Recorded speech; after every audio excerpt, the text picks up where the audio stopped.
Hey. Alright, let's turn that down because I forgot how loud Game Boy games can be with their music. Hi everyone, welcome to today's stream. Everybody was probably expecting me to stream, probably anyway, definitely Hello's Part 1. Oh, I'm glad I could disappoint. No, I can't really stream Definitely Hello's Part 1 like frequently, shall we say. I think 2 back to back is enough for you lot. But yeah, it's alright. Give it some time. I'll get back on it eventually. I can only take so much insanity. So yeah, I thought today we'd take a look at the Chamber of Secrets GBA game. A lot of people have never actually looked at this game before or ever played it in their lives, but this was like one of the games that I played on the go when I was a child, like constantly. It was a really fun game. Plus, as a lot of people haven't seen this game, I thought, screw it, you know what?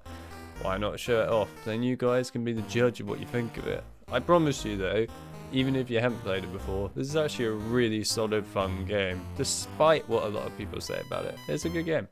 Also, hi John, welcome to the stream. Awesome to have you here as always. Right, so I guess we'll get on with this. One thing I will say that we're not going to do during this is I'm not going to bother reading all the text in this. If you want to see all the text and probably read it yourself, then just watch my 4K playthrough that I did of this. I've got it linked down in the description, so you guys can go and watch that if you want. So I'm going to skip all the dialogue bits because I'm not reading it. We're just going to play it. So let's go. Besides, at this point, I think everyone knows the Chamber of Secrets storyline. If you don't, then God knows where you've been. Although, to be fair, the Chamber of Secrets storyline does seem to change a hell of a lot throughout all the games, doesn't it? In places, anyway.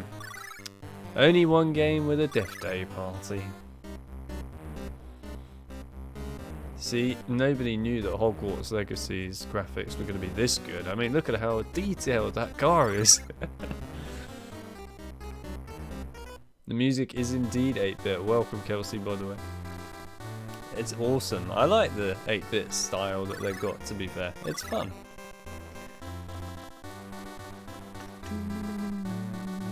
It's actually quite catchy as well, I'll give them that. I can't remember if I've got a speed up button on this. I'll have a look in a minute. So you guys might witness something quite weird. If we speed it up, I'll have to have a look and see if we've got that.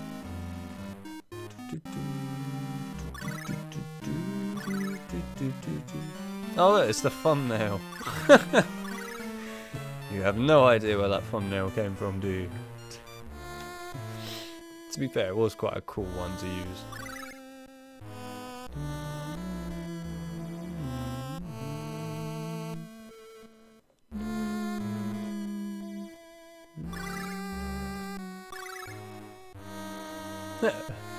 Welcome, by the way, Fly, to the stream. Just like the film. I mean, yeah, in theory it is, just with 8-bit music and very pixelated. But I suppose it's just like the film.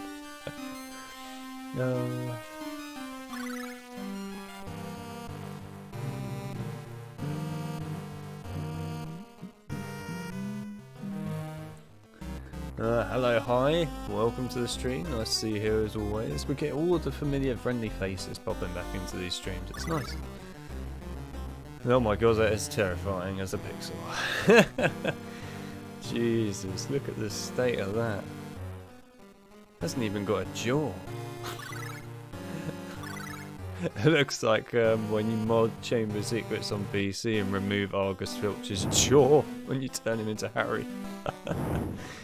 Oh man, this brings back some memories.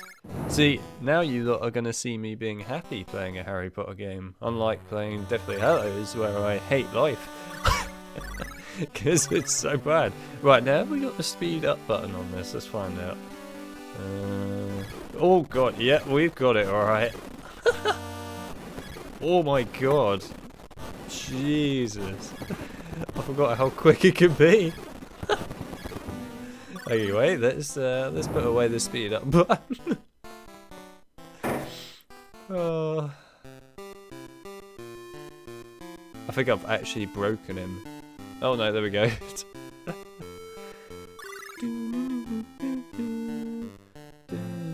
Better graphics than Cyberpunk. I love it. Good old Cyberpunk. I still haven't played that game. I don't know if I will ever play it at this point. I've watched like loads of different clips of Cyberpunk. To me, it just doesn't look like a very interesting game. Well, it's not even that it's broken and buggy, it just doesn't look very fun. I don't know, maybe it is fun, who knows. I'll think about looking at it one day.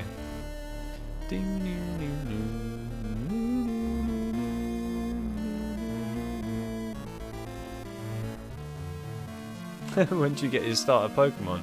No starter Pokemon on this, I'm afraid. Unless you want to count getting spells in this, I suppose. Well, actually, you know what? Does a... I've got to say it in the way they say it in the PS1 version. Does the Knut count as a starting Pokemon? It's not a nut, it's a Knut.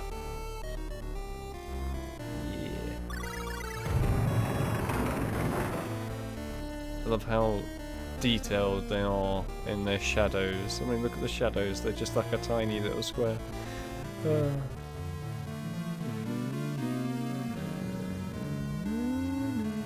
Game Boy Hagrid looks better than PS1 Hagrid. Game Boy Hagrid is peak, man. He's peak.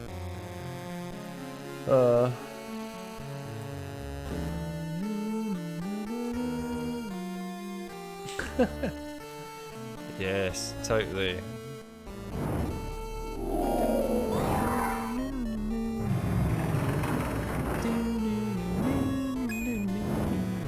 To be fair, considering this is a Game Boy game, you gotta give them credit. The environments do actually look pretty detailed.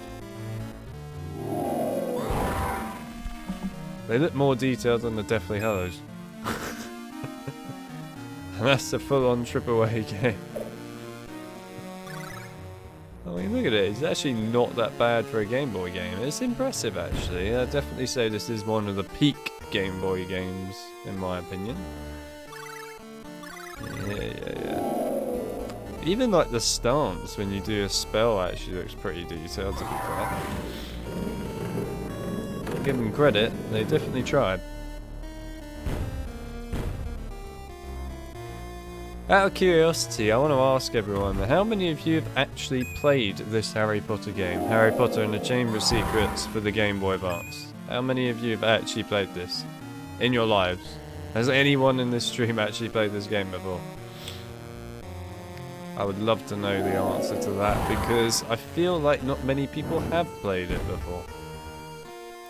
Seems to be like one of those games that a lot of people have watched at points, but they've never actually played it. Maybe all the, you know, younger people my age played it all those years ago, and now all of us are like extinct. I don't know. Oh yeah, you get like the blowing up dumb bombs, which are literally full-on explosives.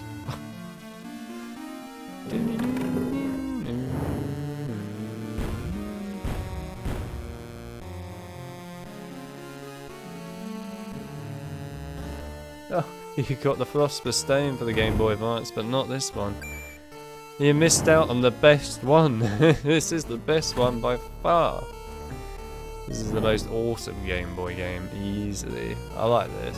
This is just truly one of them. I think when I was younger, the Game Boy games I used to play loads, but this, used to always play this on planes, I remember that. Crash XS, which is also on the channel, I might add, and Crash Entranced, or Crash Bandicoot 2 Entranced to be exact, which I haven't actually covered yet on the channel, which I really should do, because it's a really good game. It's a solid game, to be fair. Oh, and the other one also was Spyro Adventures, but it's also called Spyro Attack of the Rhinox, I believe, in the US. Awesome game that, by the way, awesome game. Oh yeah, there's this really like impossible jump puzzle where you actually have to guess here. You literally have to guess where to jump. So that you come here, And then there's this massive black texture, and you have to guess where you might land. Oh, we made it. Okay. Ooh.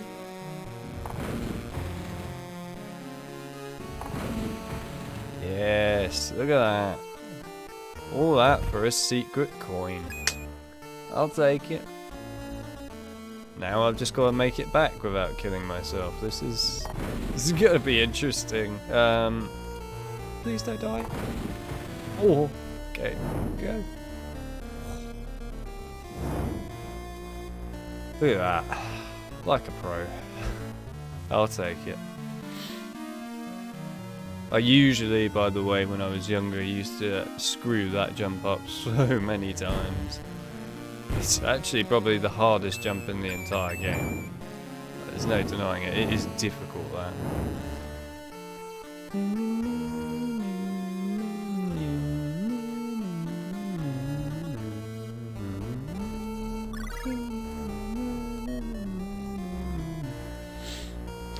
John, I'll have you know that the Gringotts guys, these guys certainly have an accent in the PS1 version, and it is fun.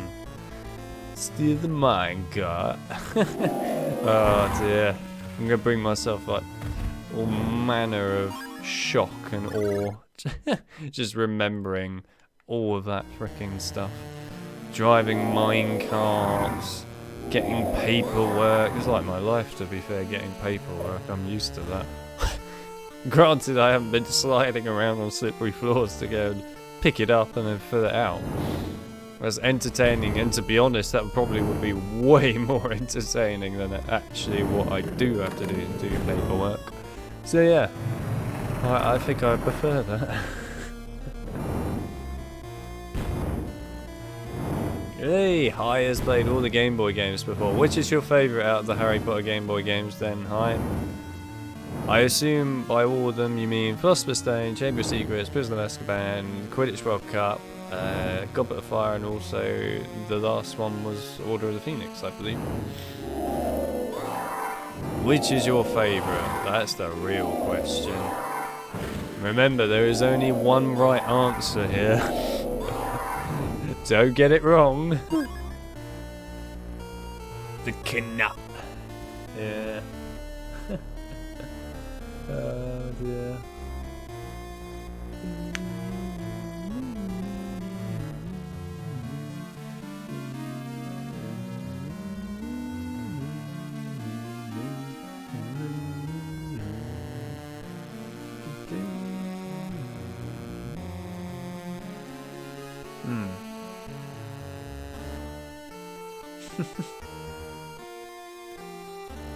Too complicated? What do you mean too complicated? This isn't too complicated. It's basic stuff, well, except for the jumping puzzle, but otherwise this is basic stuff, man. Basic stuff. You want complicated? Go and play Goblet of Fire and getting all the frickin' Triwizard Shields. And hoping that one doesn't randomly move position on you. There's no apparent reason, because for some reason they decided that would be a good idea.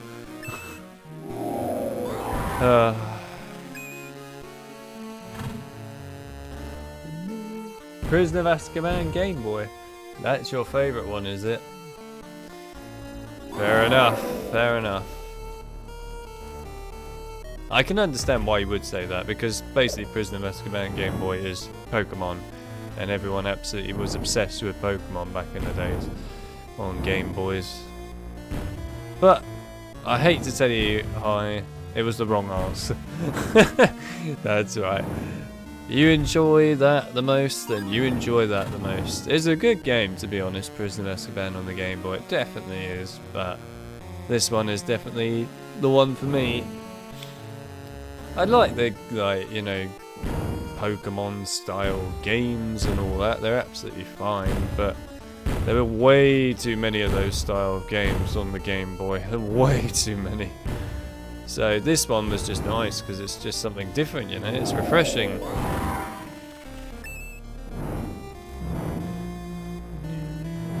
It's also got a funky theme tune.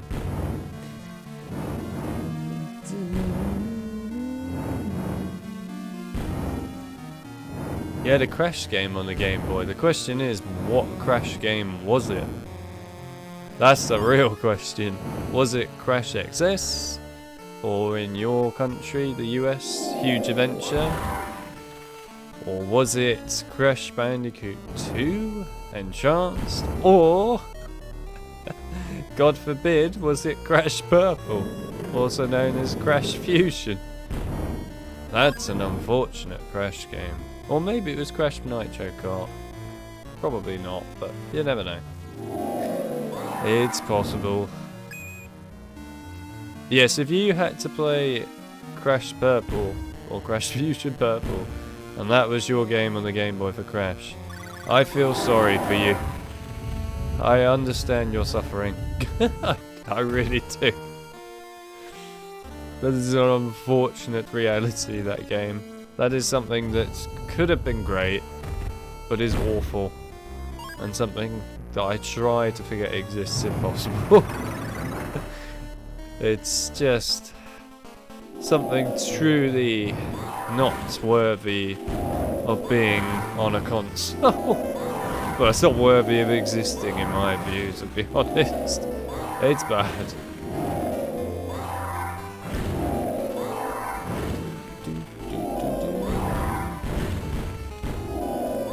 I think this is the only game where fire crabs, well, a fire crab to be exact, does a flip like that.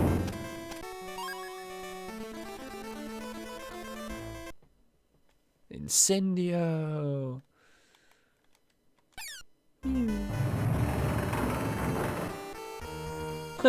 If you met me, you would do the impression for me. By all means, I'd be more than happy to hear an impression of all the mini goblins. You what? Alright then. All the mini grip hooks, as I like to call them, just because it's fun. Hello, mini grip hook.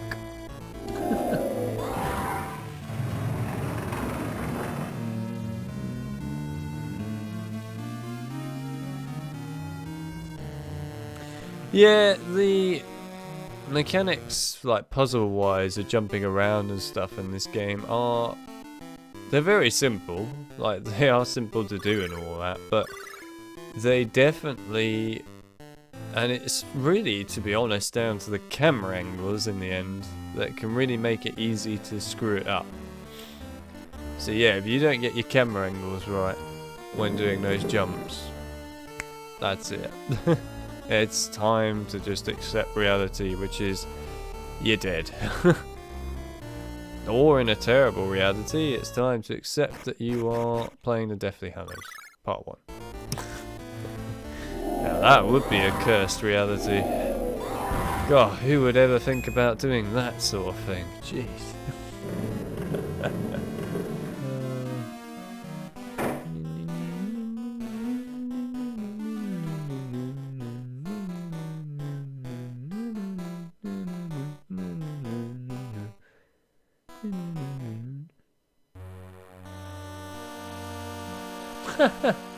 I don't wish to torture myself and play Goblet of Fire, that's what I'm here for. Thanks. I'm here to just, you know, willingly give you all of these things that I never want to play. Of course. Sure.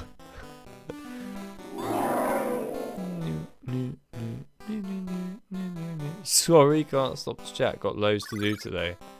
While she stands in the middle of an empty alleyway. Fair enough. Oh look, there's Ginny. And it's ironic, isn't it, that the Game Boy Advance version of Ginny looks more detailed and way better than the one in the PS1 version. That's just unfortunate, that one. Oh my god, even like the tiny little picture icon of Ginny looks better than the freaking PS1 one. Oh no. Oh well.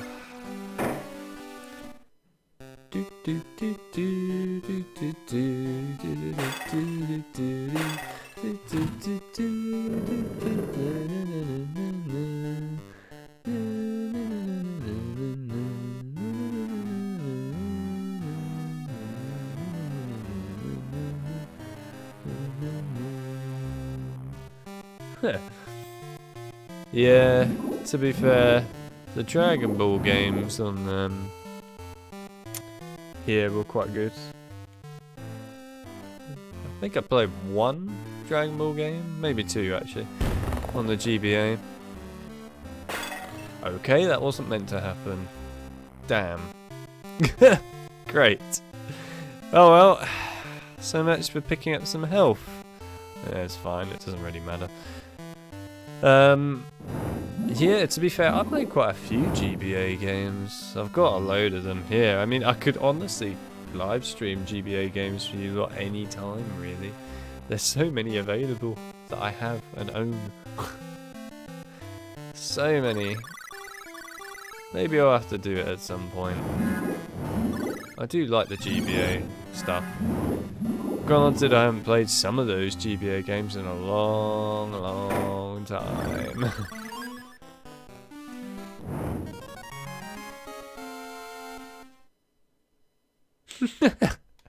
The PS1 models are especially unique. Yeah, I mean they're unique, alright. Oh my god, look at this! Look at that, even the detail of that drain is actually better than the PS1 version. Man! And another thing that seems a bit pointless in this game, why is there just a random chain just sitting there? Like, it has no purpose. See, in the Muggle world, which is a disgraceful world in this domain to Slytherins, but yeah, in the Muggle world you could probably tie your bike or something onto that, or lock it on, but what the hell are you going to do in the Wizarding world? Get a padlock and lock your broom onto it. That would be amusing, to be fair. Ah, look who it is, it's Neville. Even you look more detailed than the PS1 version. Oh my god, you actually look a little terrifying in your photo, I won't lie. That is... that is horrifying. Okay, let's just move on, shall we? Oh my god, look at this fella. I'm trying to figure out what that actually is supposed to be. Is that supposed to be like a stretched out rat? Or is it a stretched out sloth? That's the real question.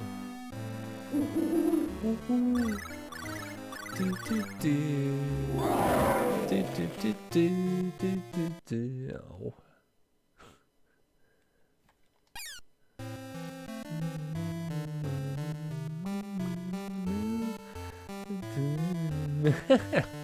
Yeah, I mean, PS1 models are very high standard stuff, yeah. I suppose while we're here and I'm playing this, I did announce it on the Discord, but I will say it here in case people in the Discord didn't see it, or people are here who aren't in the Discord. By the way, if you're not in the Discord and you're in the stream and you want to join it, then I have got a pinned comment in the chat that's basically a nice easy link to follow to get into the Discord if you want to be a part of it. We have a very nice, fun, active community in there, so everyone is welcome, pretty much. Obviously not the haters and that, but yeah, otherwise everyone is welcome. Yeah, so at the moment there's a lot of Harry Potter stuff in the works in the background. I mean, I have loads of stuff going on behind the scenes for this channel, way too much. I guess I could reveal some of it, why not? So, we got a load of Harry Potter things. We've got 2 series on the go at the moment for the 4K series that I'm not going to reveal yet, they're going to be a surprise. And we have some mod maps and some of the Harry Potter and the Chamber of Secrets prototype maps and things for 4K and so on that are basically recorded, done, and are uploaded and just waiting for a release now, so you'll get some of those. And I know people wanted to see some of the cut maps from the prototype build of Chamber of Secrets on PC. So, yeah, you get to see them now. I do want to add that it was a bit of a pain in the arse covering them in 4K though, but that's fine, you're getting them in 4K either way. So yeah, that's that's making progress, and I'm not sure when those will exactly release yet, but they definitely will release at some point soon. What else? Then there's reviews. Now this is a big one actually. I really have been sitting down quite hard, I guess. Hard mindset with this one. Doing reviews of different games and things. Now the thing for me is this has taken me a while to do, because the thing with reviews for me is, well, a lot of people quite like reviews that are funny, silly and stupid, which to be fair I do as well. I want mine to be, yeah, they can have their humour here and there, but it's more that I want them to obviously get my opinion across and things, but I want to look at them a little bit more from just a general development perspective as well, which you don't usually get a lot of the time with a lot of reviews. Some, yeah, of course, but not all. So I quite like to do that, but at the same time I'm trying to do that in a way that's simplistic for everyone to understand, basically. So it's not really complicated development stuff. It's not like I'm going to sit there and go, yeah, this is a baked model of a character or something, because a lot of people won't have a clue what the hell I'm talking about. So I'm not going to do something quite like that, but, you know, I am going to try and do it from a sort of developer, I guess, perspective a little bit more. So that's what I want to do from my review points of views with all the different games that I will review. I'm sort of in the middle of doing them. But yeah, I'm kind of looking forward to doing those and properly getting them out on the channel at some point. I'm not sure when that will definitely happen just yet, as I kind of want them to be right, of course, before obviously putting them on the channel. So once I'm happy with them, which we're getting there, we're definitely getting there, then they'll appear. So you got those. Then what else have we got? I mean, there's loads of things really. We've got quite a lot of Call of Duty campaigns as well, actually, that are done and are going to release, including because people wanted me to do this. You've already seen in the background that I've been updating the Modern Warfare Remastered campaign stuff. But I'm also putting on Modern Warfare 3's campaign now, so that's fully complete at this point and just needs to be released. But I'll admit that I wasn't actually desperate to play Modern Warfare 3's campaign, because I'm not a huge fan of it. Like, don't get me wrong, it's not terrible, but it's nothing special to me. But I also thought that as people wanted to see it, and because in general it makes sense to cover the entirety of the Modern Warfare trilogy if you're doing the other two, which we have done now. So yeah, we're doing that. But there are other games, of course, like the early Call of Duty games, so like Call of Duty 1, United Offensive, so on. And there's other things too, like Black Ops 2, which I know has also been a highly requested one after I did Black Ops 1 and so on. So yeah, we've got those, as well as zombies, of course. There's a lot of stuff, actually. I think there's so much to talk about on regards to what I'm doing this year. Let's just put it this way, I'm well ahead at this point now, well ahead of the schedule of what I'm doing for this year. So, it's kind of insane. I don't think I've ever in my entire life when doing YouTube ever been so far ahead on a schedule for what I want to do on the channel, with so many different series already completed, uploaded, ready to release, and some that just are completed but not uploaded yet. You know, there's a lot already done, and it's kind of insane to know that I managed to do that much in one go. I never thought I would ever be able to do quite that many in one go. So all I can say is there's a lot of content this year already. But there you go, what can I say? You guys are getting a premium experience, if you like. But of course, the other thing I suppose I will lastly mention here is collab related stuff. So that's things like with Phil, where I'm doing live stream stuff where we're reviewing things and so on. I'll be doing more of that with other people as well. More of it with Phil too, but yeah, more of it with other people and so on as well. So yeah, we've got that broad range of stuff coming on here. Of course, we've got the return of the zombie sound quiz as well, that I know some people are quite happy to see return, as it's been a little while. So yeah, there's a lot of stuff.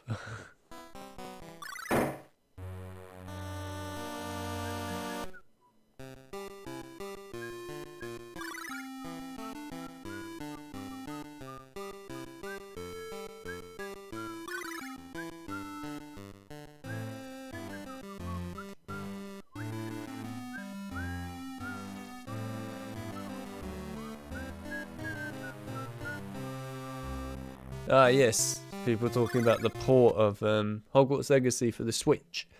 Yes, that is being ported to the Switch. I'd like to add that I think that the port for the Switch is probably going to be more a cloud-based sort of version.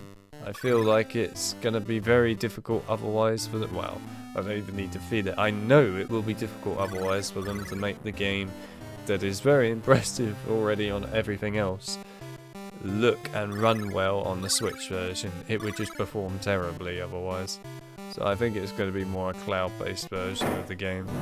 But we'll see. I could be wrong. They might have found a way to make it work well. Somehow. Yes, it is on the Switch. It is indeed on the Switch. But at this point, it seems like all games are going on the Switch now. Seems like Nintendo really have actually managed to get a console out that's, you know, popular with all manner of studios and that now, that actually works for games that are not, how should I put it, unique to the machine, I guess. But also a lot of older games are being ported to it as well. So like you got Knights of the Old Republic, right, that was ported to the Switch last year. Same with Republic Commando, etc. Which is great, you know, I'm actually all for these games getting ported to the Switch.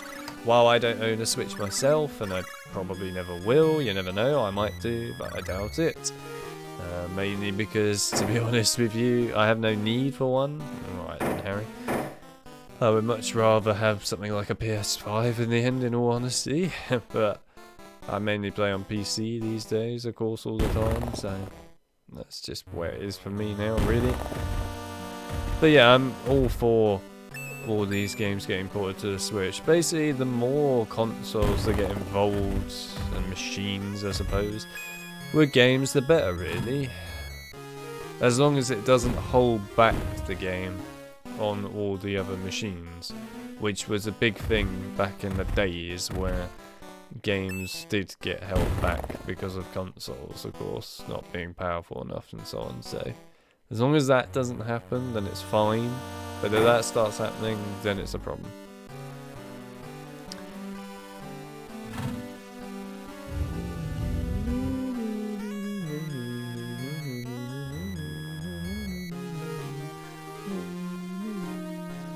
Also, by the way, hi Sonic. I forgot to say hi to Sonic. Hi Sonic. It's nice to have you here as always. Yeah, boy. I believe I did make an announcement in the Discord. I might be wrong. But I think I did. I'm sure John can let me know if I did or not. But I think I did. Right, where's Ron? Where is he? There he is. Hello, Ron. Oh my god, personal space there, Harry. Jeez.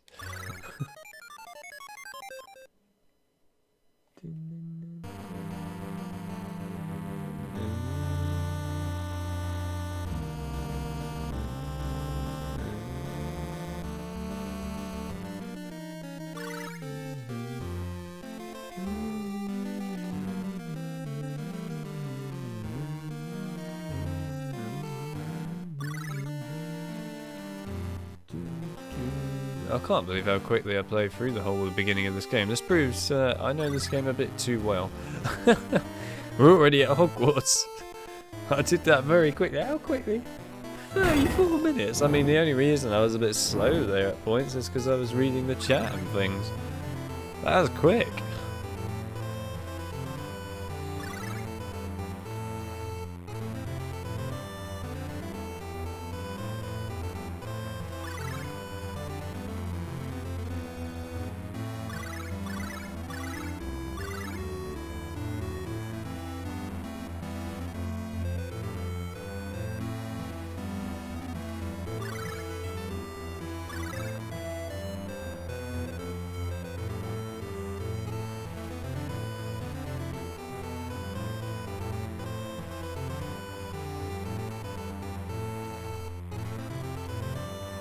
Unintentional speedrun, you're damn right. What do I think about Hogwarts Legacy? So I did actually mention this at the beginning of my Deathly Hallows 2, or part 1, 2 I guess I should say, stream. So basically everyone knows my opinions from there, but I'll briefly sum it up, which is, and to be fair, I like to add that I'm not the only one with this point of view. You know, a lot of the other content creators that I talk to anyway all have the similar feeling, really, which is we like what we've seen. You know, it looks very good, it looks promising, Hogwarts Legacy, of course it does, but we're skeptical in places too, because something can look great, but then when it comes out it can also be not that great. So hopefully that won't be the case. But then there's other things as well. So my big deals here are, yes, they focused a lot on big open environments and so on in the game, which is great and I'm all for that. But if you're going to have big open environments like this, there needs to be a purpose to all the open world areas that you put there. I don't want it to be like certain Assassin's Creed games as an example here, where they're huge worlds, but there's a lot of empty space that's completely pointless and unnecessary in there. That is something I don't want to see here from Hogwarts Legacy. Hopefully that won't be the case, but if it is, then it just means that there's not much point in viewing a lot of the game for that reason, but the other thing as well is it means you will go to like a place once and never return. And also, this is Peeves. I like Peeves. We all know that I love Peeves. Peeves is like, he is the real deal to me, you know? What? How did that hit me? Screw you, Peeves. I like you, but screw you. So yeah, that's what I feel about that. And then the other thing, even though I know it says on the FAQ, and again I did point this out to people, and people should take this on board, that even though the FAQ itself says that there's no microtransaction system within Hogwarts Legacy, which is great, I might add, it's very good. I'm glad there isn't. The system is totally in place on the game, from what I could see of the footage they showed, for a microtransaction system. So my concern is two things. A, if the game doesn't sell too well or doesn't do that well at all, they might implement the microtransaction system in order to make money back here.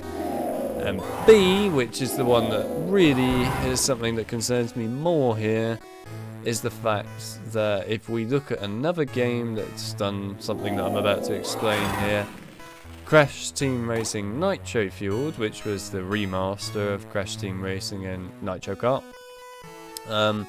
The game released without a microtransaction system and was great when it was like that. I really loved it like that. But then, literally a month after the game's release, boom, there it was, a microtransaction system shoved right into the game. And that is my concern here with Hogwarts Legacy. Are they just gonna basically say there's no microtransaction system at launch here, and you can see it's all perfect, no need to worry, and then a month or so after the game's been out, boom, there it is? Because that is A, a scummy practice in my opinion, and B, annoying. So hopefully that won't happen. I really pray that won't happen, but you know, I have my concerns. So this is why, to be honest, I say those sort of things. But I don't want anyone to take it as though I'm saying things constantly in a negative point here. It's just these are my concern points for the game. Overall, I think it looks really impressive and I'm very excited for it. But yeah, those are my concerns. And here's the secret on the wall. Nice.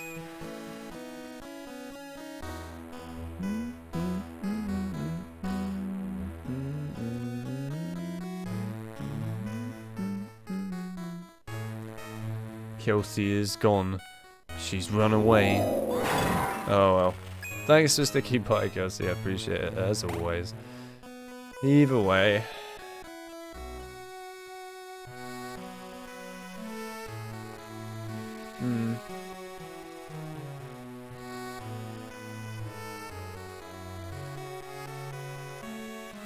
Yes, Dragon Age did indeed have that sort of thing.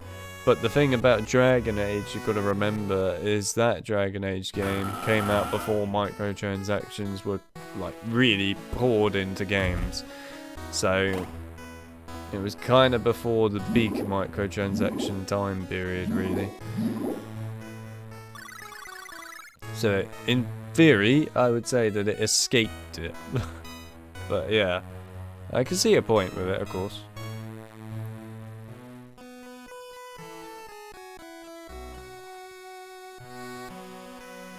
You make it seem like Farmville. What, Hogwarts Legacy? It's not Farmville. Well, I hope it's not Farmville.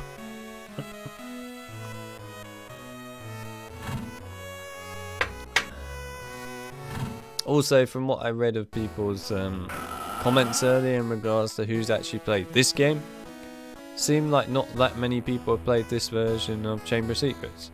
In which case, you are missing out and you really should play it. It's a good game. I really like this game. Really good game. Solid game. You should all play it. Why play Deathly Hallows Part 1 when you can play Chamber of Secrets GBA? It's so much better. That's not even an exaggeration. It really is so much better.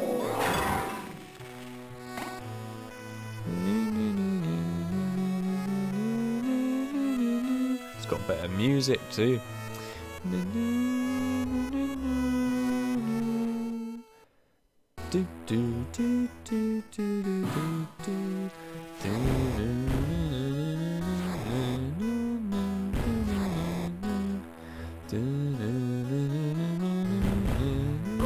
Ow.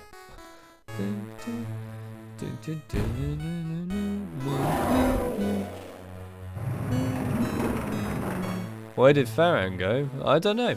Farron was actually present on Deathly Hallows stream, so he might drop in later. Same with Barb, she might drop in later. Same with Jasper, actually. I haven't seen Jasper for a little while now, actually. I mean, let me think, actually. Who are the people that we haven't seen for a little while now? So we haven't seen Jasper for a while. We haven't seen that.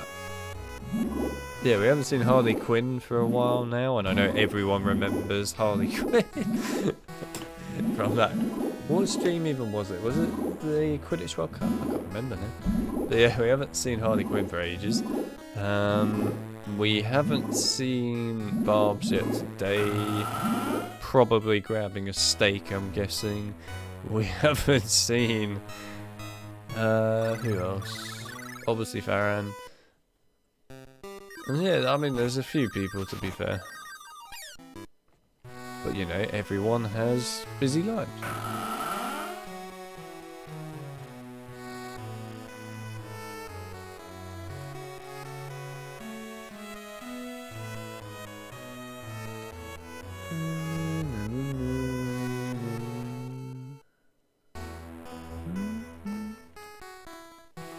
You'll probably find that the older Jeremy Soul music will be in there, yeah.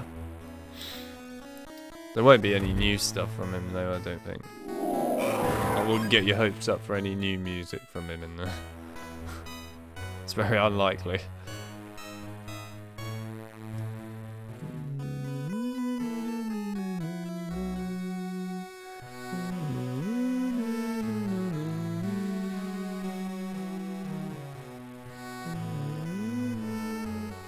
Did he?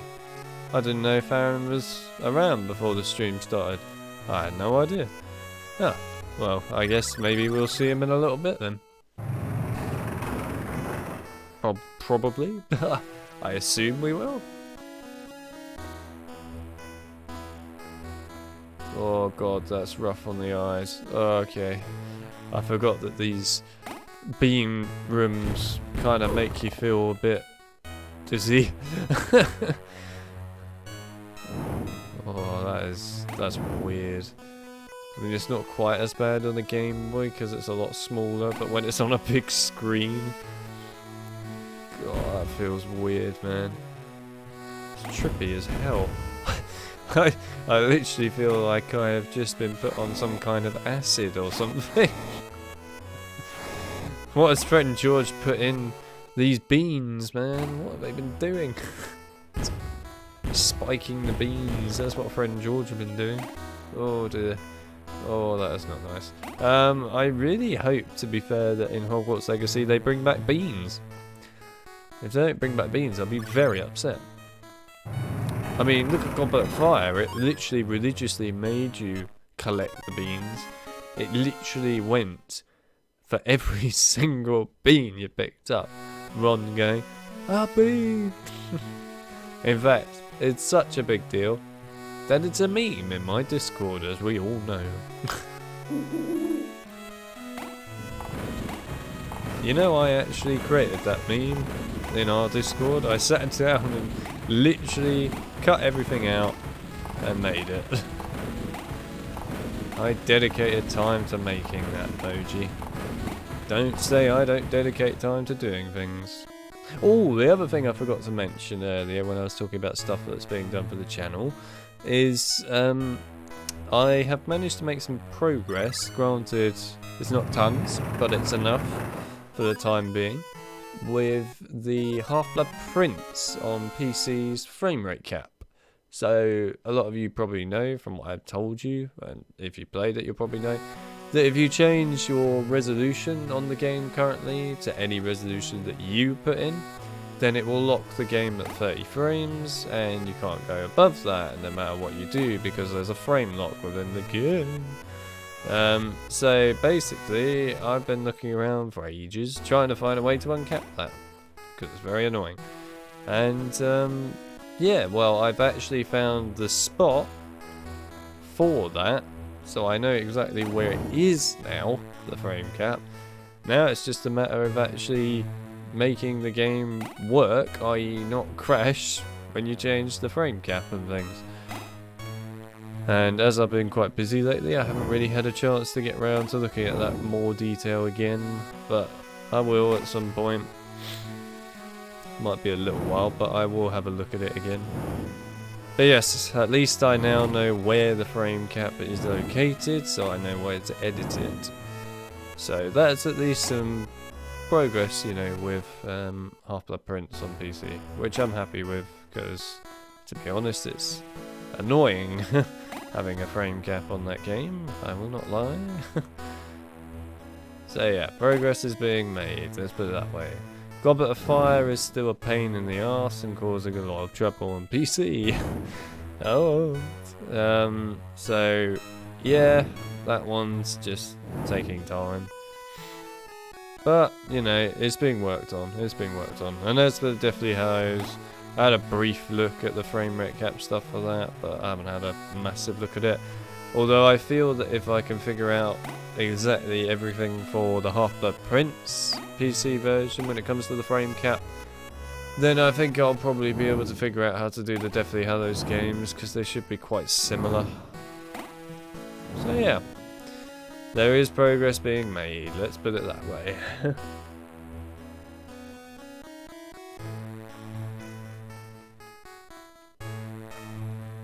So what I can say about the game Half-Blood Prince on PC is if you use their default like resolutions that come with the game and you play it on a monitor, and it seems, it's really weird, but it seems anyway from what I've done testing wise of it, if you play it on a monitor that's got a higher refresh rate than 60 Hz, i.e. like, you know, 75 or one, oh god, that is horrible, okay, or oh, that's weird, 120 Hz or 144 Hz, which is what my monitor supports anyway.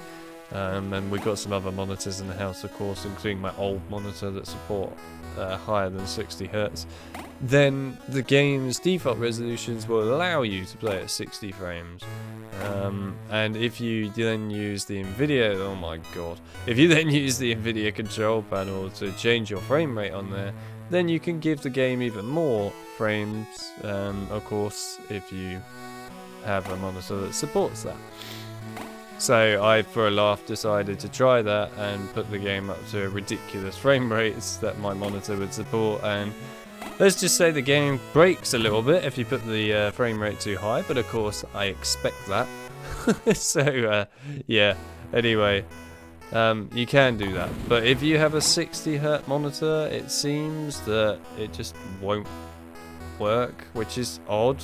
I'm not sure, 100% sure why a 60Hz monitor doesn't work. I mean, you know, a 30Hz monitor I totally understand, but 60 does surprise me a bit. But yeah, the idea here of the editing of it, oh my god, that is rough, is that basically I would go and show you all how to edit it properly, so that when you put in your own resolution and things that you want, you would then on a 60Hz monitor be able to unlock the frame rate effectively to a frame rate that you want to put in, rather than having a locked frame rate that only the game gives you. So you could probably go above 60 if your monitor supports it, of course, and so on. So yeah, that's the idea, and like I said, it's making some progress. It's getting there. It is getting there.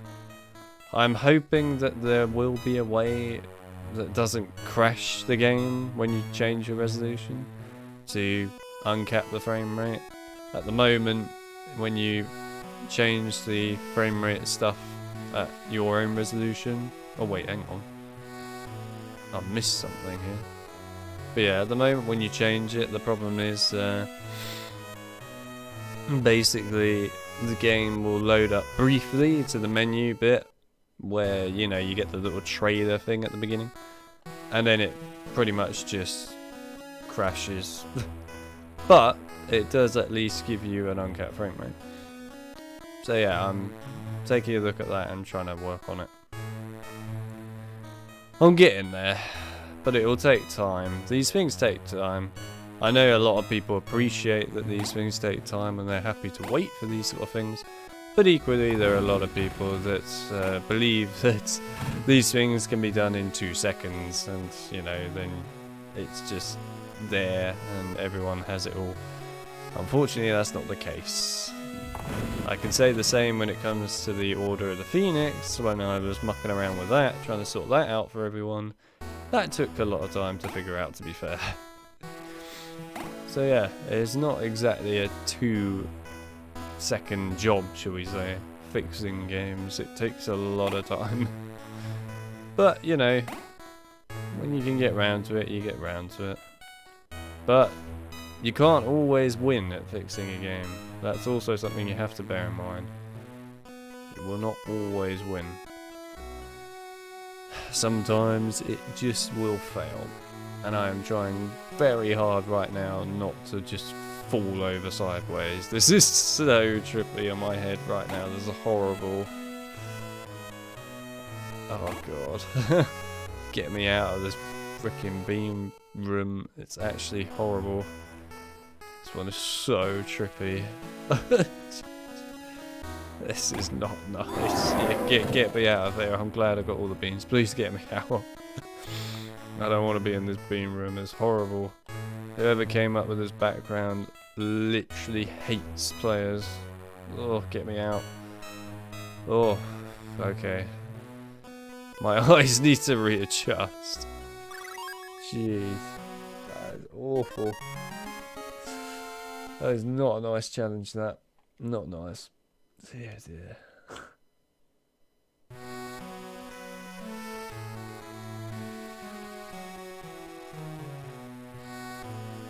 What are the faces carved into the walls? That's a good question, actually. I don't know what they are.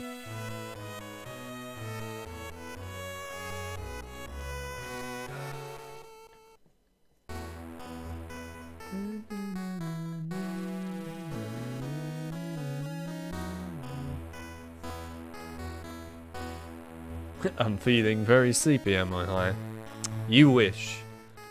I mean, if I was playing Deathly Hallows Part 1, I would be, but not this game. This game's more reasonable.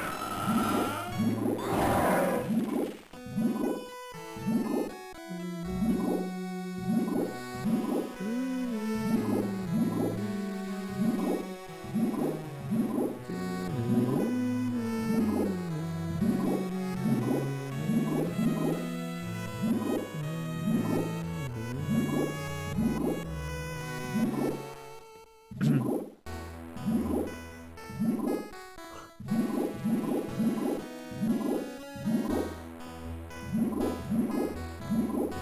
I talk about Peeves from Hogwarts Legacy? No, I didn't. I didn't have any need to talk about him. Or, like, I talked about him, I think, very briefly in the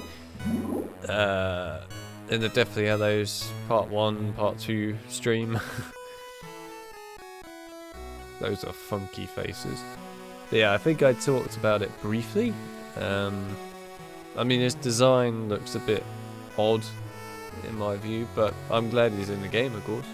I hope his voice actor is good. That's all I will say. I hope his voice actor is good.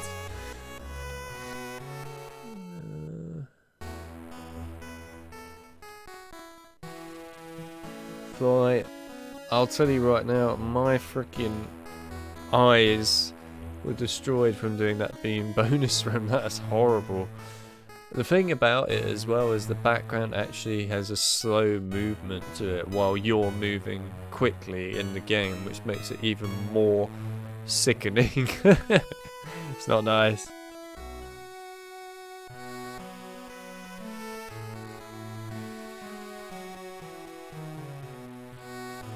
Stream is unwatchable on your computer, is it, John? What have you done to your computer, John? What have you been doing to it?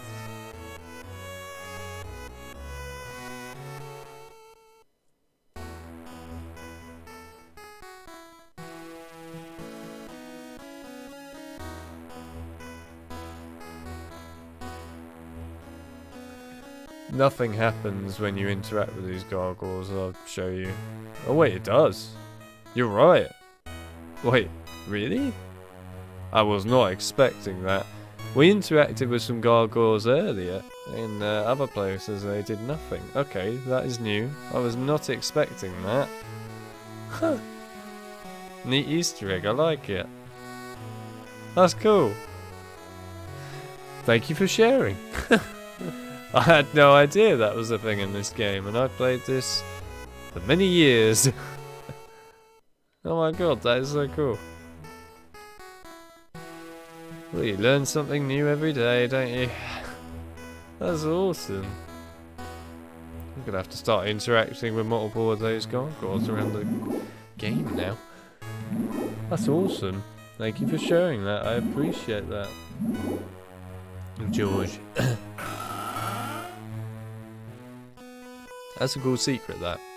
I mean, I know the secret, of course, about the cheat menu in this game, which actually allows you to access the bonus level that you normally can only get if you connect your Game Boy and your GameCube together, basically, via the cable link. But you can access it with the cheat menu in this, which is quite cool. Obviously, it's a bit broken, but you can still access it. It's cool.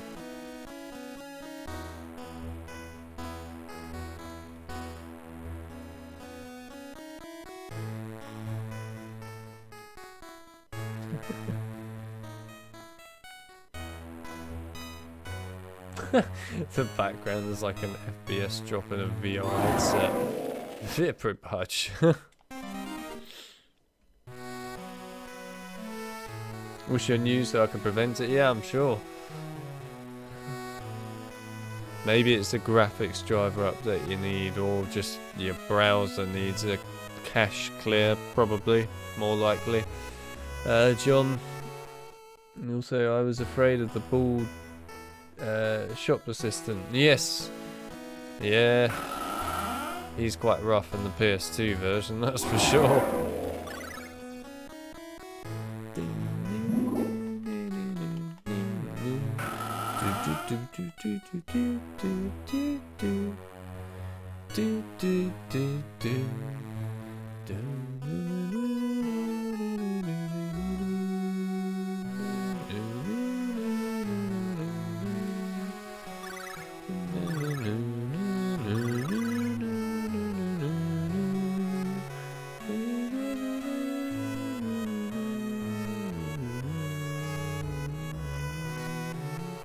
Yes, I know about the B button on the portraits. Don't you worry about that one.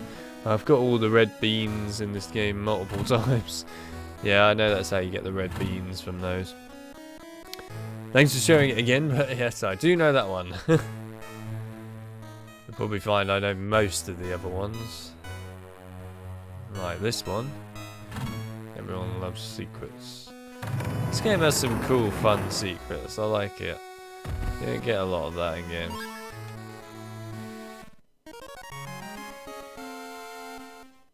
Looks like he eats nothing but milk and peppers. I mean, fair enough. That's one way of looking at it. Oh, that's great. Right, let's go in here. I keep pushing the wrong button because I've been playing Crash Bandicoot lately on this. And basically the controls are flipped the other way round on Crash Bandicoot. It's really annoying. But yeah, Crash Bandicoot, basically, rather than having like basically your spell on A, instead of that, that's not at all a thing. And instead you have your jump basically on A and then your spin on B. It's basically flipping it around and it's really annoying.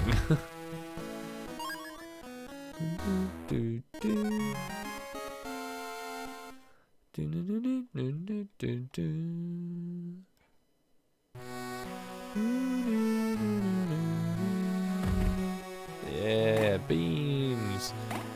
We all love the beans.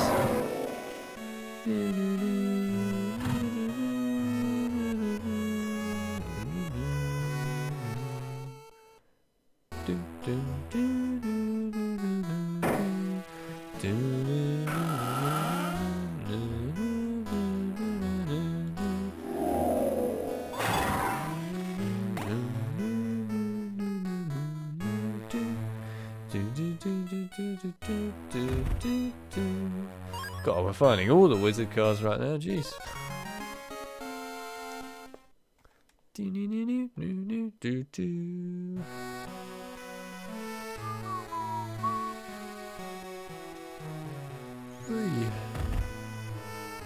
Oh, also because I know people asked if I was going to go and play the Prisoner of Azkaban on PS2 again in a stream, because we did do that not too long ago, even though it crashed on us and so on. Yes, I am going to do it. I thought I'd leave it a little bit because I thought we might as well restart it from the beginning again, as we had the crash and I had to load a save that wasn't really, how should I put it, a save where we had already done a lot of the secret stuff, so it wasn't really as fun. So yeah, what I'm going to do instead is I'm going to basically redo it again from the beginning, but I wanted to have a bit of a gap before doing it, just because that way it means you don't have everything you've already seen immediately straight away. That's alright.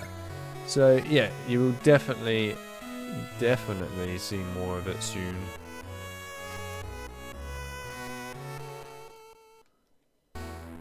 Oh, I love this song.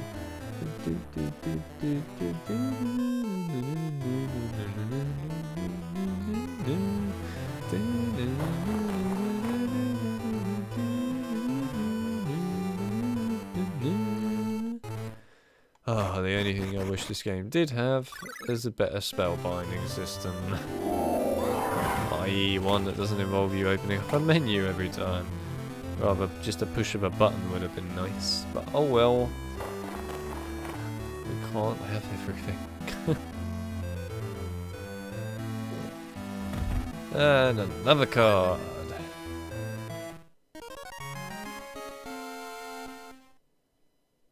You missed that stream last time. Was that before I knew you, John, or was that... I can't remember actually. Was it before I knew you, John? I'm pretty sure it wasn't. Maybe it was. I don't think so though. I know I obviously did do Prisoner of Azkaban. I think that exists. Yeah, I did do Prisoner of Azkaban, and I did also do Chamber of Secrets, like Philosopher's Stone, stuff like that on the PC and PS2 and stuff in the past, like last year. And I know that was before at points I saw you and fully met you, John, but yeah.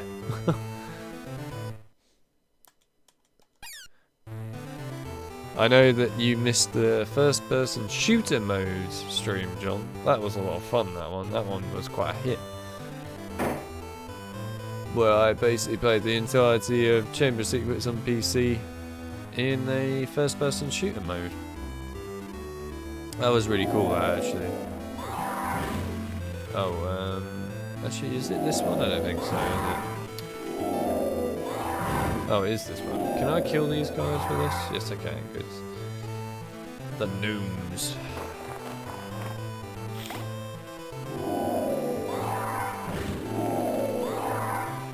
What?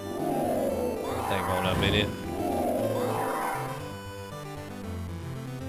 Yeah, I'll do a tutorial at some point, guys, for the PC version of Chamber of Secrets of how to actually activate the first-person shooter mode in the game, so you guys can do that yourselves.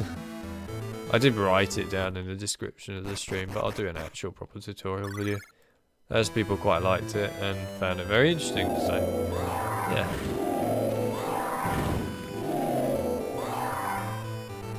You can do it on the Stone PC as well, but unfortunately you can't, as far as I've seen so far anyway, do it within the actual game itself. You can only do it within a map editor.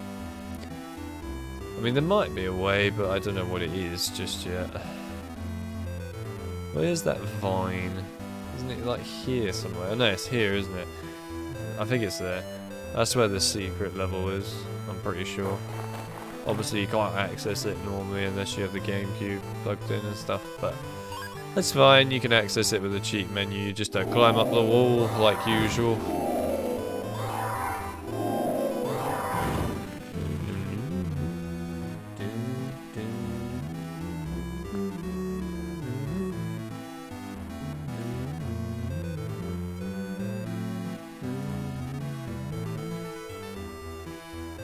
You intend to create a video at some point? What, as in a a Harry Potter like edited video for a channel? Actually, was it this wall? It might have been this wall. Well, I think it's this wall actually, yeah. It's the one that you climb up. Is that what you mean, John? Or do you mean create a video as in clip bits of my streams?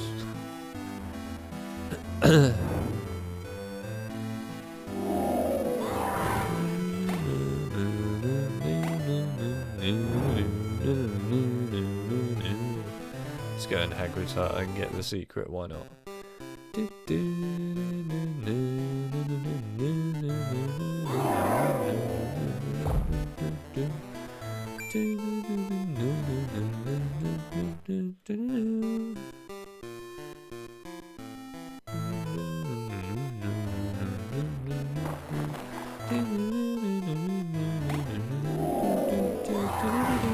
Quick. He's not dead. He's not dead. Good. Oh, really?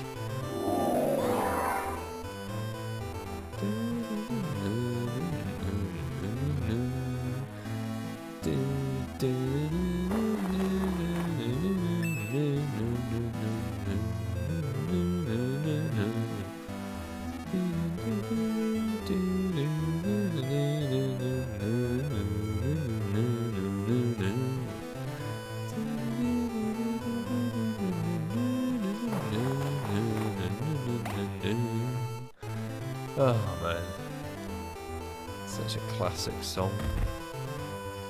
Where's this song inside the main games, eh? That's what I want to know.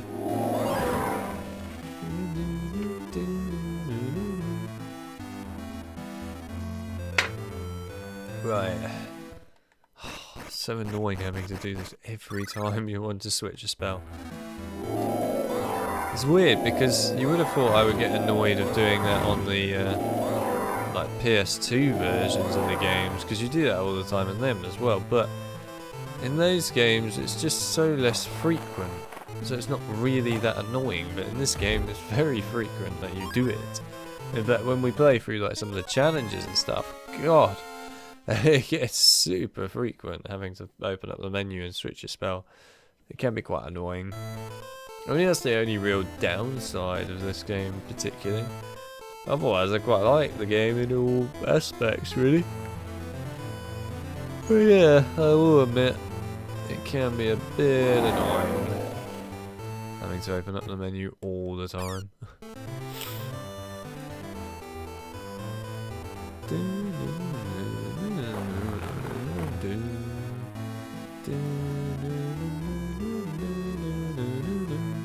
Right, we'll go and do the actual level in a minute.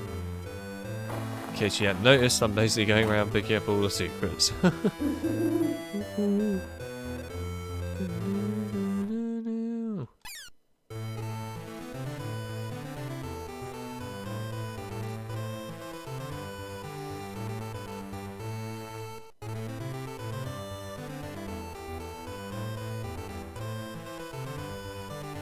Useful hacks in PS2, in Philosopher's Stone even, PS2. Hacks? Do you mean as in you found actual hacks with like a cheat disc and things, or just basically ways of doing things better in the game?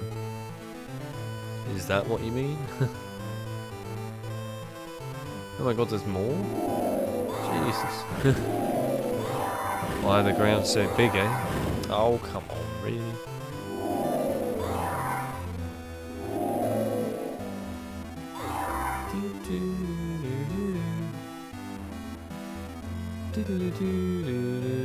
Right, I think we've done everything now.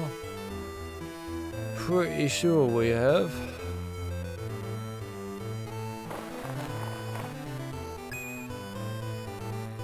Because we can't do the stone rocks yet, they come later. We need abattoirs before we can do that. Yep, that's it. Alright, awesome. Whew.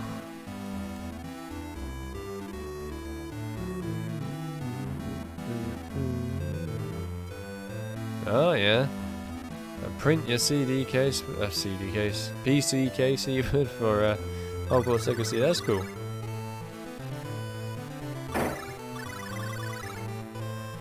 Yeah, it can be fun to do all manner of projects and things. I mean, for me, it was like the... I don't know if you'll be able to see it, maybe.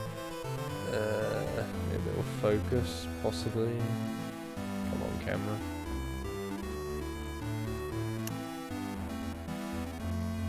You gonna focus, camera? No? No, it's not. Okay. Oh well, I tried. It's probably because it's too bright. But basically, it's Resident Evil, in case you're wondering what that was. It's the umbrella logo. Oh god, yeah, I remember actually how rough the Quidditch is in this. Ooh. Oh god, yeah, the Quidditch is not nice in this.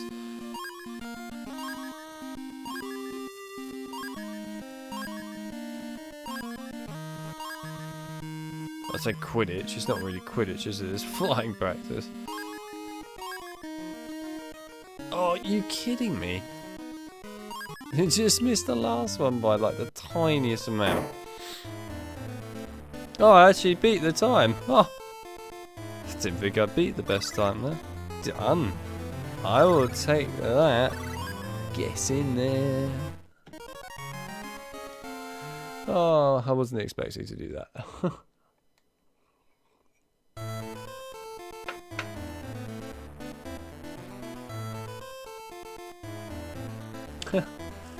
Yes, I do have a gold controller. It's a PS4 controller.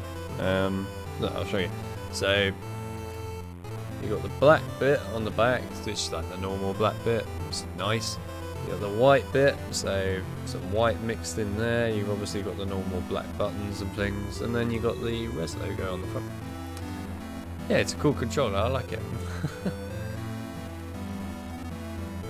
I mean, I could have probably added other bits and bobs in there as well, like, I don't know, funky looking analog sticks and so on, but nah. I like to sort of customise things in a cool way, but not too over the top. If it goes too over the top, then yeah, it's just not so great. But yeah, it's cool. I like this controller a lot. It's a good controller. Okay, I will admit I wasn't paying attention to where I'm actually supposed to be going. What am I doing? Tasks. It's just common room, is it? Oh, is this the bit with the map?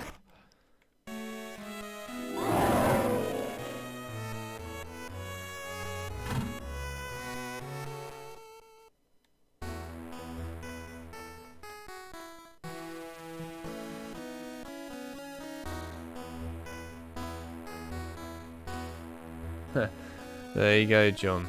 But, John, you're going to have to talk about the secret cutscene with Filch in that section that's apparently you never had, but everyone else pretty much almost did.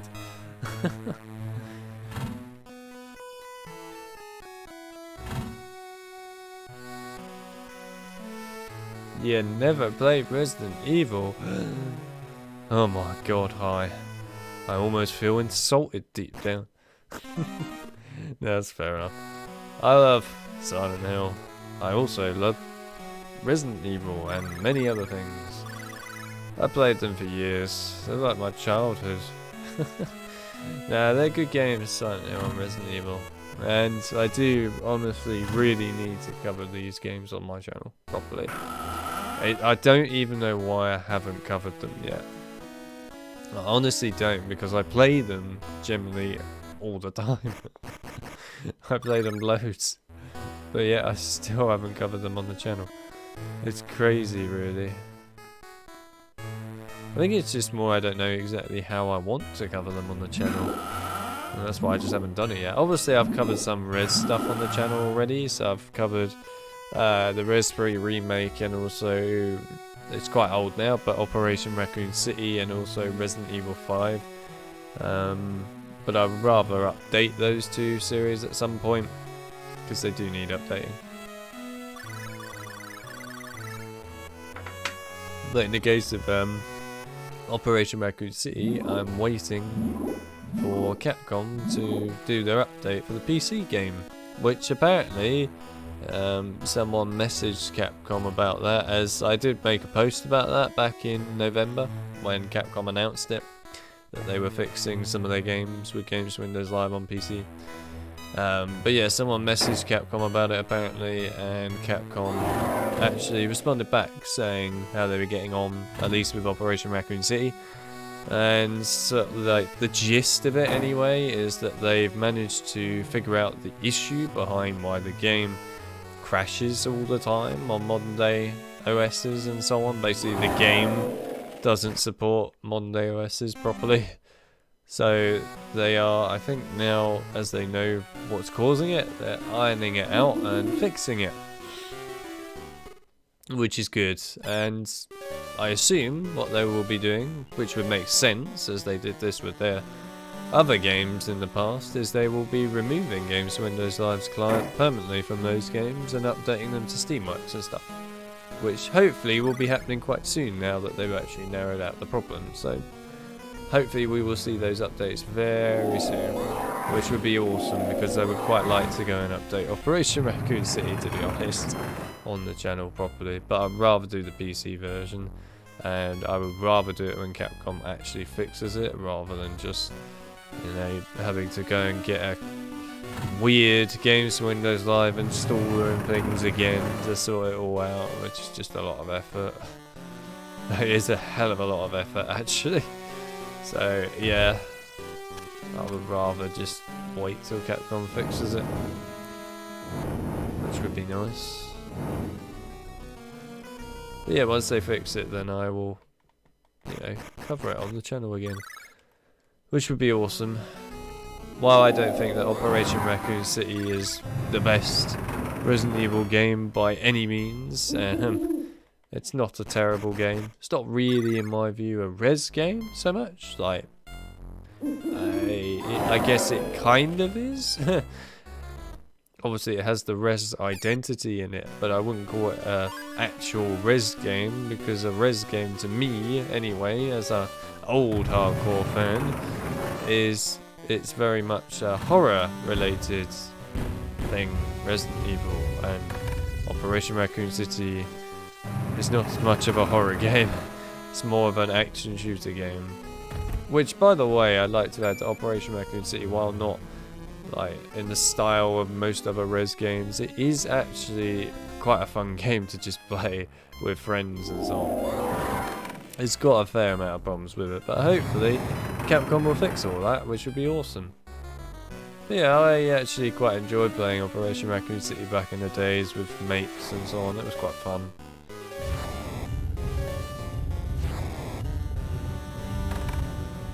I'm not saying it's a perfect game, because it's certainly not a perfect game, but you know, it was fun to play with friends. Playing it on your own was alright, but nothing particularly groundbreaking.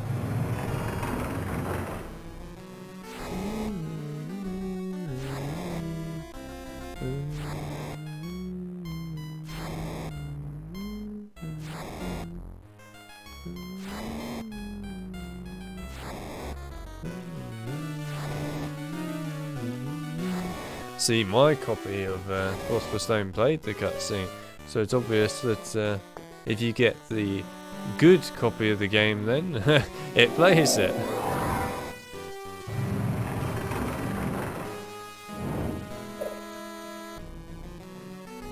I think, to be honest though, from all of my experience of that game and looking at it in detail and so on, it's just a very unpolished game. And it is. Philosopher's Stone on the PS2 is a very unpolished game. There's no denying this. Ooh.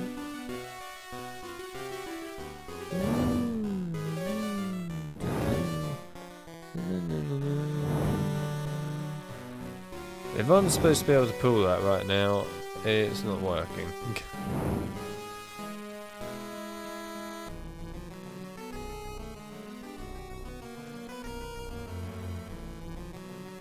Go on. You go turn around. Yes, he is. Behind the curtain we go.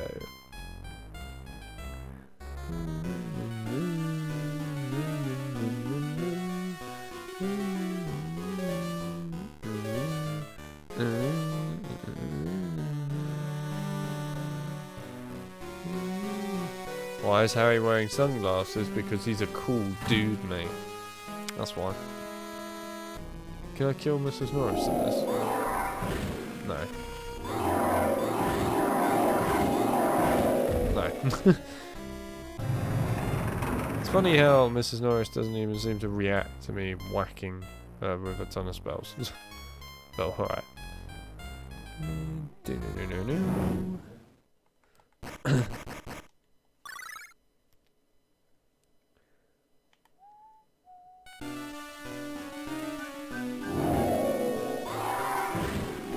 Yeah, I think what you've got then, John, is you've got the unfinished version of the game, in all honesty.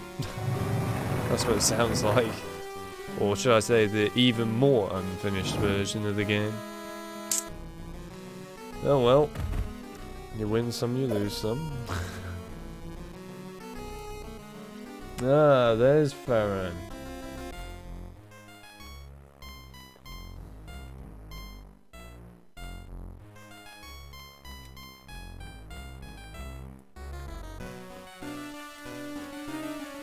Oh yes, I remember that story, Flight.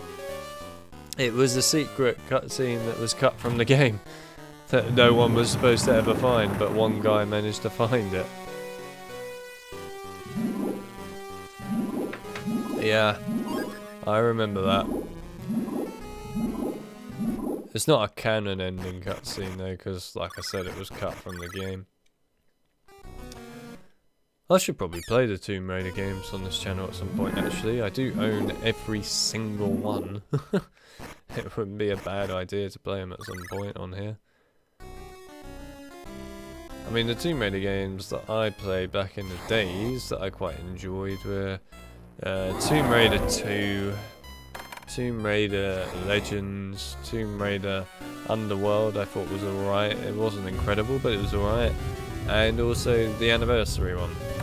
I'm pretty sure I also played, was it Chronicles. I think it might have been Chronicles. So yeah, I did play them when I was younger. I haven't played them for a very long time now. Oh, I did also, to be fair, play the new, I guess, reboot version of the game, just Tomb Raider on its own, and a very brief amount of the Rise of the Tomb Raider game. But like I said, I do own all the Tomb Raider games. I should actually play all of them properly.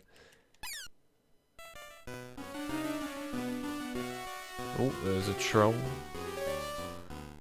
I love the way the troll is the same height as Harry. We all love that. Oi! Take the damage, you sword.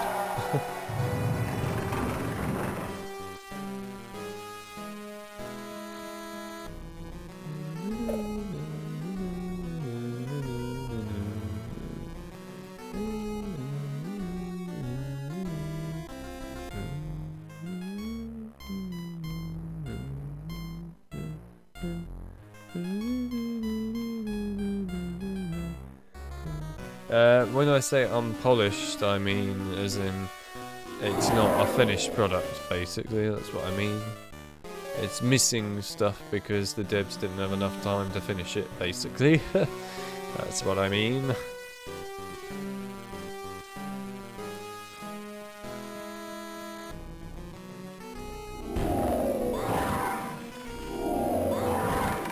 Also, hello Farron, it's nice to see you as always.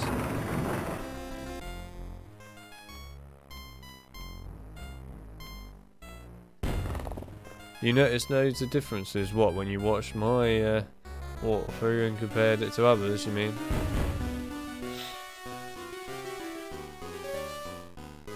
Ooh, jeez, that was close. Harry nearly got run over by a barrel.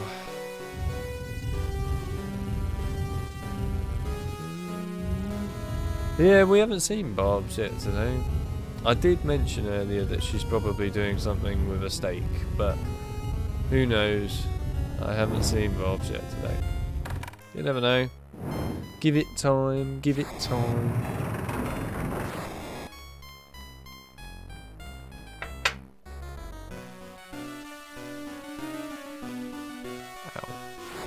Ow.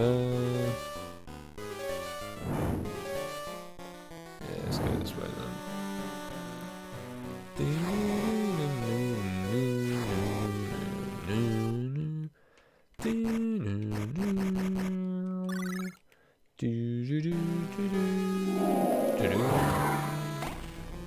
Yay, a sickle that I can never use.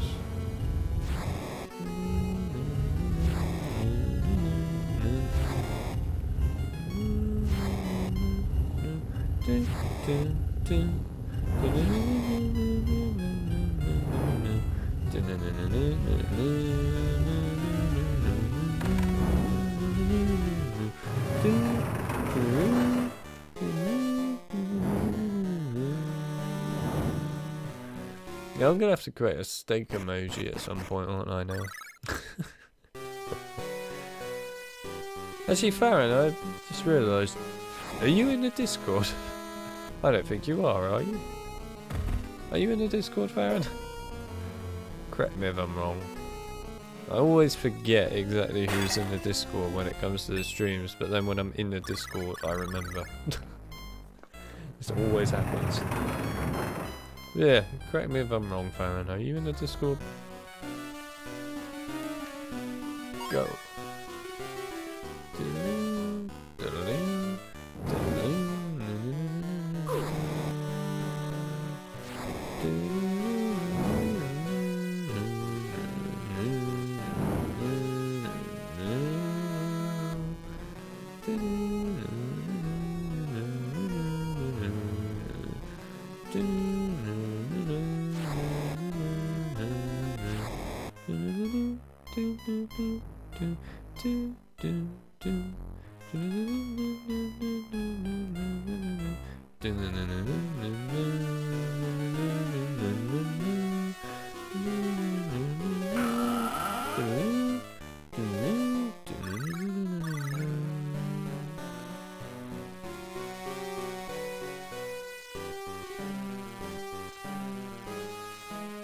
Ah, well, if you want to join the Discord fan, then it's linked in the chat.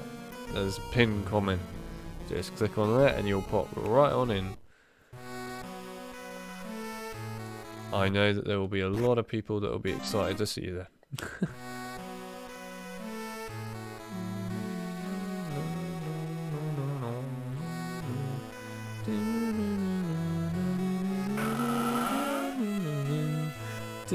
Oh, yeah, I forgot I have to actually go up the staircase this time. No shortcuts for me. That's really boring. I like it when you have shortcuts in these games. It makes life a lot faster. Although, to be fair, considering we've only been playing for an hour and 30 minutes, we've actually got quite far in the game already. I mean, there's still a fair amount to go, of course, but still pretty good. I'm not even trying to speedrun and it feels like I'm doing a speedrun. What can I say? Oh my god, Mrs. Norris looks amazing. Look at that. It just looks like a weird question mark. It's the first time we've actually seen Dumbledore in this game.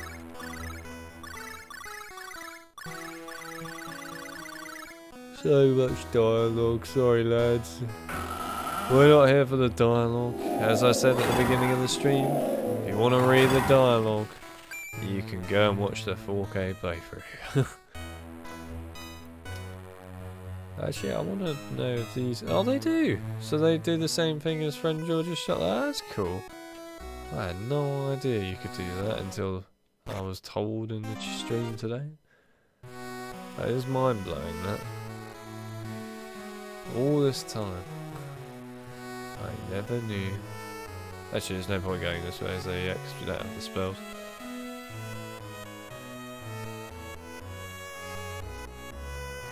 Run along now, Harry. Yeah, I want to keep. Actually, what does he say for Filch? Oh, I thought he was going to say, I'm going to murder you, Potter. But no, he didn't say that.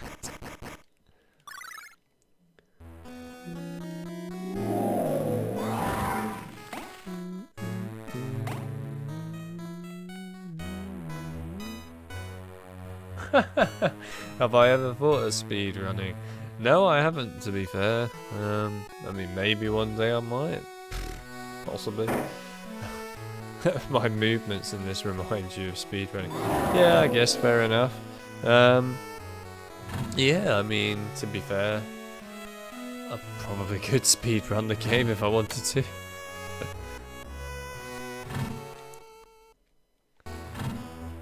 Yes, I suppose me jumping around like this would come across like that. But yeah, maybe one day, we'll see. One day. I'll think about it. Ooh. Yes, I know the PC versions have a speedrunning scene, don't you worry. I mean, all the games do. I know. There's some very impressive people in the speedrunning community for Harry Potter, in all honesty. Like, my hats go off to them with some of the stuff they do. It's actually incredible. Some of the skips and things they find are just nuts. I think my biggest problem with the speedrunning point of view is if you want to do a speedrun properly on these games, and I do mean properly as well, it means you basically have to usually use different programs to get your games to be a window-like mode or a low-resolution mode, and then you have to obey specific rules if you can't increase your frame rate, of course, and stuff like that beyond what the game supports and stuff, which, you know, I totally respect those rules, of course, that's absolutely fine. I understand why they're in place, but for me, I just find that kind of annoying, mainly because I quite like playing games in the best way that they could possibly be played. So as a result, it kind of annoys me having to downgrade it all effectively just to do that. But maybe one day I'll think about it. Also, speedrunning things, I'm pretty sure they don't allow you to play the games through emulators. I could be wrong, but I don't think they do. which means even more effort to have to set it all up. So, yeah, I don't know. I mean, if you're just doing it for the sake of like sitting down, playing it like I am right now, I guess, and putting a timer on your screen and just timing yourself playing it for a bit of fun, i.e. not doing it in a competitive way that actually goes on the leaderboard, then yeah, I guess that's fun and alright to do.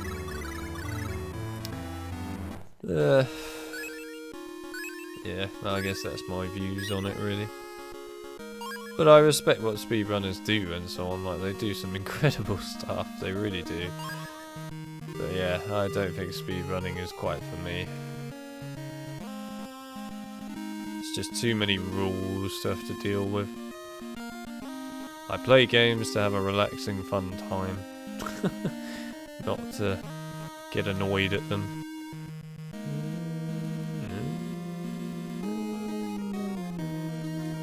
Oi! You cheeky sod. Whoa. When I said grab it, I meant grab it. Not just sit there and do absolutely nothing helpful. Oh come on, you were in that. Right, well this has been atrocious time-wise now. I might have stood a chance a minute ago, but I've absolutely failed this now. Oh come on! Thank you, jeez. Right, well we definitely didn't get the card there. Not even close. Oh well, we got the card earlier, that's fine. We can actually redo that anyway, so it's not a problem. We've got to do it later anyway in order to get the cards, if we're going to do 100% on this game, which we might do. I'll think about it.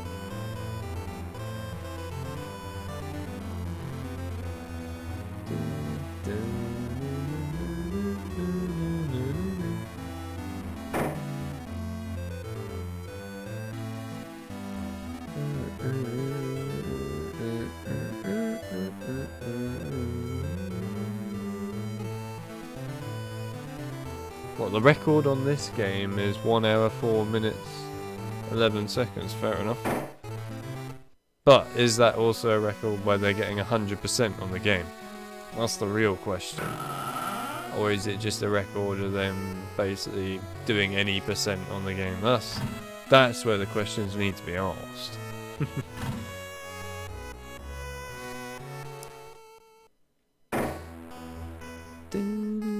Hello, remote. Ooh, I just got to jump in the middle of a cutscene. Well, what do you know?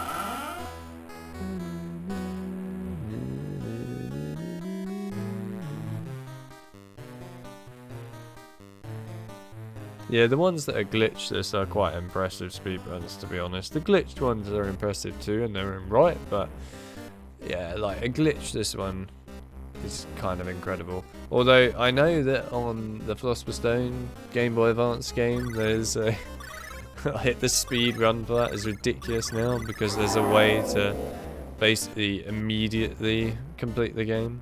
So as soon as you go and do the quill, like for the Pendo challenge at the very beginning, if you push the barrel with the Pendo like out a little bit and then you go around it and come back round and cast it again, it'll push you out of the wall if you do a particular movement. And it's hilarious because it pushes you out of the wall, and then all you have to do is go to the doorway basically for the beginning of the challenge, and then it activates the cutscene for the end of the game. Literally. So then you've completed the game. When you haven't even done like any of the game at all, really. That was truly hilarious, that. So yeah, that is a glitch speedrun on that game. That was quite something, that.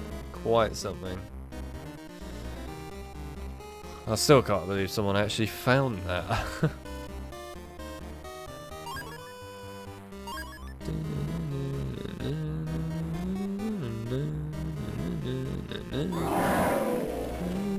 What I would love to know, actually, I've never looked at this, I should look probably one time, is what someone's got as a speed run for completing all 3 of the Time Splitters games. They can do them separately, of course, but completing every single aspect of them, so that means getting 100% on the entire game. So it's completing all the challenges, all the story mode, unlocking every character, so on. I would love to know what the speed run is for all that. That would be interesting to know for the Tire Splitters series.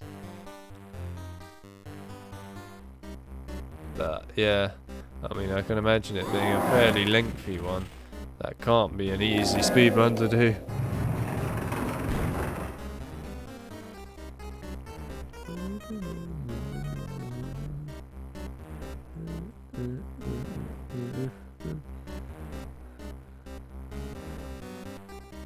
100%, it's 1 hour 37. Fair enough. Farron has joined the Discord, has he now? Okay, I will say hi in a minute. I'm in the middle of a Wingardium Leviosa challenge, being attacked by barrels. Once I'm not being attacked by barrels and things, I will come and say hi. Oh my god, that frame rate drops a bit there, doesn't it? Jeez. It does not like this challenge in this area, that's for sure.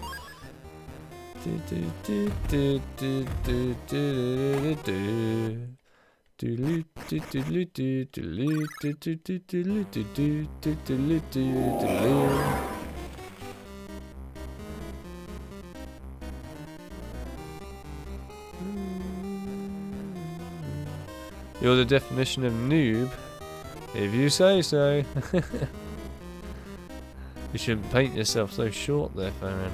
It's not a good way to really show off yourself in the Discord. So I'll give you a proper role in a sec. So you are not everybody role, but rather an actual role. Oh, you actually hate this menu sometimes. Do it, thank you.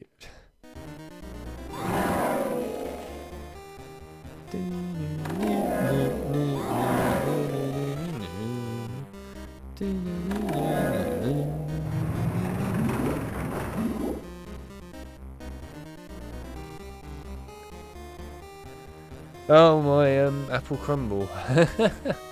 Yes, my apple crumble photo that has since been very well received. It's a big deal, apple crumble, you know. Very big deal. Anyway, go on then, let's have a look at the Discord quickly. So there he is, there's Farron, and everyone is already waving hi. Wait, is Alison in the... Is Alison in the stream today? If not, Alison should pop into the stream.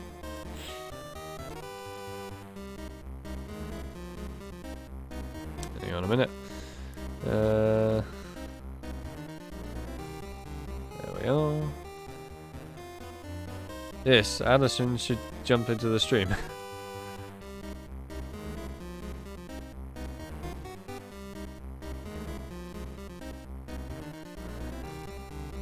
Right, where's Farron? Let's give him a proper role in the Discord. There we go. Perfect. Farron, you now have a proper role. Congratulations.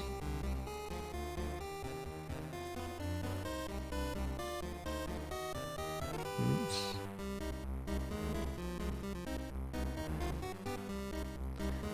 Hang on a minute. I promise I will get back to the game in 2 seconds.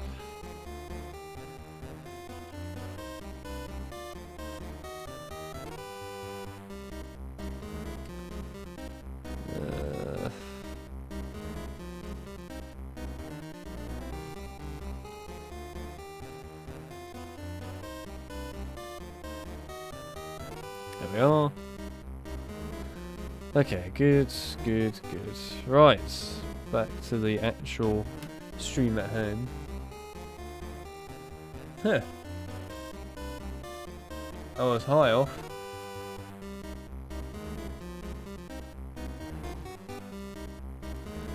No worries, hi. I'm glad that you could actually come along and be a part of the stream, as always. And yeah, well, I'm glad you're happy to see this game getting streamed. So am I. But yeah, hopefully we'll see you in the next stream soon. By the way, guys, I am now streaming during the weeks, so just bear that in mind. Also, I will be, once it releases, streaming the new LEGO Star Wars game, probably each day. So you'll be getting streams from me most likely like every day. Because I'm pretty damn excited for that game and it's something I really want to play. And I was tempted to just record it and put it on the channel, but then I thought, why not stream it? We could stream it and do like 100% run on it or something. I mean, it might take us a little while because it looks like a big game, but you know, it'd be quite a fun. So yeah, I thought we could stream that when it comes out, which is like 2 weeks time. So expect to see some streams on that for the most part, like every day, when I'm free to do it anyway. Because that would be quite fun.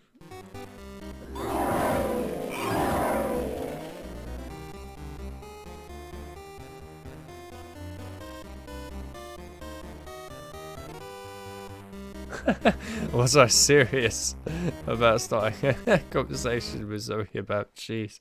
Well, I mean, to be fair, if you wish to have a conversation with Zoe about cheese, then feel free to do so. I'm sure she would answer. Don't annoy her, of course, about it, but yeah, if you want to talk to her about cheese, then I'm sure she'll answer and be friendly and nice about it. Like I said, just don't annoy her about it at all. So yes, by all means, you can message Zoe about cheese. In fact, I'm sure she'd probably like to talk about cheese. Oh, come on, I was hardly in that.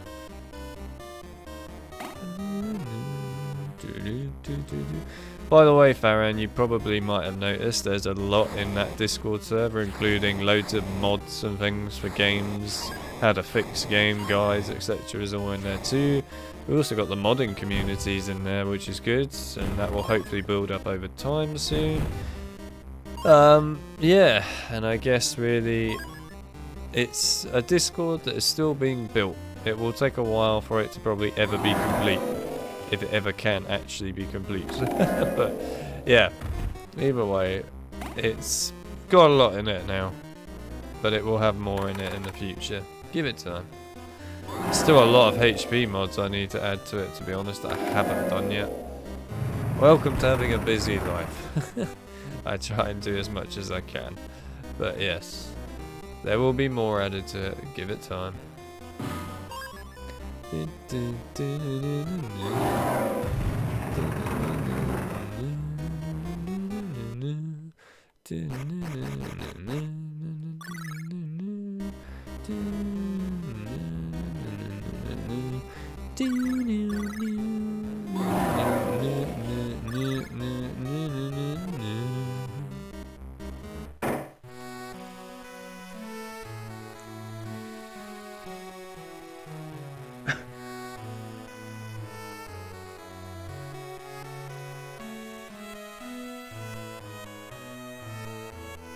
Oh, she's having technology problems, is she? I didn't notice. That's what happens when I'm playing a game right now. I can only keep up with so much.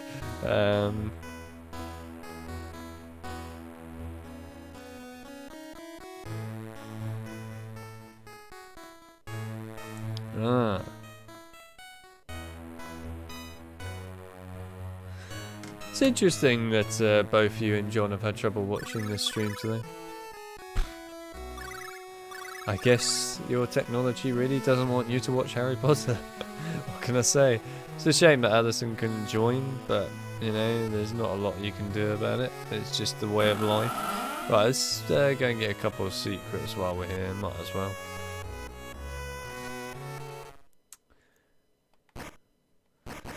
But anyway, thank you for letting me know that, John.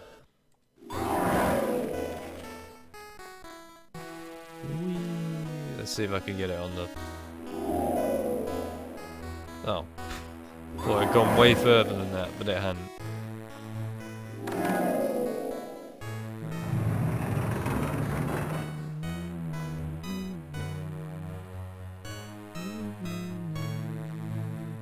So are you able to watch it on your laptop now then, Jim? Does it work?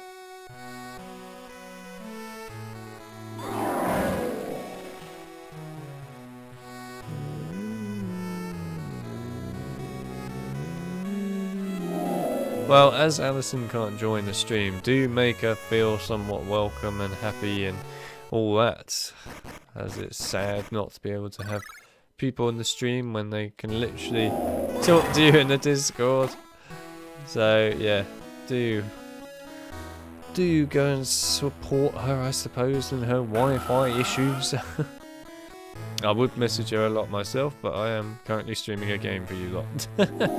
I might message briefly, but yeah, it's difficult when you're actually the person streaming to talk in a Discord. Unless, of course, you are talking in a Discord voice chat, in which case it's a little different. Anyway, yeah, Fly, if you want to talk to Zoe about cheese, then yeah, go ahead. But like I said, don't annoy her. That's my only rule, don't annoy her. I'm quite strict about that. If people start annoying others constantly and spamming them and that, then there will be actions taken. I.e. permanent punishment in the Deathly Hallows Part 1, and you will never be allowed to leave. Should probably create that in the Discord server. The banishing area is just called Deathly Hallows Part 1.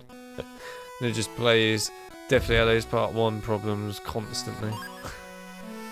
Oh, I probably should mention, in case people didn't know, who are in the stream today. I know quite a lot do, but I have it linked down in the description of this stream. If you want to learn how to clip any moments of my streams, so like funny moments and so on, for what's happened during the stream, then you can do so by just following that guide down below.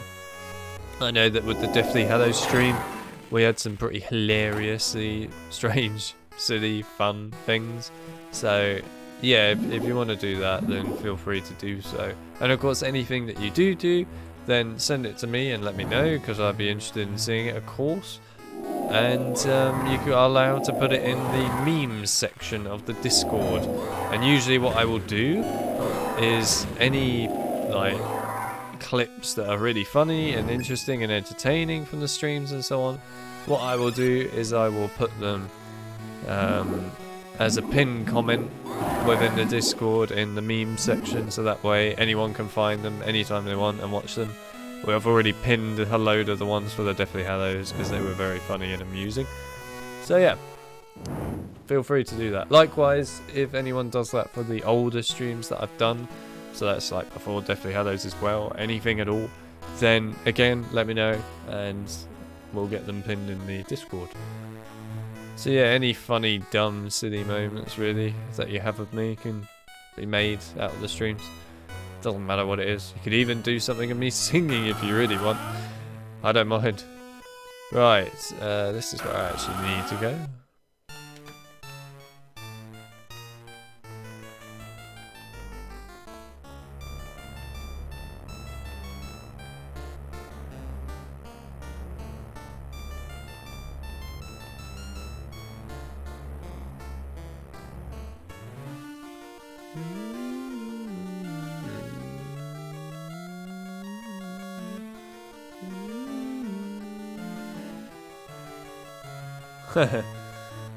Yeah, if you see Zoe on Fly, then yeah, feel free to message her about cheese. I'm sure she'll respond.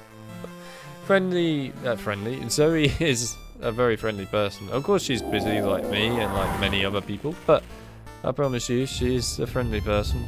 She's quite happy to respond usually. And I mean, to be fair, she did respond to you the first time about cheese, so there you go. Nah, Zoe's a very friendly person. I promise you she'll be happy to probably talk to you. I don't see why not.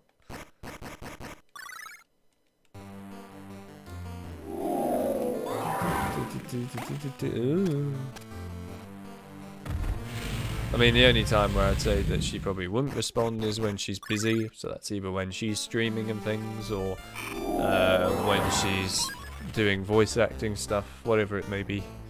That's when you usually won't obviously get any response from Zoe, but that's totally understandable because, you know, she's busy. So yeah. But when she's not doing that, I'm sure she'd be happy to respond.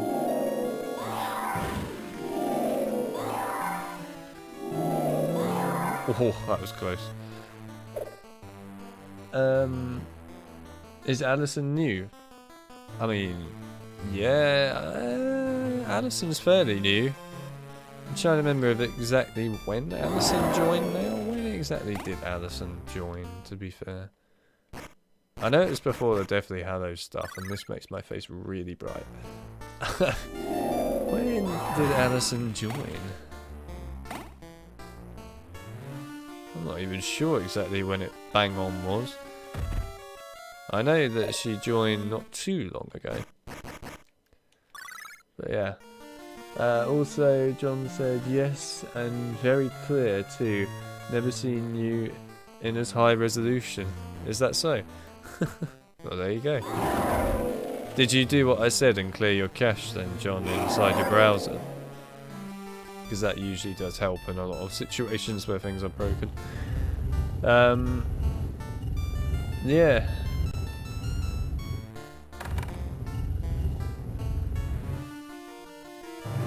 Also, you never see me in such high resolution. Does that mean that I was a pixel to you before, John? Was I just a tiny little pixel to you the whole time? Was the rice pudding a tiny pixel?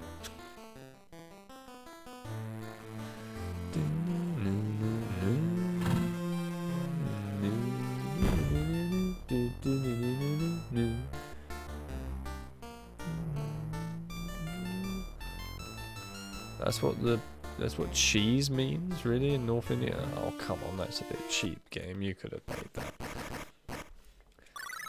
But of course you want me to open up the menu just to do it.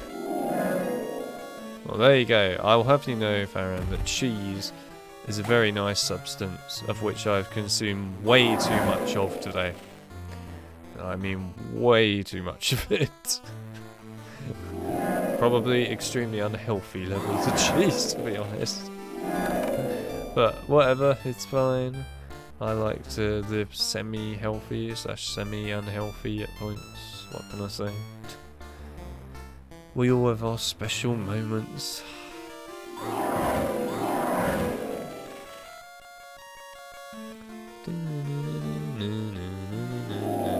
Oh, come on.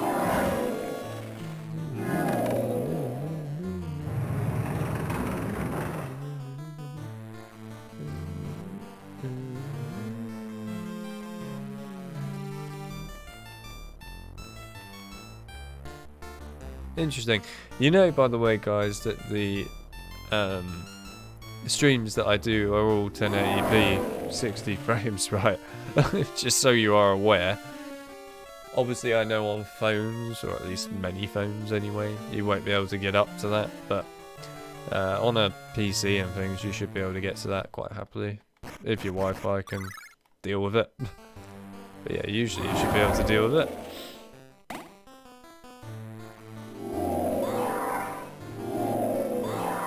Hell yeah.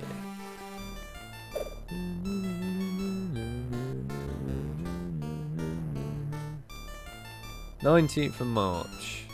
What did I do on the 19th of March in particular? Please hit the... Thank you. What did I do on the 19th of March in particular then? What was I streaming at that time? I never keep record of exactly the dates of when I stream stuff. What did I stream on the 19th of March?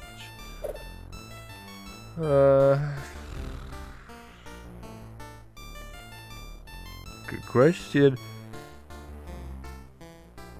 I mean, I guess it would have been sort of Deathly Hallows and things, but I must have streamed something else before then, like Clive Barker's Undying or something. Although I'm pretty sure I haven't done Clive Barker's Undying now since February. Speaking of which, we need to go back and play that more, because it's an awesome game. Or was it Time Splitters? Was it Time Splitters 1? Or was that also February? It might have been February. Again, I can't remember.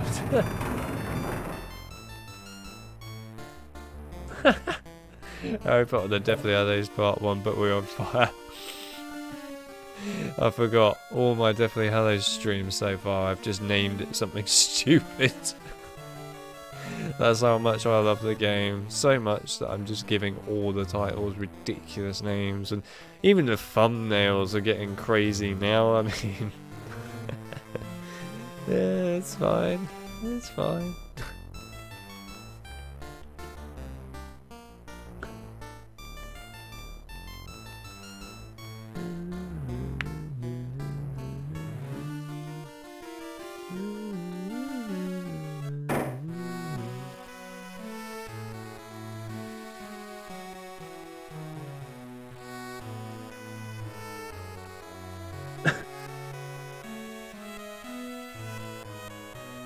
Anyway, I guess I'll quickly look at the Discord and see what's going on here. We've got a lot of talking. Right, what's going on here?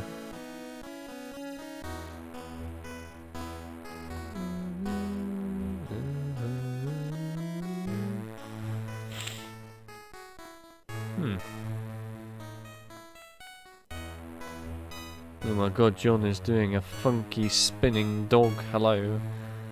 That's what we all like to see. Okay, I do want to be honest, at some point soon I'm gonna have to stream a Resident Evil game on this channel. Not really because I know you guys want it, although I'm sure you'd probably be alright with it. More the fact that I want it, and I also love the series and play it so frequently outside of streaming that it seems mad not to stream it at this point. Plus, to be fair, I think you lot would enjoy Resident Evil. I don't see why not. Well, maybe the horror people, i.e. people that love horror will love it. People that don't like horror might have something against it, but yeah. Lots of text, lots of text.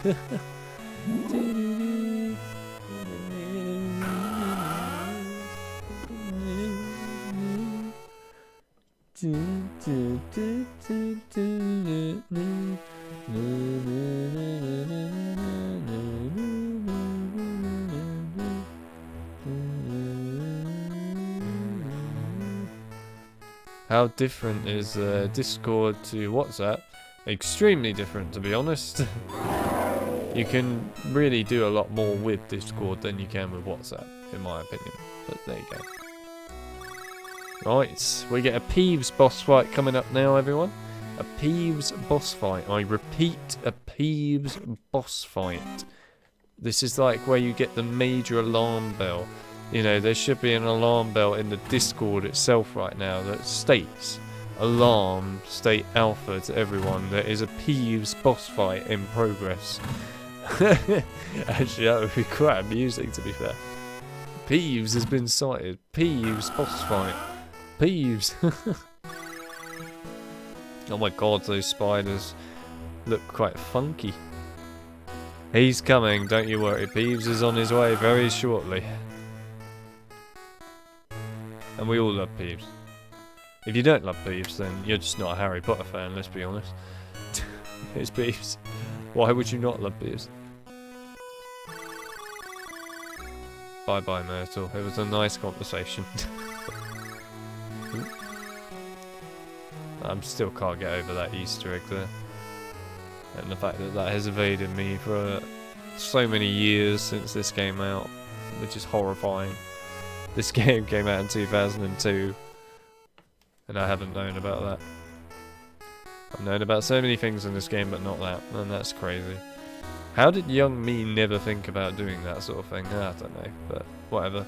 It's fine. Right, here we are. Peeves boss fight. I repeat, Peeves boss fight. The Discord must be on alarm state alpha. Peeves boss fight. There he is. It's the man himself. The awesome freaking poltergeist. Oi, it's Potty Wee Potter. You can't hurt me, I'm a ghost. We all love him.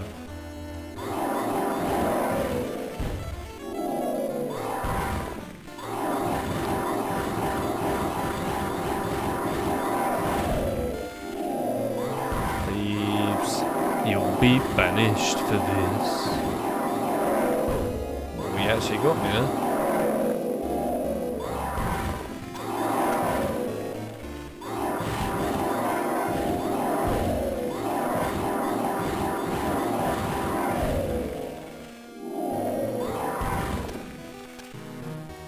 got a new health bar.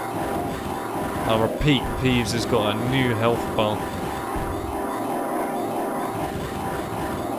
His health bar is nearly gone though.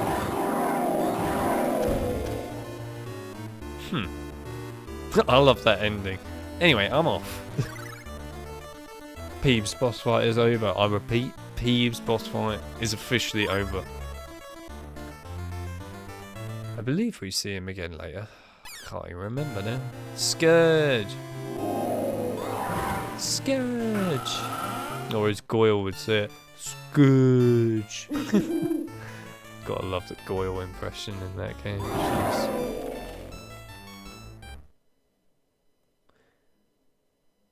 John has already made it happen, and I hope he made it happen. John, you better have made it happen. I'll be disappointed if it didn't happen, John. Peeves boss fight alarm state alpha is a very important drill. Very important.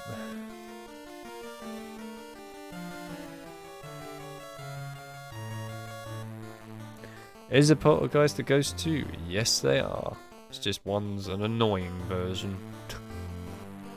There's ghosts and then there's annoying ghosts, effectively. That's what a poltergeist is, an annoying ghost. I.e. Peeves. Yeah. Oh god. Go on, go. What? You were well past that door. How the hell did you see me? You're past the door. That is not fair. Alright, fine. Ugh, did he have to be walking down the carpet?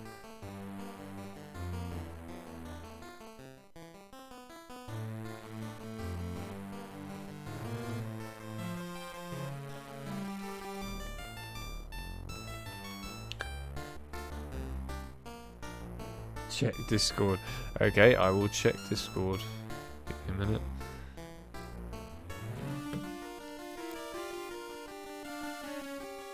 Okay.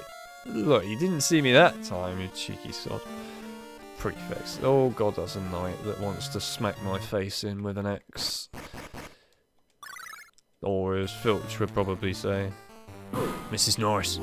Could have sworn I heard blood splatter in here, but blah blah blah. Oh, speaking of which, I am thinking of streaming the Philosopher's Stone PC game again, but with the Chamber of Secrets movement mod on it, because I've never actually done that on this channel, even though people have wanted me to do it for a long time, and I've just never done it. And it's a really good mod. It makes the game so much more playable. So yeah, I think we'll do that probably very soon. Maybe even next, you never know. I've got to decide when I can actually be bothered to go and play more Deathly Hallows Part 1. Oh, and that's a difficult one, to be honest. Because who honestly wants to go and play Deathly Hallows Part 1? Seriously. Who wants to play it?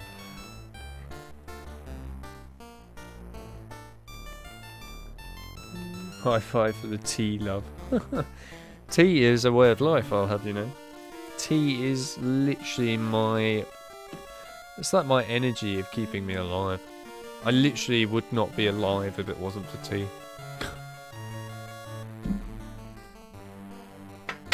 Great timing to have a tea, actually, when I need to smash something, but whatever.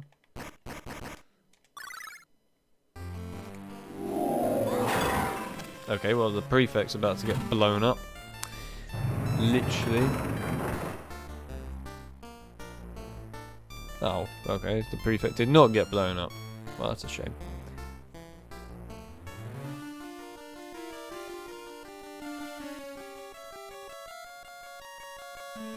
Oh, Farron, you missed what I mentioned earlier when you weren't here, that I was going to go back into HP2, sorry, HP3 even PS2 again on the stream.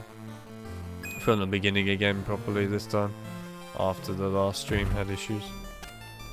So, yeah, you missed that. That is happening.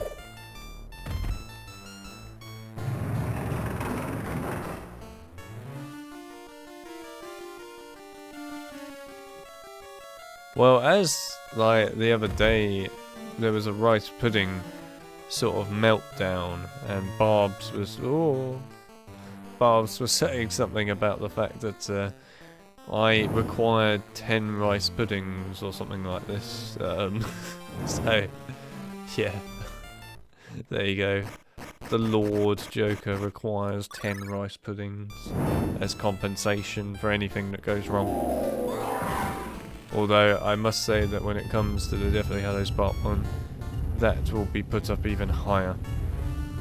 I.e., I require at least probably 200 rice puddings as compensation for that game.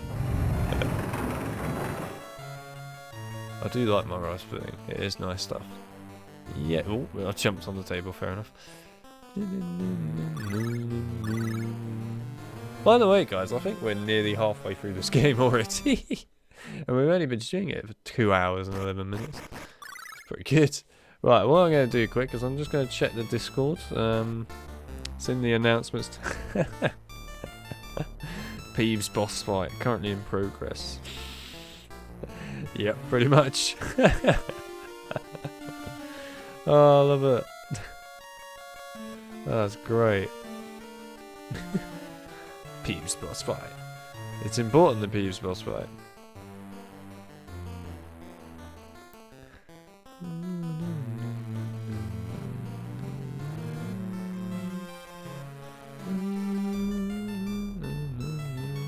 Oops. Right. There we are. Sorted out the Discord.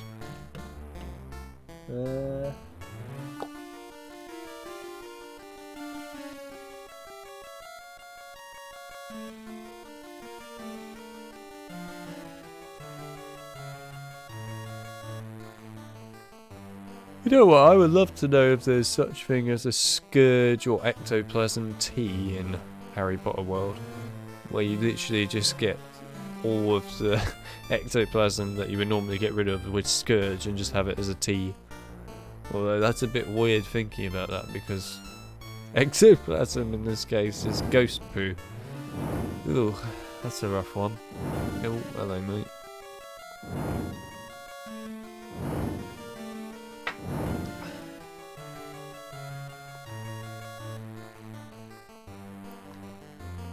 You gotta love the way that these prefects here are just very happily walking around explosive bomb things, i.e. dumb bombs, knights that literally will slice their heads off, and just all manner of other weird crap. They're just happily walking around this. They don't care. Like, yeah, maybe tonight I might get my head chopped off by the suit of armour, but you know what, I mean, there is one benefit, I don't have to worry about patrolling every night. It's like, what is this madness? Health and safety is bad. Also, surely this prefect would notice. It'd be bloody obvious, no, that someone has just pulled the curtain when the curtain was just open. Also, why would Hogwarts have these random holes in the side of its walls with a curtain on it? I mean, obviously I get it from a game perspective, but just from a real life, I guess, perspective here, a realistic perspective, it's a bit strange. Just a bit strange. Also, I see Liam has joined the stream. Hello Liam, it's good to have you here, man. Good to have you here. Welcome, welcome, welcome. We are in the world of GBA today, Liam. Lots of pixelated graphics. But it is in, well, not for you, but it is for me anyway, in 4K. That's what matters. 4K pixelation is important. But yeah. Anyway. Welcome to GBA HP2. Great game, by the way. Great game, Liam. If you haven't played it, then you missed out on life. And you should really rethink your life. A bit like that quote from Attack of the Clones. You want to buy some diff sticks? No, you don't want to sell me diff sticks. I don't want to sell you diff sticks. You want to go home and rethink your life. I want to go home and rethink my life. It's probably one of the best bits of Attack of the Clones, to be honest. Now we can change up the whole end scene. You're gonna pay for all the death sticks you sold today, Dooku. We'll take him slowly together. You take the left. No, I'm taking the death sticks now. No, Anakin, no, no. As you could see, my death stick powers are far beyond yours. Now, back down. I'm quitting the whole of Attack of the Clones movie now. We should just get some of the secrets while we're here. Quoting the Attack of the Clones movie, but just changing it to be something memeable. I want to buy some dipsticks. You don't want to sell me dipsticks. I don't want to see your dipsticks.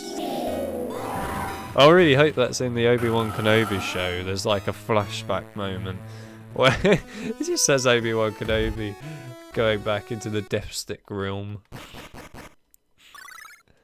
Want to buy me some dipsticks? No, you don't want to buy some dipsticks. The whole Jedi Order has been killed, but I want dipsticks. They were banned from Coruscant after the Jedi Order was slaughtered in Order 66, but I ordered a dipstick Order 66.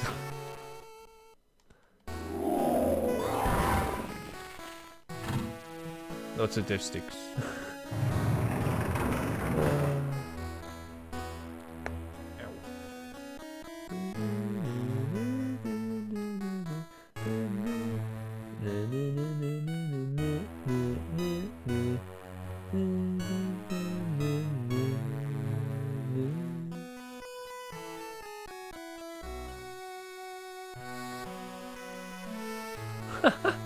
I don't mind a lifetime supply of rice pudding would ever make you. I don't mind. I don't think even.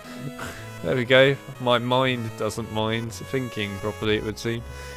Yeah, I'm not sure even a life supply of rice pudding would make me care for the Deathly Hallows Part 1. I mean, I don't think anyone willingly could care about the Deathly Hallows Part 1.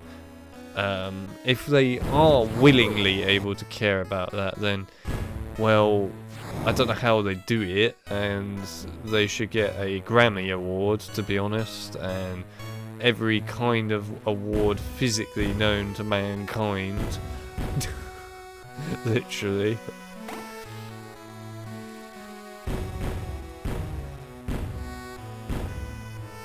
See, why would they put that in the middle of a common room? Just logically thinking here, why would that be in a common room? Why, look at this. A common room is a place for the students to rest. Meanwhile, the school's just like, let's burn them! Set them on fire! Kill them with some balls with chain spikes on them! Throw vases at them! Kill them! Kill them all! Literally, that is what Hogwarts feels like in this game. It's just kill everyone.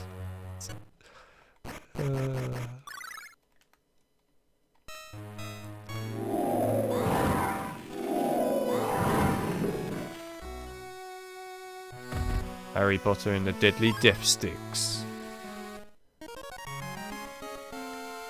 Harry went to the burrow. As soon as he got to the burrow, Molly Weasley came outside and said, "Do you want to buy some death sticks?" Harry nodded and took the death sticks and had a great time. Also, we've unlocked Alohomora, which is the hidden spell in this game, so that's pretty cool. We're already well way through this game and I like it. But we need to buy some death sticks. Oh, I can't be asked to go all the way upstairs if I'm honest. I normally would, but I can't be bothered. Going upstairs in this game is actually quite slow. Right, let's put that on. We've only got one more spell to learn, which we're about to learn now. And then we've literally learned every single spell in the game.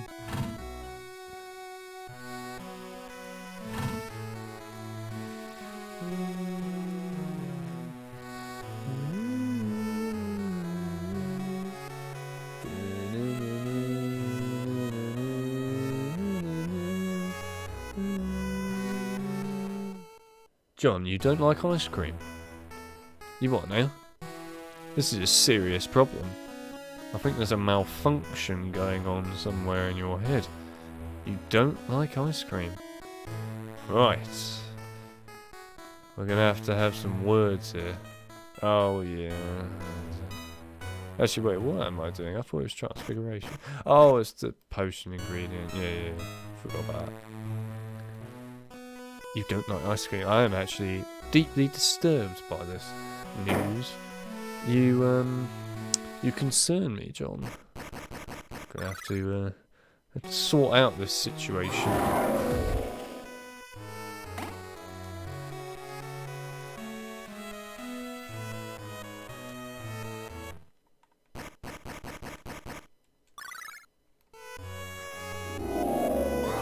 In we go to a tiny room that we will only visit once. Here we are. Awesome, now I can actually go to where I'm supposed to go.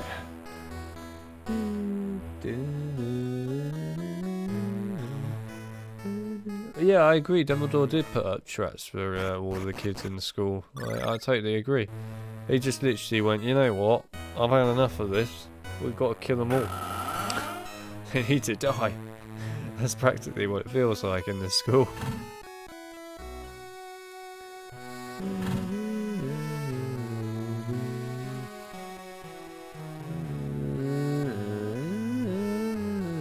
Is the Deathly Hallows 2 better than part 1? Yes. Is it better by any degree? No. Is it something worth your while? No. Is it longer than the Deathly Hallows part 1? No. Deathly Hallows part 1 will take you roughly 3 to 4 hours to complete because of all the bonus crap it throws in, and the challenge mode if you count that. Deathly Hallows part 2, 2 hours. That's it, it's a literally 2 hour long game. And it's an awful game as well. You like put it on your PC and you think, why am I putting this on my PC? And then when you do it, you also think, I'm so sorry PC. I'm so sorry for this loss of hard drive space so that you can be tortured with this. It's cruel. I feel more sorry for the PC than I do for anything else, really. It's bad. It's bad. And everyone's like, yeah, you could probably make it all the way through Deathly Hallows part 1 in one stream and then do part 2 as well. It's like, pfft, no. Can barely make it through 1, let alone 2. God knows how I'm going to get through the whole of 1. I mean, God knows how I'm even going to be able to play 2. I don't even know when I'm going to play 2.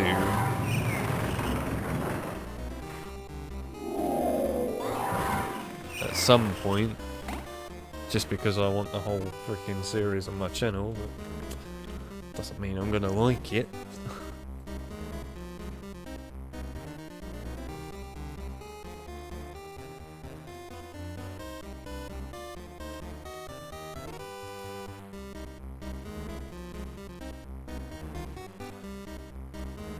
You only like the PC versions for the first 4, Liam.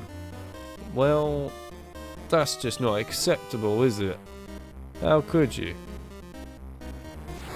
You know, I was expecting you to like the Deathly Hallows on every platform.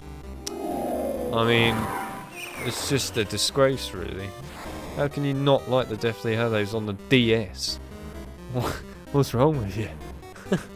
It's a masterpiece. Such a masterpiece that no one cares for it and sells it for literally 5p. I saw it the other day for 5p. Did I buy it? No. Why? Because I have no interest in playing the DS games, in all honesty.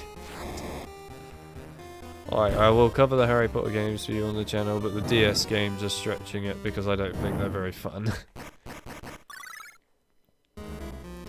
I played the DS games before with HP, and to be honest with you, I wasn't impressed. Game Boy games? Yeah! There's some good stuff here. DS? No. But then again, I kind of felt like that in general about the Game Boy and the DS. I always thought that the Game Boy was better than the DS. Like, the DS was a neat gimmick, I guess, but it just didn't have very many incredibly interesting games on it a lot of the time. Whereas the Game Boy does. It just feels like there's more effort put into the Game Boy in my opinion than the DS. Maybe that's just my point of view, but honestly that's how I feel. Smack it! On the floor, smack it! Harry wants more, smack it! And now he's just been whacked in the head by an axe. Almost.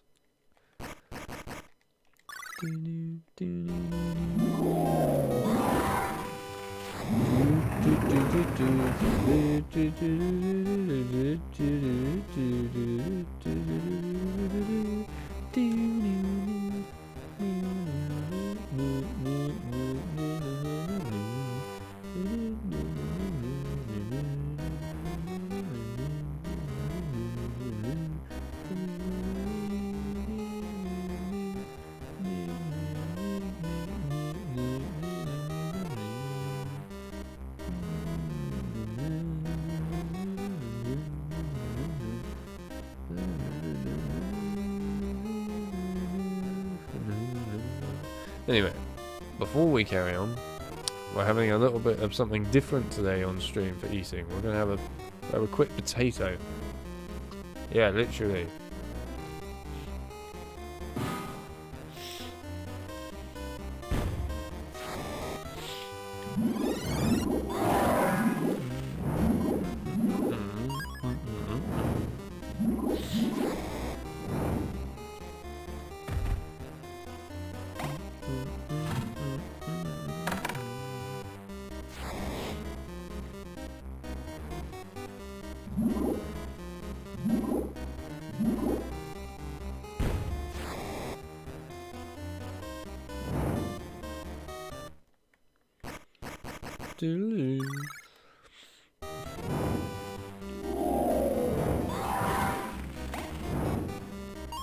Very nice.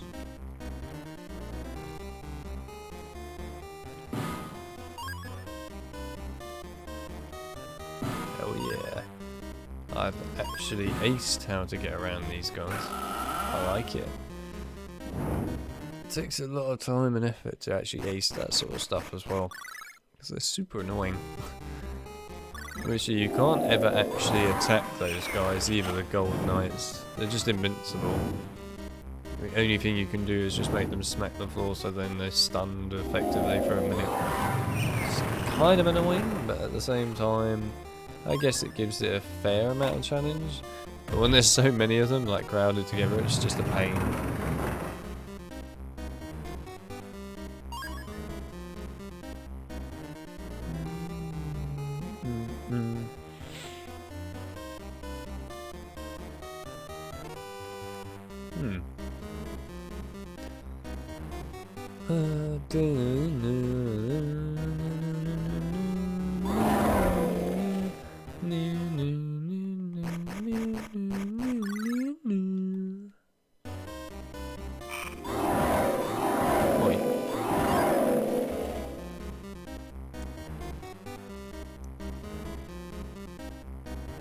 Always put his bread and butter pudding in the Discord.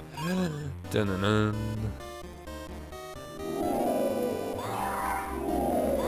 I expect everyone to now be making food. Everyone's got the recipes for it. There's no excuses now.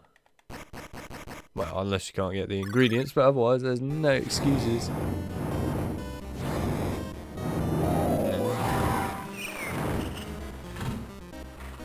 Hey, finally got the secret Wingardium Leviosa thing.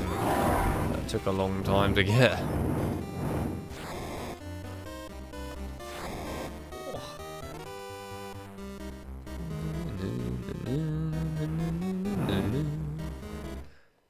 Wingardium Leviosa.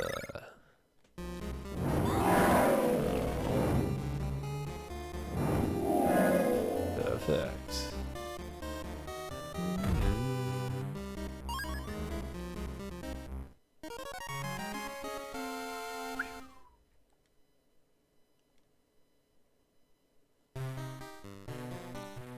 Alright. This is actually probably one of the longest levels in this game.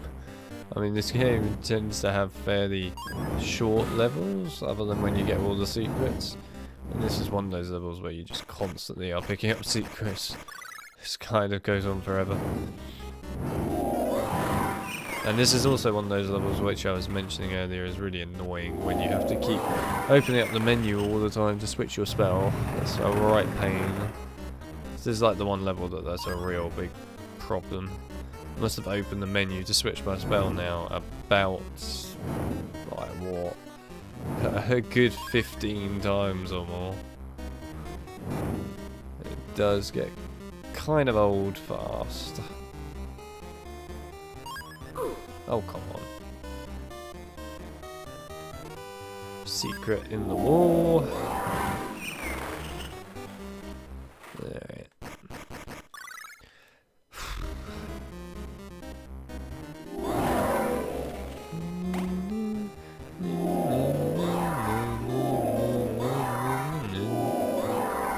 Close one, close call, but we did it. Good stuff. Oh my god. Opening up the menu again. Ah, it gets tiring after a while opening up the menu. So much opening up the menu just to do stuff. It's like, come on. Oh, that was close.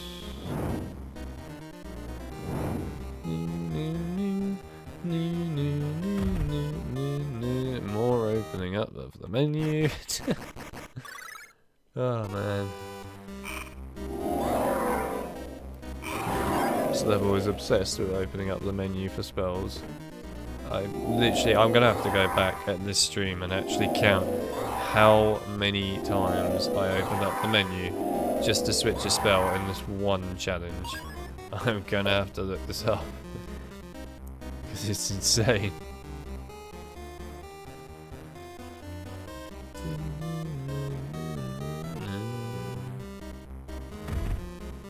Right, I think we're near the end of the challenge now. Oh, we're at the end, nice.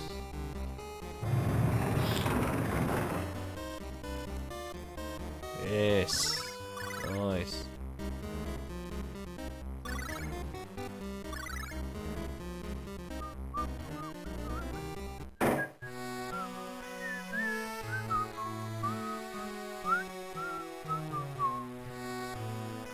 Oh yeah, the Quidditch match, nice. We actually get the first Quidditch, well, the first and only Quidditch match in the game, I should say.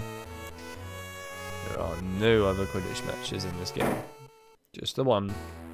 There's a lot of training for it, I must say, but literally only the one actual match. It's crazy that. I don't know why they put you through so much training on this, and then only make you do the one freaking match. It's kind of a bit weird. Actually, while we're out here, might as well do this. Right, I just gotta find them now. Where were they? Where were the rocks? There's one.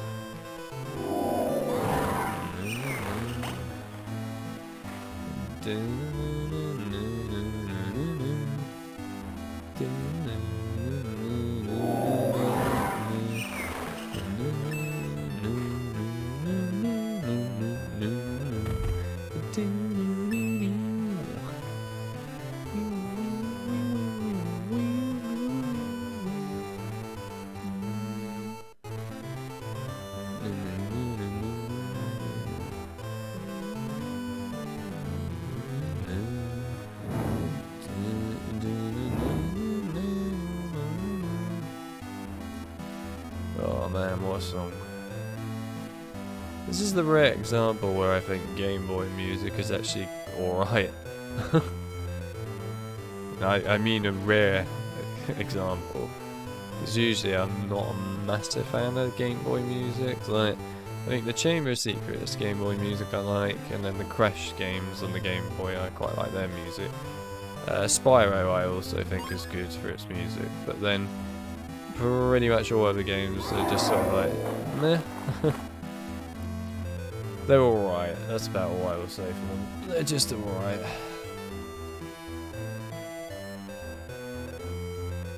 I swear there's a locked chest. Yeah, there it is. I knew it was around. change your mind. You're getting there, 50 out of 100, not bad.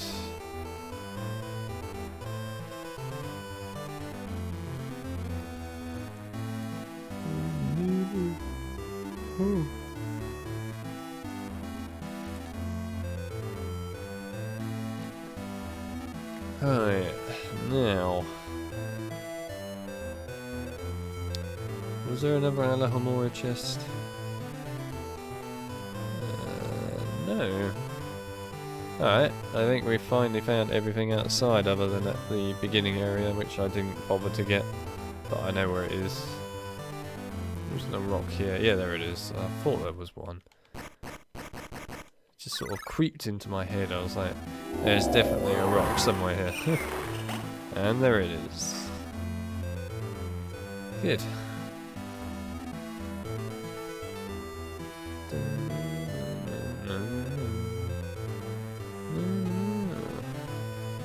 And here's the Quidditch pitch.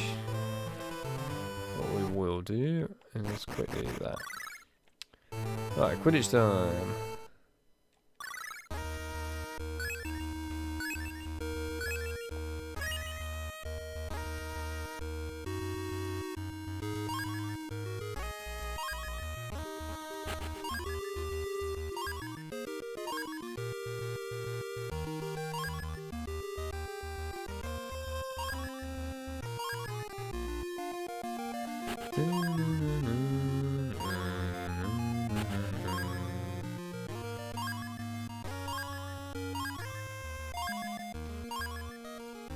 I'm coming for you, Malfoy. You can't escape me.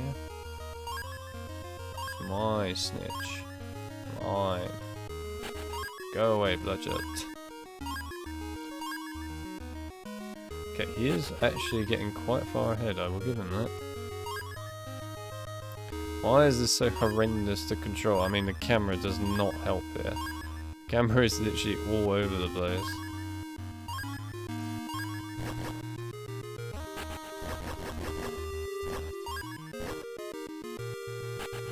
Go away, Bludger.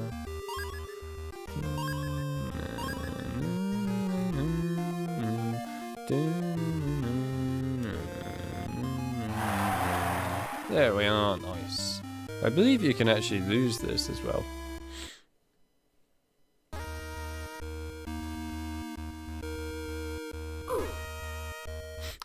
It's not actually Harry's arm that's broken, it's his armpit that's broken in this one.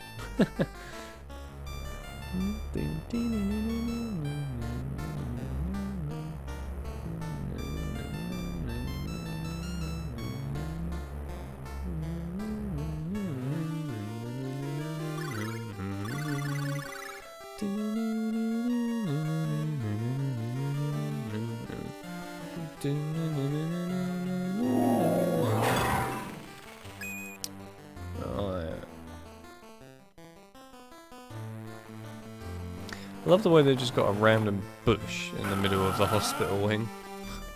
Hi, as you do.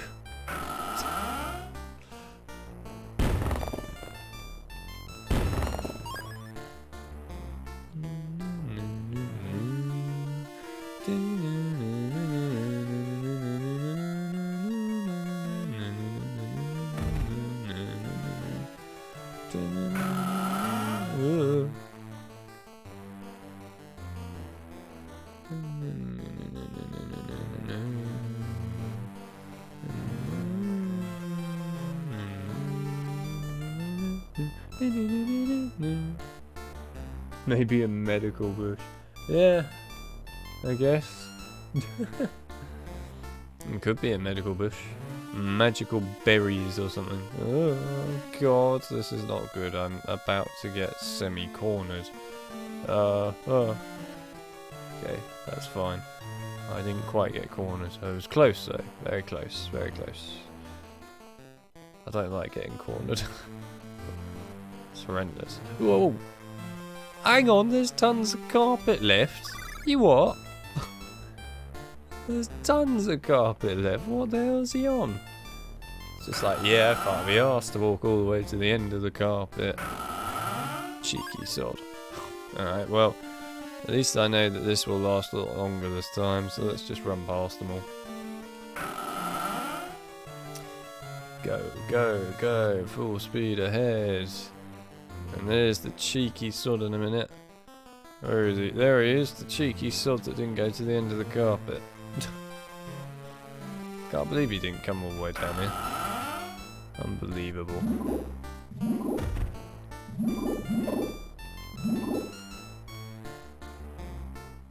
Wow. You gotta love the fact that this is a hospital. There's a troll in the middle of the bathroom. And it's covered in flies. I'm not sure they would get away with this. Health and safety would be on them in seconds.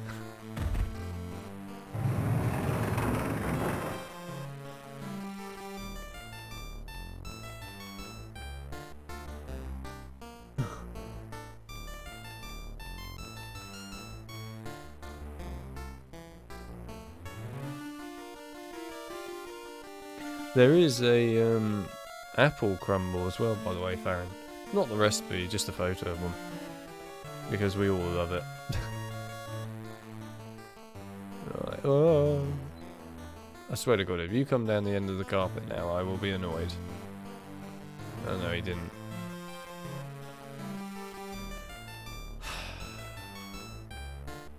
Can't believe I've actually managed to get caught twice today in this game. I mean, both were very unfair situations, but yes. Go away. Sneaking in this game is just quite lengthy to do, really. It's not even that it's hard, it's just lengthy. And I have very little patience levels for stealth in games these days. In fact, virtually none. My stealth days have kind of gone.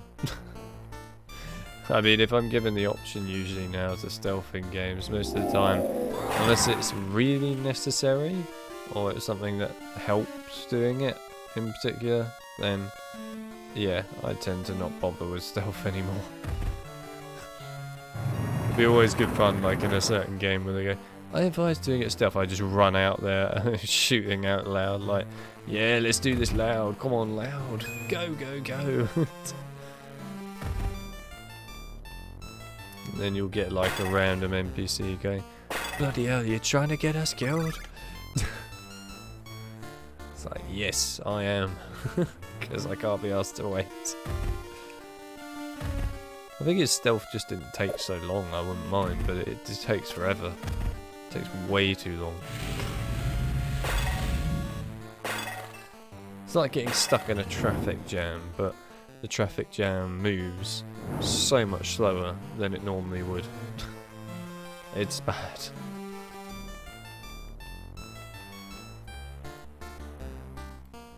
there actually anything down there? No. Good.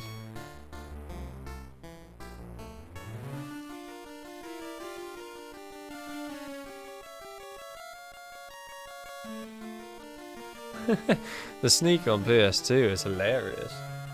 You can get some great reactions from people in that. In particular because of the fact that it's always really quiet and calm on the PS2 versions. Like really quiet and calm.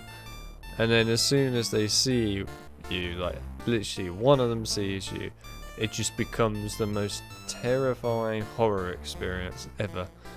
The music becomes extremely loud and belting. All these prefects are running around going like, there's someone around here, hey you! It's just like chasing you everywhere. It's just the most incredible, heart-wrenching experience when you get caught by one of them. Ooh. Really is quite an experience though.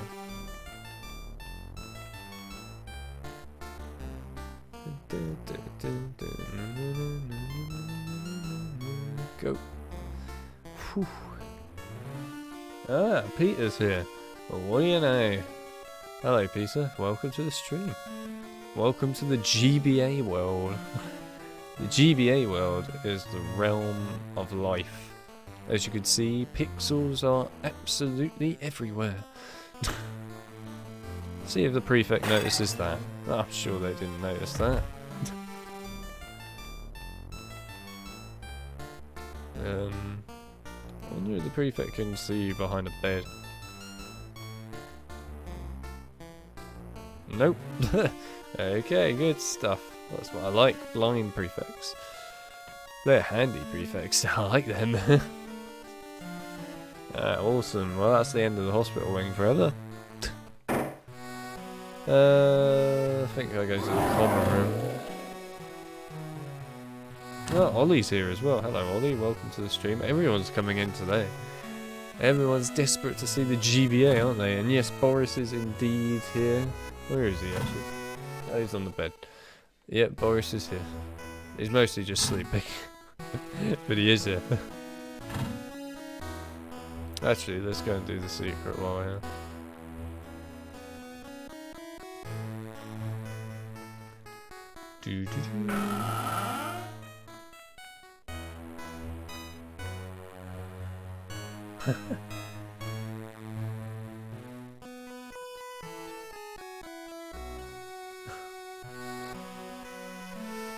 I think if Ofsted visited Hogwarts, Ofsted inspectors wouldn't make it out alive.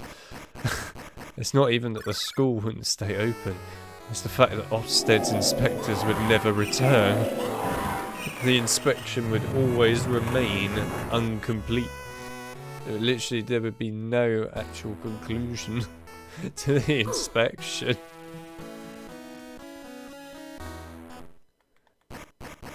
We get like the Minister for Magic or something going, so, Dumbledore, how was the Ofsted inspection? Did it go well? Ofsted inspection?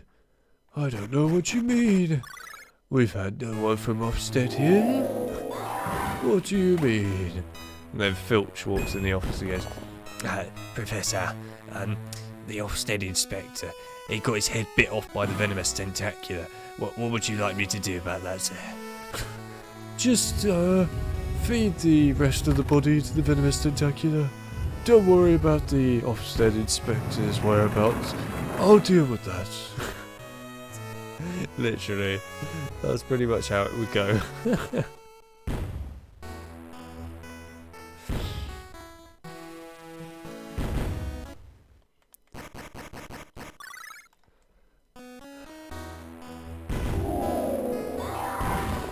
Meanwhile, Lucius Malfoy comes into the school and is just like, touch nothing, Draco.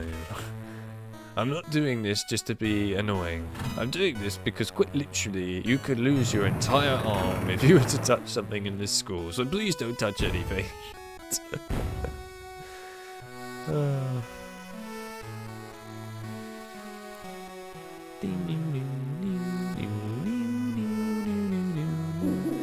But I'll have you know that Ofsted inspections in Hogwarts are very important. Or else how is Ofsted going to rate their Whomping Willows? You know, a very rare specimen, the Whomping Willow. Only about 8 billion of them in the Deathly Hallows games, but yeah.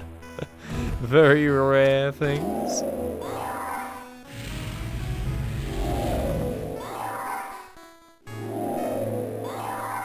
Do you have any idea how serious this is? Actually, I can think of a good meme for that one. Do you reckon EA was sitting down when they saw the result of the Deathly Hallows Part 1 when they were showing the showcase for it? By the devs, and they just sat down and went, do you have any idea how serious this is? You have exposed our terrible gaming practices.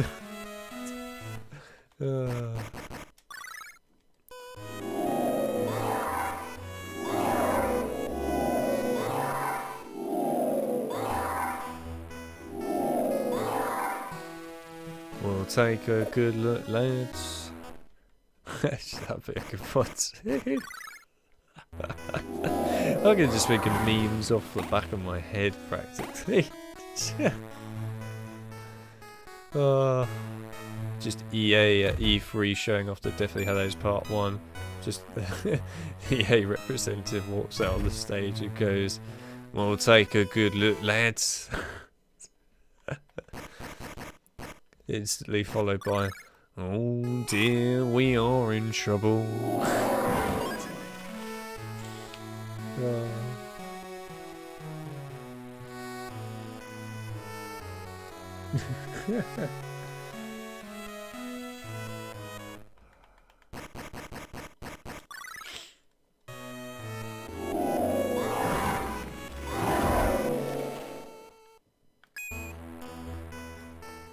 There it is, the invisible wall, the only one in the entire game, I might add.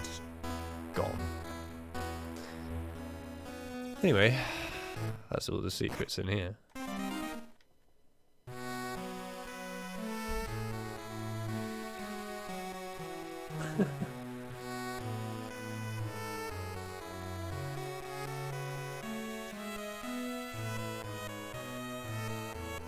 I'm not sure about that, Peter. Being transported to the GBA realm would make an interesting vacation for a week. I mean, it'd be a very pixelated vacation for the week. By the way, to anyone that's joined the stream, in case you're interested, if you're not a part of the Discord community, then there is a pinned comment in the chat where you can join the Discord community if you like. There's a lot of cool stuff that goes on in there. I'll let John explain it all to you because he's very good at it.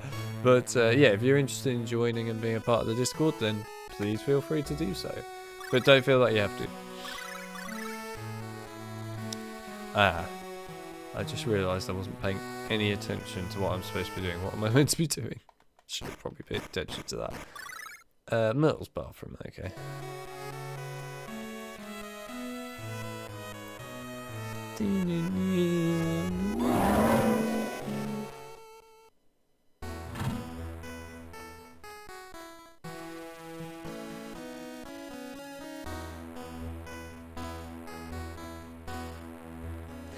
Yeah, if you send any general link on the chat on YouTube, it won't work.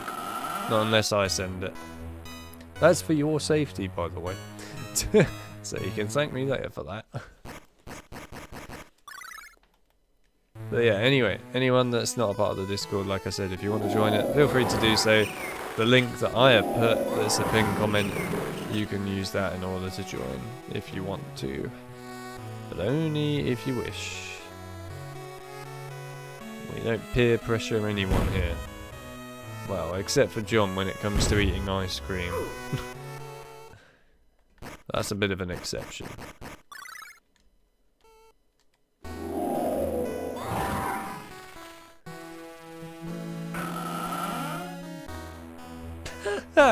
Dumbledore has the voice of an addicted smoker. Does he now? Welcome to Hogwarts School of Witchcraft and Wizardry. I am Smoker Dumbledore, your headmaster. Now, Hogwarts is full of smokers, Harry, so search behind every door, but keep in mind, not all secrets are rewarding. Only this morning I took a wrong turn and stumbled upon a room full of fags and all manner of weird weed smokers. But alas, when I returned, they'd all been turned into vape bombs. Now, up the stairs and off to your lessons. Don't be late. And then his voice immediately changes afterwards to just, your first lesson. It's just like, okay. Interesting. It's the good old vaping thing. All these people out there in society who smoke and use vapes. Meanwhile, I have never used those in my life and never will, because I am not mad to do that. Plus also it'd probably kill me, so yeah, it's probably not a great idea. Right, well we got all the secrets there, nice. Oh. We're getting quite a way through this game, by the way, guys, and it's only been 2 hours 54 minutes. That's kind of insane.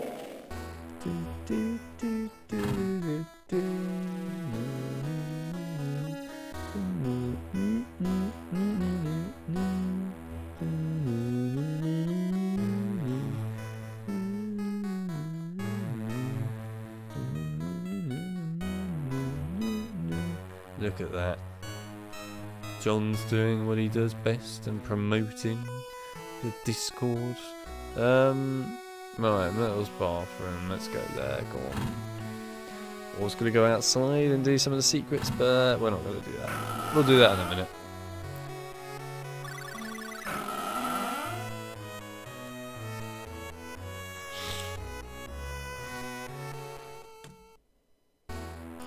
For people's information, I will be semi on the Discord during the stream, so that way I will see, you know, whenever you put something in the Discord or join the Discord. I won't be really active on it, but I will pop onto it every once in a while just to keep an eye on it.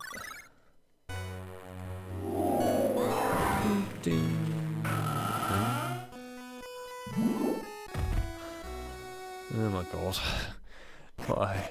So much spell switching.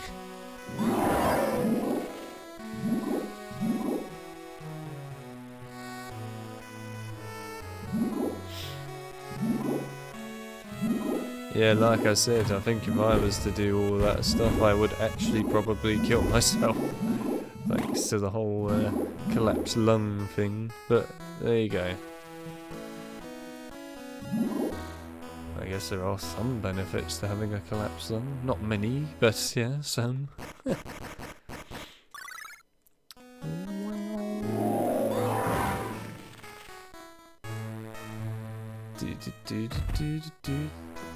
Wow, nice slide there, cauldron cake, right on the chair. Oh god, that's a bomb. We don't want the bomb.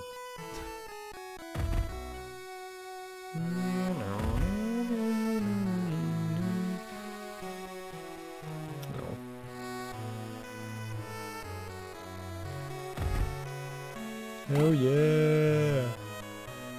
Look at all these beads that we're getting, man. Which is bean galore. I knew it was going to be time to switch spells soon. I knew it was coming.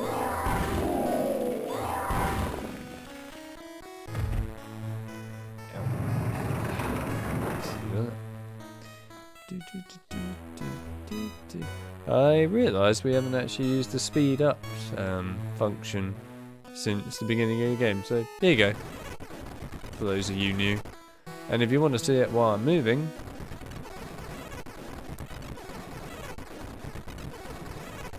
there you go. That is the speed up function. But yeah, we haven't used that since the beginning earlier, so thought I'd have a bit of a laugh and show that to people that haven't seen it yet. I hope you enjoyed Harry effectively on speed.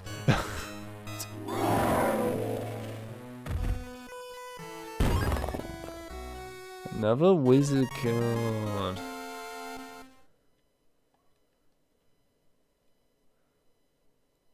Oh, we got the girding potion. Nice.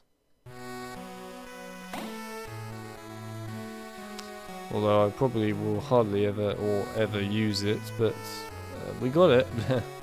Either way. I'm gonna... I didn't mean to do that. I meant to do that. Right, we'll go with this, yeah.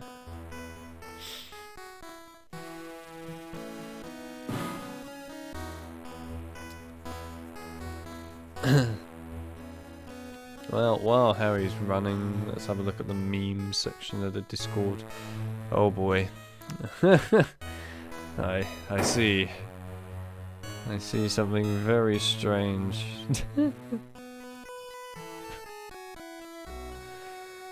Oh no. Do you have any idea how serious this is? Oh my god, there's even a dog picture. Multiple dog pictures. Well, you know. Not what I was expecting to see. There's more. Right.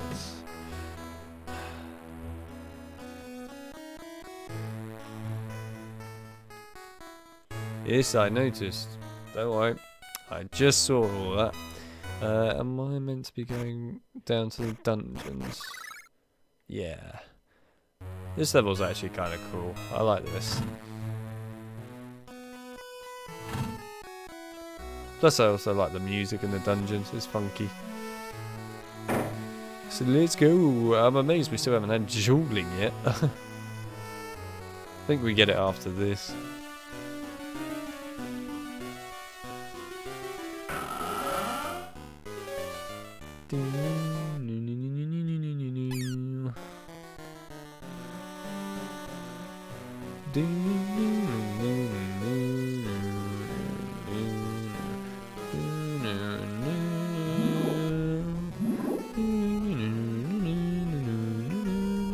I'm just expecting Snape to just be walking past going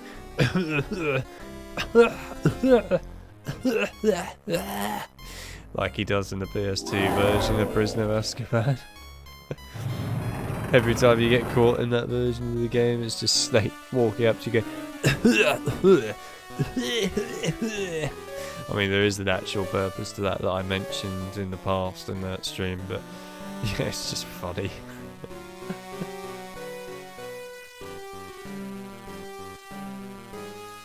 I love the way his head's doing this. So it's like, it's doing the frog meme. It's hard to even do it, but yeah.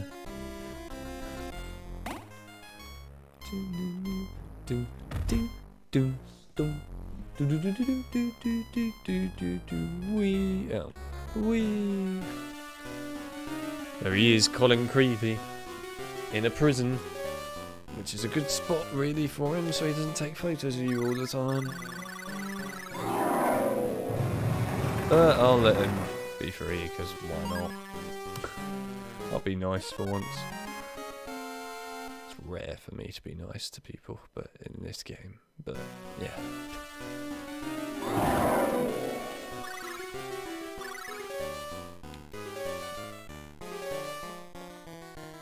I like the way he just stays in here in the dungeon. Oh, okay. I can see two of them. What part of the story is this? Well, it's basically collecting the potion ingredient as part of the story / dueling bit. Which in this game is actually near the end of the game. I know, it sounds really weird, doesn't it? But yeah, it's near the end of the game. We are actually more than halfway through this game now. Just for everyone's information.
No, it wasn't Dumbledore that put Colin in jail.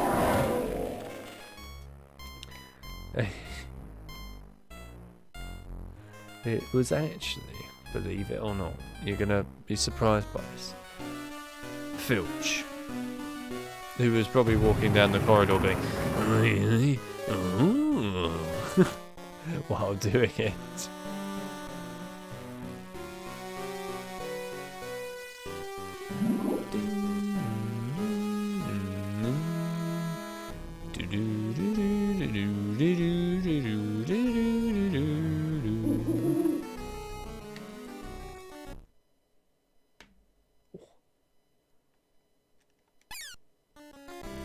Yeah, PS1 Snape has insulting lines, which is just like, I've never seen such pathetic work.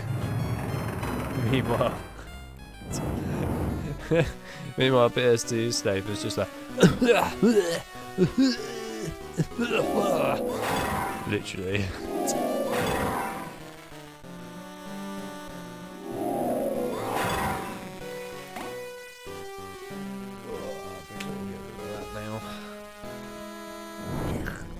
Right. You know what?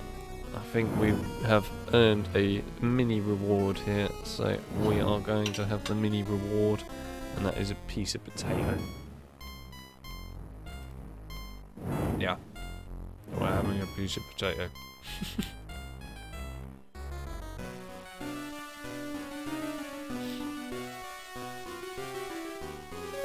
Quickly. Yes.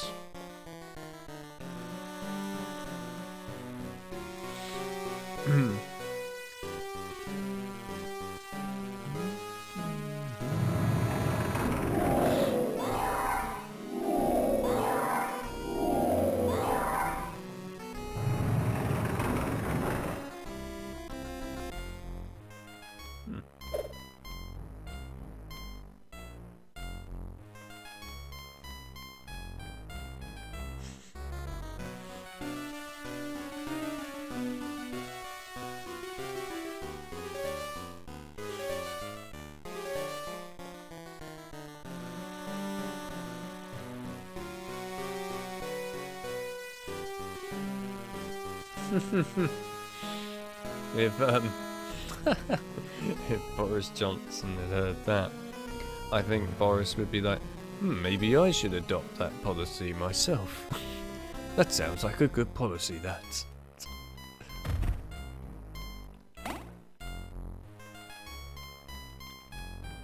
Although Boris talks a lot of weird things. I don't even know how to define it, it's just weird. A lot of the time it's just random stuff. But he does like to go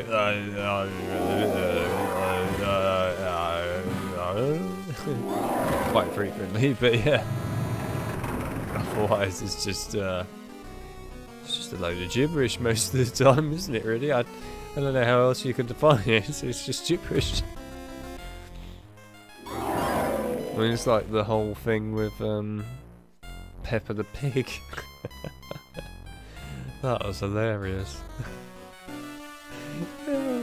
Just talking about very important world matters, and then all of a sudden, I think we should all go to Peppa Pig World, as we all must. Who here's been to Peppa Pig World? It's just like, what? This was really unexpected.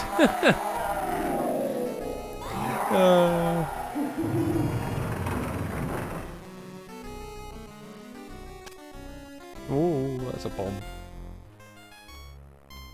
Actually, that's the Call of Duty 4 nuke that's just exploded in front of Harry there. All the US Marines in that game, in their helicopters, being badasses with their sunglasses and all that. And then you get the whole all US Marines with a possible nuclear site identified. And then there it goes in COD 4. Although I have to say that is a really fun level in COD 4. It probably is my favourite level in COD 4. Don't get me wrong, the sneak level is also really good, all giddied up. Really do enjoy that, but nah, nothing compared to Shock and Awe. People can love all giddied up all they like, but Shock and Awe is a freaking awesome level in COD 4. Such a memorable level.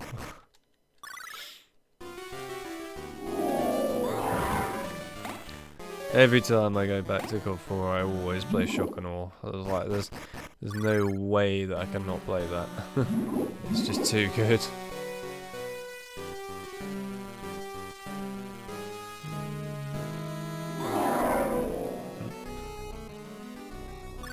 I have an idea. Where are you, Snape? Oh, he's there. Okay. Eat that. That was close, actually. Nearly killed Snape. Close. Nearly. Not quite.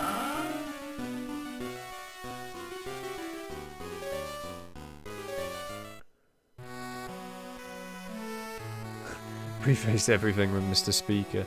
We like the Mr. Speaker. Actually, it'd be more along the lines of, I want to thank my the right honourable gentleman. It's just, that's pretty much what it is. They're on the second floor, aren't they? Oh look, Silver's here. Hello Silver, haven't seen you in a while. Welcome to the stream, nice to have you here as always. By the way Silver, if you want to join the Discord server then feel free to do so. There's a link in the chat so you can come and join it if you wish. It's up to you, entirely up to you. Oh, they're not here. Well, that's depressing. Oh, don't tell me they go up to the common room, that's just annoying.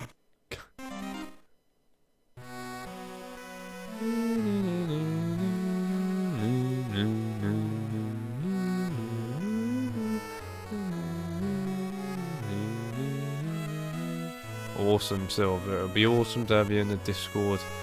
We need some silver in there. Wait, where are they then? They're in the common room. Oh, it's the dueling. I even spoke about dueling earlier and I completely forgot it existed. Alright, to the Great Hall. The one and only time we're actually going to be using the Great Hall for a proper mission. Love it.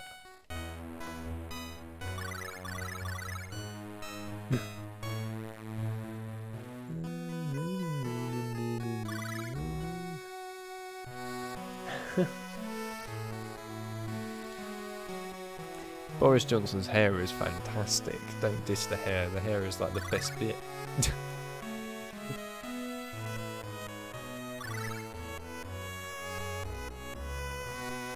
British politics is just always funny to watch because everyone in it is always kind of nuts and a bit of an idiot a lot of the time.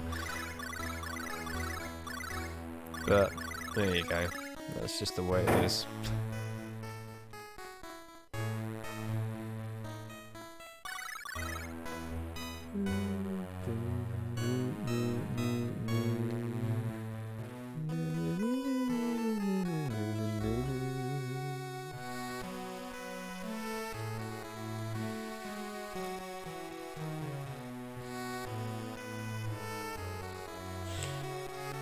Right, I'm just going to quickly pop on the Discord because I believe Silver has joined. Silver has joined.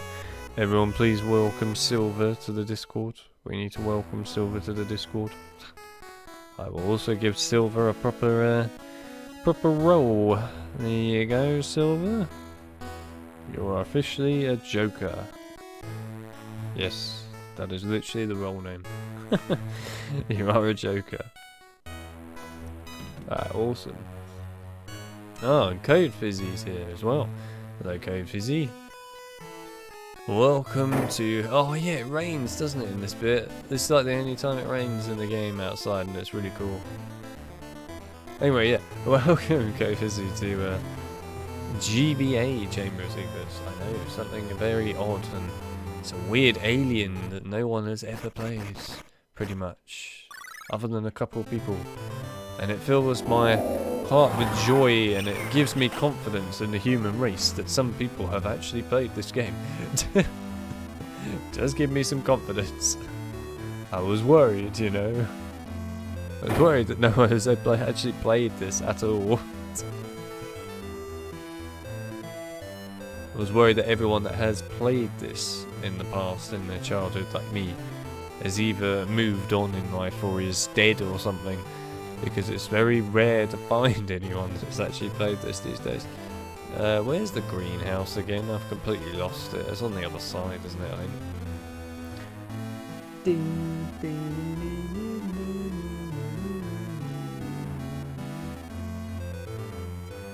I am down to the last potion ingredient. You're correct, Silver. We're more than halfway through the game. We started this from the very beginning as well. So, here's the greenhouse. So, yeah. We're basically at the end of the game. Oh, I've got the wrong spell out. I'm not going to kill it with Aberforce. I don't think it honestly matters, but screw it, let's do it with Vincent, yeah.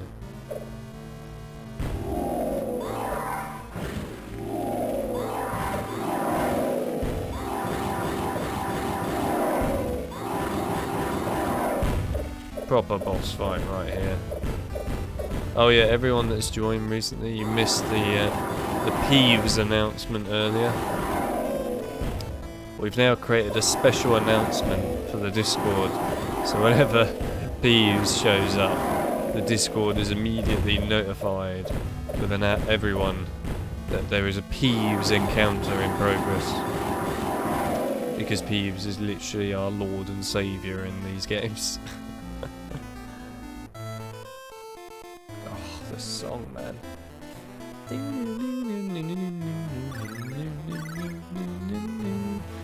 No, don't get rid of the song. I like the song.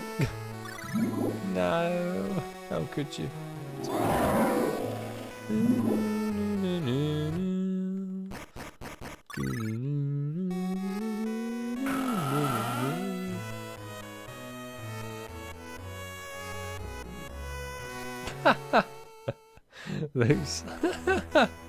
Looks like the venomous tentacular is releasing COVID particles. If you say so. That's one way of putting it. Oh, that's great. Hello, fat lady. Oh yeah, I've got to take the long route. Actually, we might do some secrets along the way, why not? Might as well.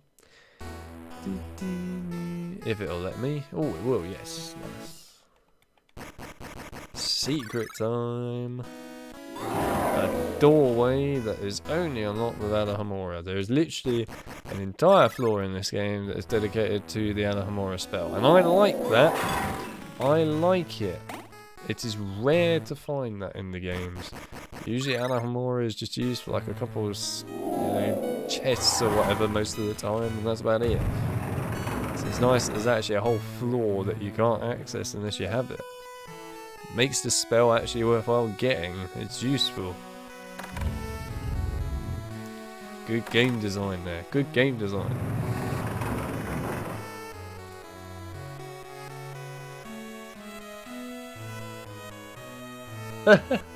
Well, so I love that code Fizz. Looks better than Goblet of Fire. It is better than Goblet of Fire. This is a lot better than Goblet of Fire. This is an incredible game right here. A lot more interesting than Goblet of Fire. But don't worry, Code Fizz. Eventually, if Goblet is ever fixed, then you will never have to look at it ever again. Unless you choose to do so. So think of the benefits. Goblet can vanish. It can disappear. It is possible to wipe it from your brain. It's quite difficult, but it is possible. Time to switch spells again.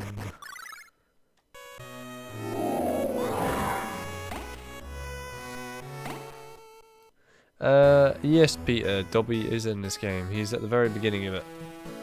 And that's it. So you've missed him.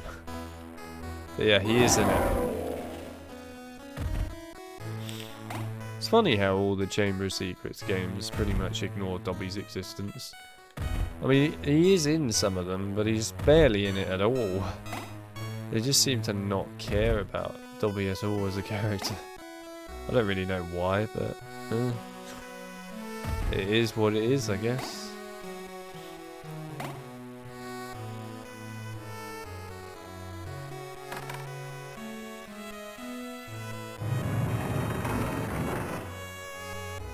Can you wipe Deathly Hallows Part 1 from your brain? Absolutely not. If I have to have it in my brain, then you have to have it in yours. That's the penalty and the price you pay. Believe me, if I could get rid of Deathly Hallows Part 1 from my entire memory, then that would be amazing. I would love to. I would love to forget that those games even exist, but here we are. Although I will admit, I do like the main menu music of Deathly Hallows Part 1. But that's about it. That's my general love for that game. The main menu theme. It's one of those games where I actually prefer being on the main menu than actually playing it. I would happily rather just sit on the main menu than actually sit down and play it. Maybe we should just have a stream where I sit on the Deathly Hallows Part 1's main menu and that's it. Part 3, the main menu is incredible. 10 out of 10. To be fair, I did do a rated trailer meme in the previous stream for Deathly Hallows. For those that were there, they heard that. I thought I was pretty generous giving the game a 15 out of 100. To be honest, I think it probably should have had lower.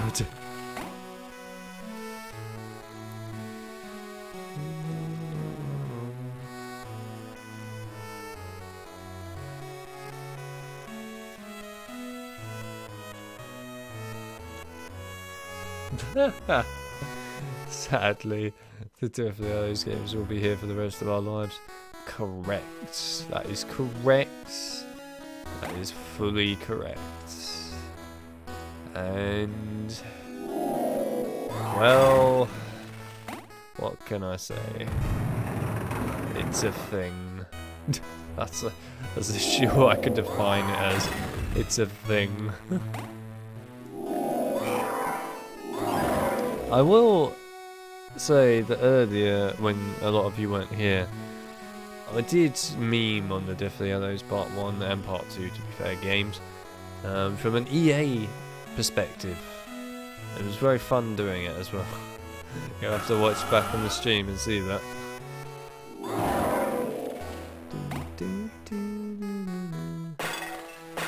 I remember I did it when I was in the Gryffindor common room getting some secrets in the secret wall area. There you go, that'll help you find it if you need to.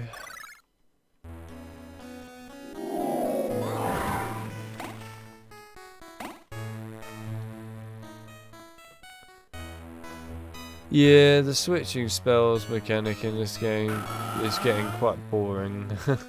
I have to be honest. It's getting tiring. I wish you could just push a button and then it would do it, rather than having to open up a menu every time. It gets tiring quickly. Especially as I'm a person who hates seeing menus in games. I'm someone that really likes to avoid menus at all costs. I just find them very immersing. Like, the immersive experience is just destroyed with a menu.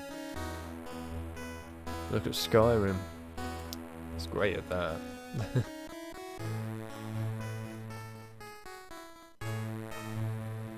Sit on Skyrim reading the freaking upgrade tree skills for like an hour.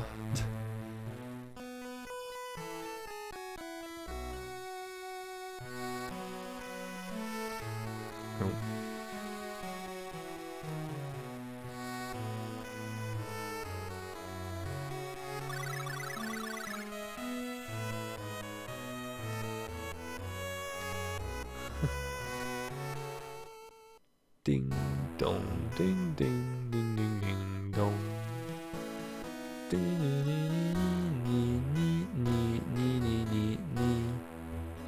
And there's a dead person. Oh, we managed to. Oh, Peeves.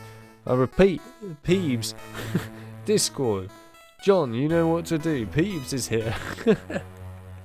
Peeves alert. I repeat, a Peeves alert. Oh, we love Peeves. We all love Peeves. I wasn't even expecting him here, to be fair. But yeah, Peeves alert. I repeat, a Peeves alert. No, don't get rid of Peeves. He's too awesome. Bring back Peeves. Even Harry's looking off in the distance like, Peeves, come back.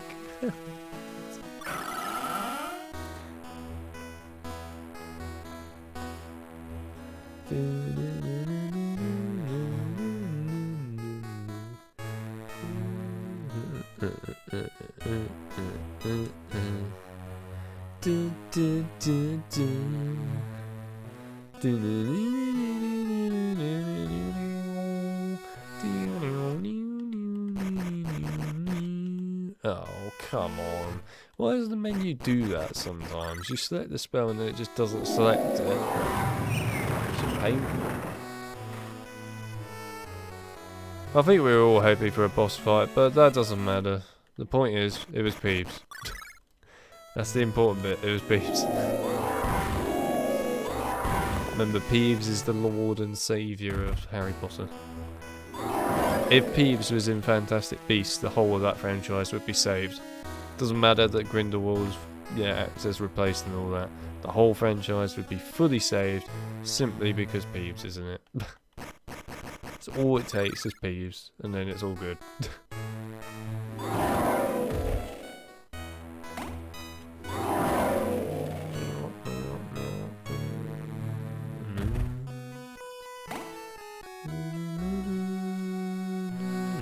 Pumpkin pasty. Wasn't expecting that out of the portrait. I was expecting a red bean. Ugh. Oh, fine, we'll switch it. I'm getting tired of switching spells. And there was nothing in it. What a lovely troll that was. Thanks, guys. I appreciate you trolling me.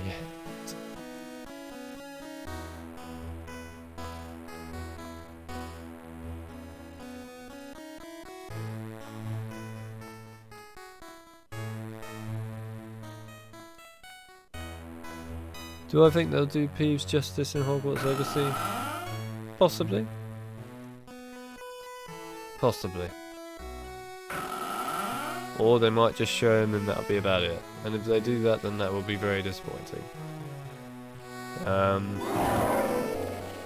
mean, from his design so far, I'm a little bit... I question it, let's put it that way. I question his design. It looks a little bit over the top to me. But, I mean, I need to hear his voice. Sneak in, no.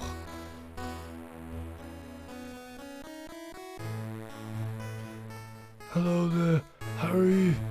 What are you doing in here? Why are you disturbing me in my office? Professor McGonagall sent me here because I killed a student. Oh, right.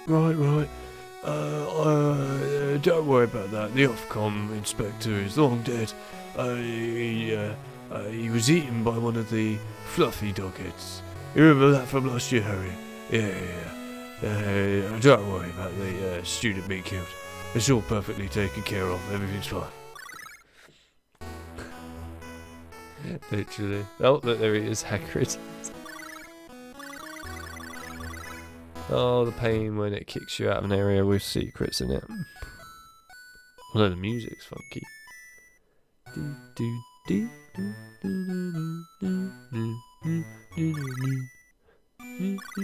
Oh. That was slower than I thought it would be.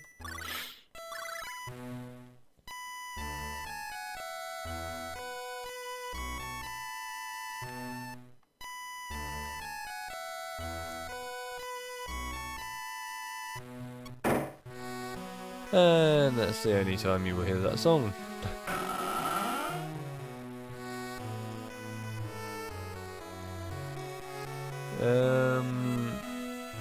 Right. I kind of want to go to Dumbledore's office and get those secrets quick. And then we'll go and do the main story again. Yeah, getting there.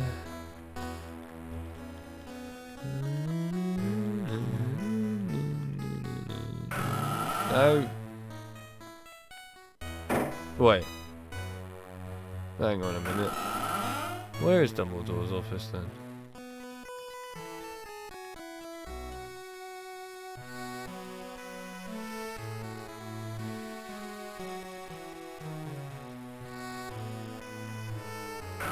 No. Ugh. This game literally has a way of sucking you into doorways. It's annoying. It's like Resident Evil 1 all of a sudden. It's going to suck you into the doorway, have a nice animation cutscene. There it is.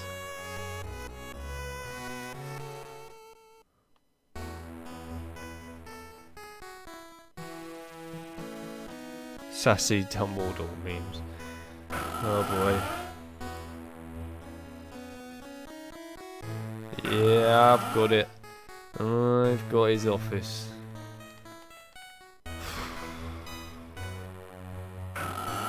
All this just for a couple of secrets.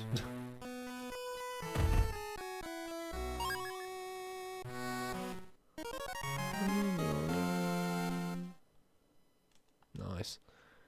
There is actually, to be fair. Oh. Yay. Just what I wanted. Yeah, there's actually a way to talk to Forks here. It's a secret, that. Secret in the game that most people don't know about. Because you normally never come to his office ever again.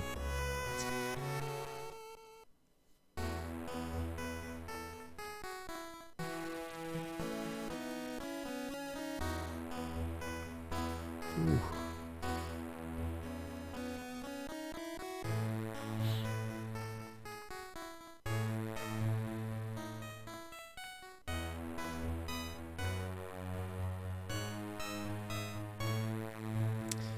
Ah, catchy music. Right, we're going to do one other last bit of exploring quickly. And then we're going to go and do the main story. And it's in here.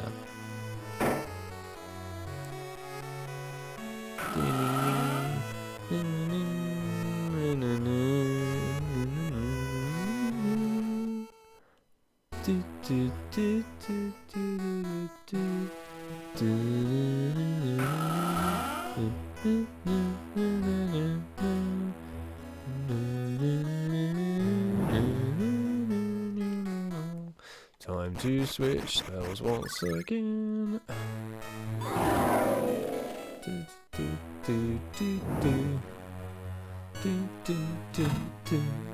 Boom. Oh yeah, look at that. 99 beans, we're almost there. Almost got every single red bean. Don't say I don't go for 100% in these games.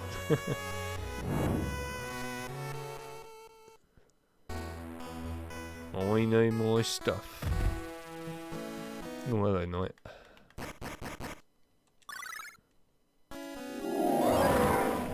I've got so much health at this point, it's insane.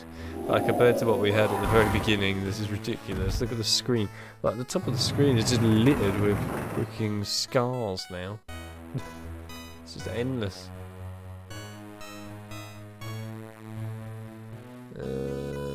Anything else? No, okay.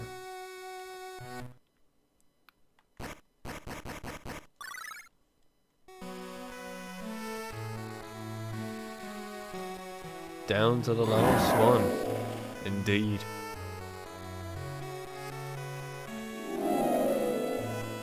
Alright. Do that. And the last one should be in here. And then that's it. We've got all the secrets literally in the entire game. Other than the wizard cards from the Quidditch stuff. And that's it. So that's pretty cool.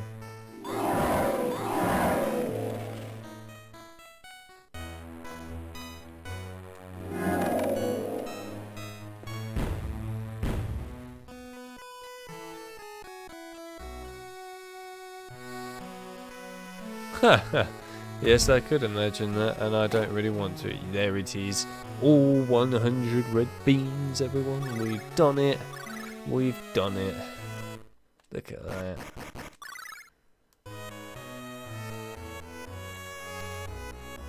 I think we should celebrate with some speed.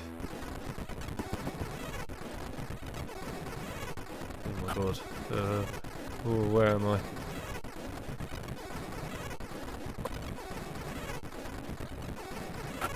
Hey, I managed to actually make it out. There you go.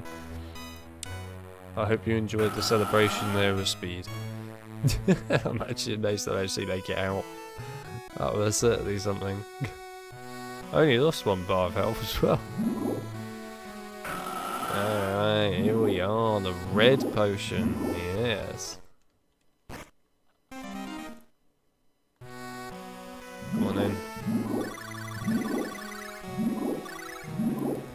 Time to play as Goyle, who literally just looks like Harry.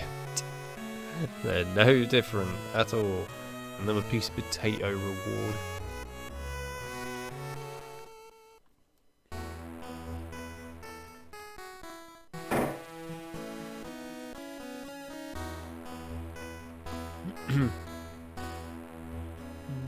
No.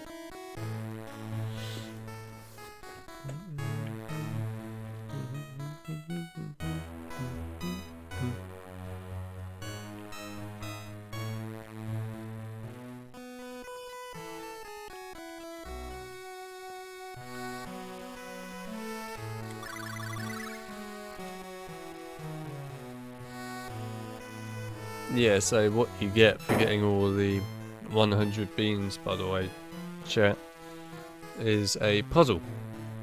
Well, multiple puzzles to be exact, which is on the main menu of the game. So I have to quick show you that, which I'll do later, but yeah. That's what you get for that. Nothing else. Let's make him turn around for a while.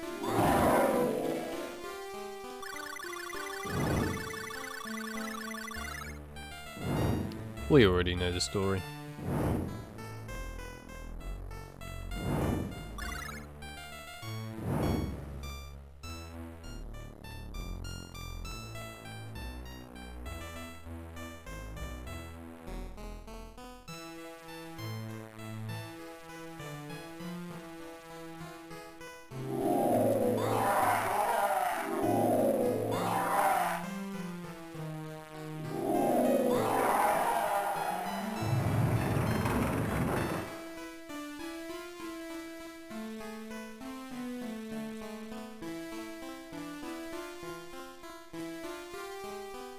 It is Harry with a different uniform.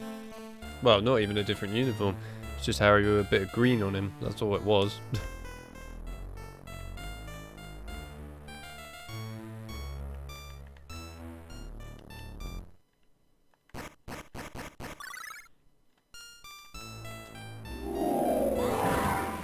I love Harry's sneak pose. Yeah, boy. He looks like a DJ from the back. It's like, DJ Harry gonna wreck it up, man.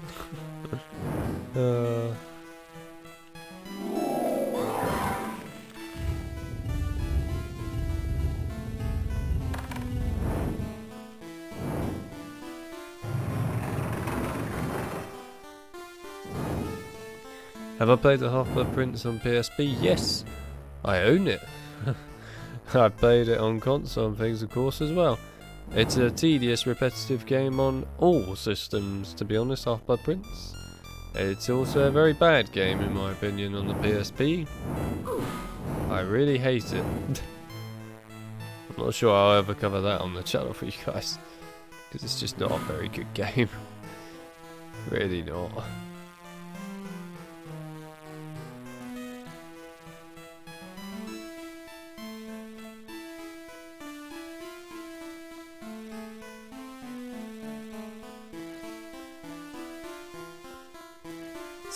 Scooge. We all love Scooge.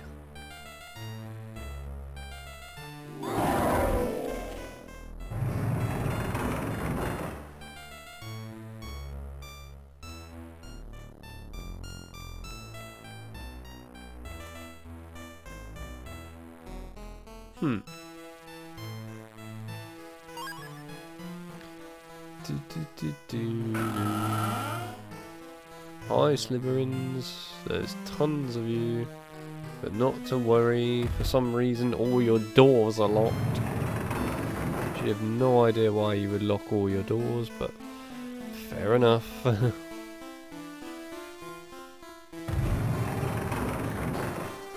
I'm amazed that none of them question the fact that all these doors are just randomly opening on them. They just stand there like, yeah, perfectly normal. Right, now which bit is it? Is it up to the, is it the dorm? Oh, no, the entrance hall. Fair enough, I was actually going the right way. Hello, Rom.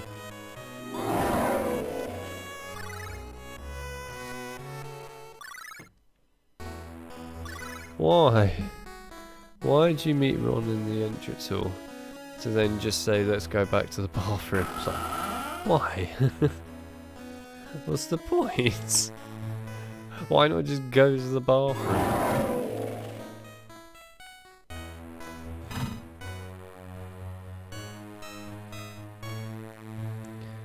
Right, yeah. So, what'd you find out? I found out that it was a complete waste of time. I don't know why I bothered to even do all this stuff. Why did we get all these ingredients? It was a complete waste of time. Oh well, at least we have Filch running around going, ooh, down corridors.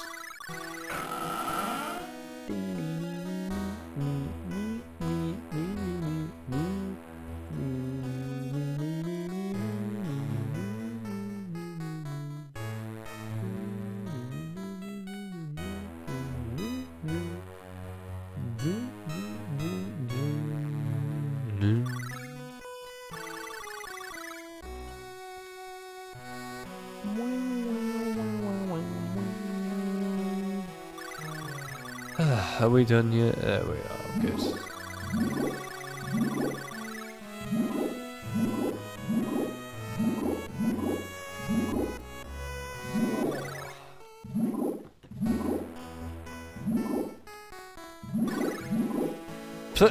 That was a quick conversation. Oh well. I hate to tell you, by the way, everyone's going to be really disappointed, I think, by the Aragog section in this game. Just a bit. Just want to clarify that. You're all going to hate it. It's a bit wrong, by the way.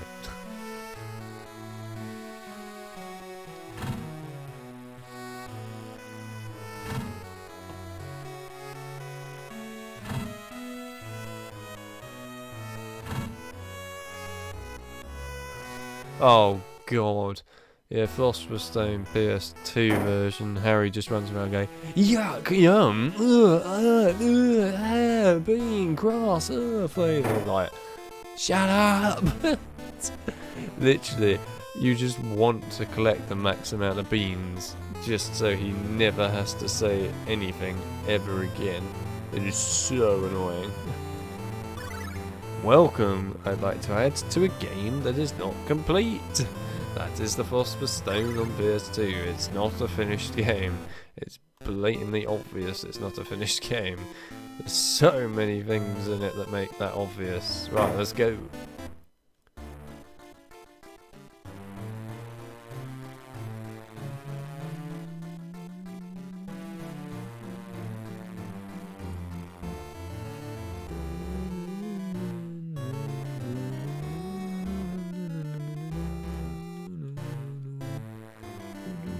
It's also a very rare game, I might add, actually, the PS2/Xbox/GameCube version of Philosopher's Stone. It's extremely rare.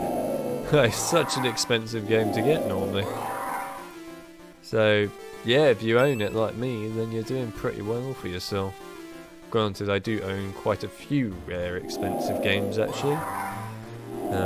Including a sealed copy of Silent Hill Origins, which was definitely a steal. Also got other games, of course, though, as well, like the Fatal Frame games. They're very rare to get, to be honest, and quite expensive. Including the third one, I own that, which is extremely expensive.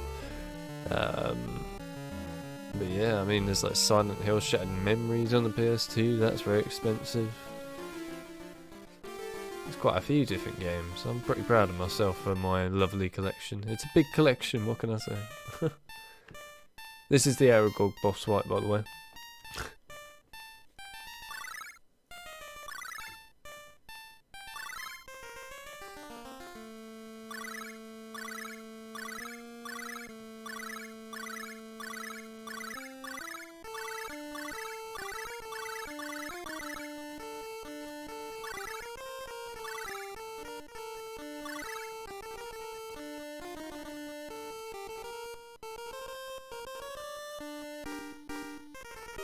And that's it. I hope you enjoyed the Aragog boss fight, everyone. My top strategy for you with that is to walk in and mash the X button.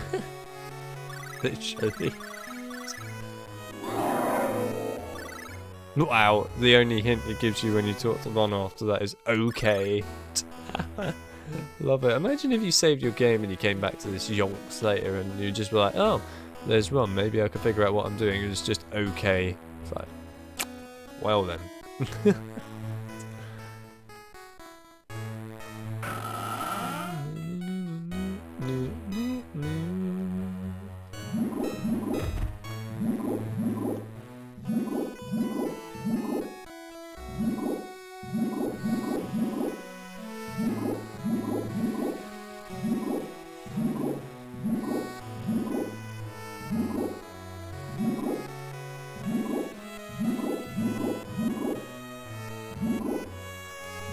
Farron is leaving. Farron, you are leaving near the end of the game. Are you insane, my man? No, it's alright. By all means, go off for your walk. Anyhow, thank you for coming by, Farron. I appreciate it, as always.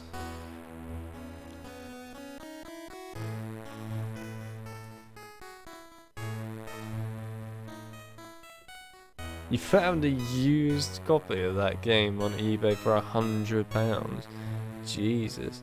It's insane. Yeah, I've got it downstairs in the PS2 collection. I mean, it's a rare specimen, Shattered Memories. It's actually a good game. I mean, it's not the world's most incredible Silent Hill game, but it is a very good game in my opinion, and actually does some pretty good psychological horror elements to it, which are not ever done in any other game, really, in a lot of areas. It's cool that it paints the perspective of everything in some ways in your own vision, because you choose what happens, how you determine what you do in it, via the different sessions and things that you do with the guy. It's actually quite cool. I think it's a really good game, Shattered Memories. It gets a lot of hate when actually it doesn't deserve it. I mean, I can understand it from a Silent Hill perspective, why Silent Hill fans have a go at it, because it isn't really Silent Hill. It does a lot of things with Silent Hill 1's lore, which is a really good game as well, by the way, and I think it's one of the better ones out of the series. But it sort of takes those elements and then just makes it up and makes it its own, which is okay, I guess. It was meant to be like an anniversary reboot of Silent Hill 1. It failed, but yeah. Anyway, it's not a bad game though. I still think it's a good game. I just think for me, I don't really look at it as a Silent Hill game so much. I look at it as its own identity more. I'm like that with Resident Evil Operation Raccoon City, to be fair. I mean, I look at that as a bit more of a res game because it has so much res ingrained into it, but it's not a Resident Evil style game. It's more an action shooter game, not the horror that we know from Resident Evil.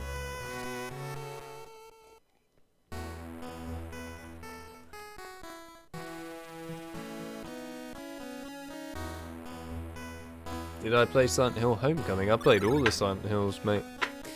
I played them all, Liam. Yes, I have played Homecoming. I have indeed. I think the only one of the Silent Hills that I didn't play much of was Downpour. I played it before, but I didn't play much of it. It's not a bad game though, Downpour. It's just not particularly that incredible compared to the earlier ones. I'm one of those people that prefers the earlier Silent Hill games, so for me it's Silent Hill 1, 2, 3 and 4 that are like the gems, really. But I do like Shattered Memories. I think out of the other games that came after 4, Shattered Memories is very good. My favourite Silent Hill game is Silent Hill 4. I absolutely love that game. And I love just like the horror that it really shows. It's generally quite a horrifying game. Like, you could say that about all of them, but 4 really goes full on in the horror aspects, and it's kind of disturbing at all times. I just like that, you know. They really went all out for their final Silent Hill game, actually, Team Silent. They did a really good job. They also made a character who was like briefly mentioned, right, in Silent Hill 2, actually relevant and a big deal. They gave him a proper story and so on. It's kind of cool if you look at those earlier Silent Hill games, because Silent Hill 1 and 3 connect together perfectly, and then Silent Hill 2 and 4 connect together fairly well too. They sort of just made their own mini-series with those games. It's kind of cool. I like it.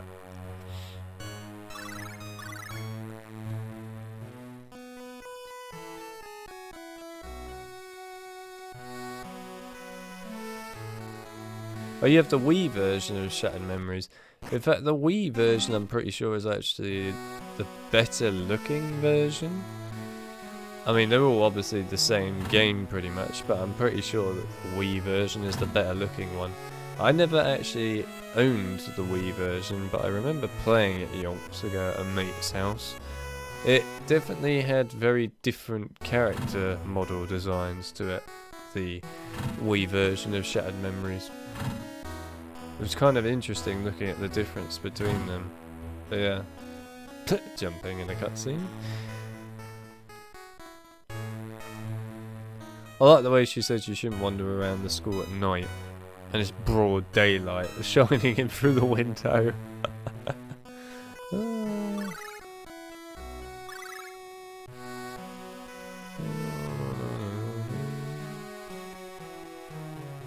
Yeah, Silent Hill 2 is a very good game, of course. Usually whenever you talk to Silent Hill fans, they always say that Silent Hill 2 is the best, and I can understand that. I really like the game, I think it's really good. I think for me though, my two most loved Silent Hill games are Silent Hill 4 and also Silent Hill 1. Then probably Silent Hill 2, probably. Then I'm guessing Shattered Memories, then 3. Probably like that.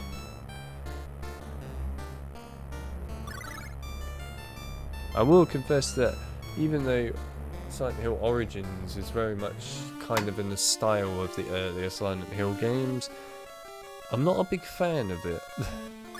Like, I enjoyed its story and what it tried to do with it, but it's just the game itself I didn't find very fun. It also has like this whole aspect to it which I really detested, which was that your items just broke so quickly in that game. Literally, Silent Hill Origins, you pick up an item, use it on like 2 enemies and it's broken. It's so annoying. But they made almost every object pretty much in that game something you could pick up and use, so yeah. But it was annoying.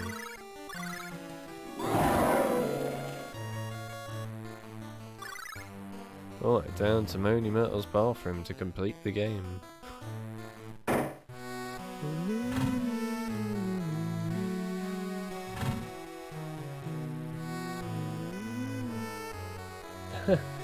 Yeah, fair enough. I mean, the Silent Hill series actually as a whole is quite expensive, to be honest. It's not cheap. I won't deny it. It is not a cheap series to get at all, Silent Hill. What's nice though is that Silent Hill Homecoming, and I think it's just Homecoming and it is, isn't it? It's just Homecoming and the last one. Oh, what the hell's the last one called again? Downpour, that's it, yeah. Yeah, it's just Homecoming and Downpour that I think are the only 2 that actually are backwards compatible, I believe, with the Xbox One, Series X and Series S. And they're obviously upgraded to run better as well. I don't think Silent Hill 4 is backwards compatible on the Xbox One and that. I don't know why, but I don't think it is, and I don't think like Silent Hill 2 and that are either, although they are technically if you play the HD versions of them, which I wouldn't really recommend. I would recommend playing the actual original versions of Silent Hill 2 and 3. They're a lot better.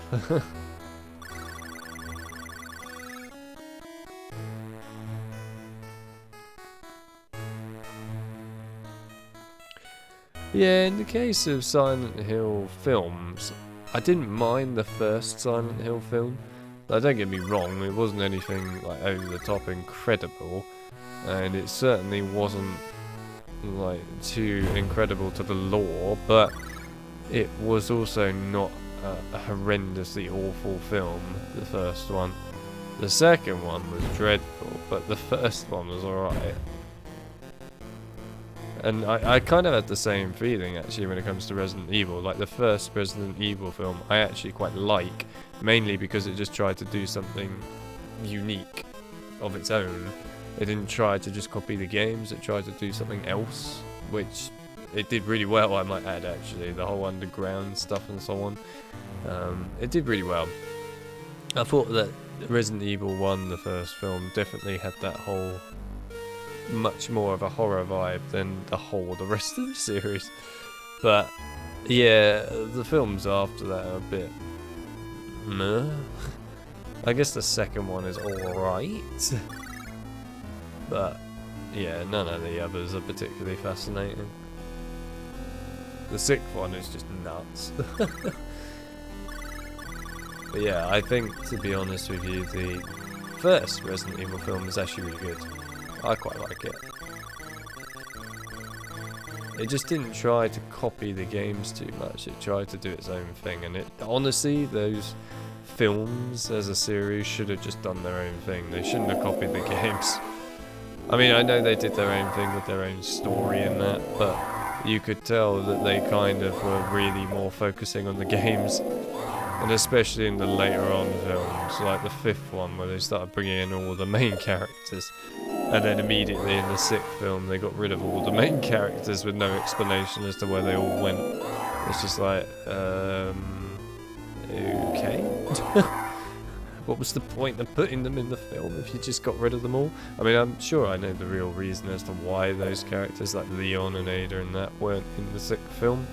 Probably because the actors and actresses didn't want to be a part of the sixth film, let's be honest. Don't blame them.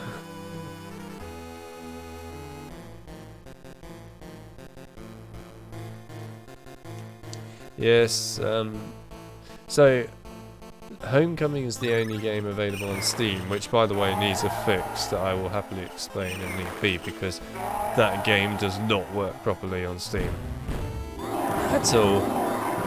But yeah, I mean, when it comes down to it, you should look at GOG and get Silent Hill 4 on there if you want it, because the best version of Silent Hill 4 now to play is the one on GOG, and it's super cheap as well to get it on there. But it's a really good port on GOG of Silent Hill 4. They like improved Silent Hill 4's PC port endlessly and made it actually a really good port. So yeah, I highly recommend if you want to get Silent Hill on PC,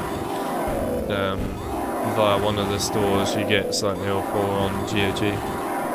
It's actually awesome. Plus it's my favourite Silent Hill game, so I was quite happy that it got put on there.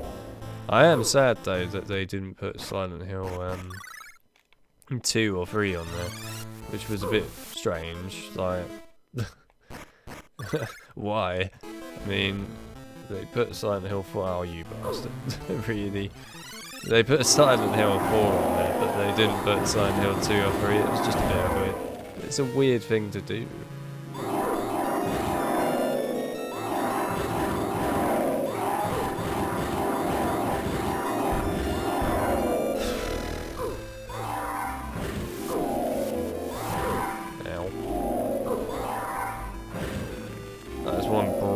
Basilisk.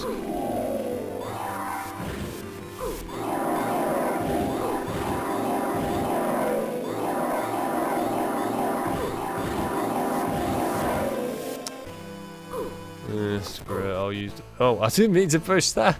I pushed the speed up button by accident instead of the menu button. Whoops. To put in the freaking menu button to get the girding potion out. I'll push the button to speed up the game. Oh, amazing. Oh well. That went well. mean, this boss fight isn't exactly very exciting, it's just very lengthy and a bit repetitive. Actually, I wonder if, probably tried this before in the past, but I've forgotten if this is any better on them.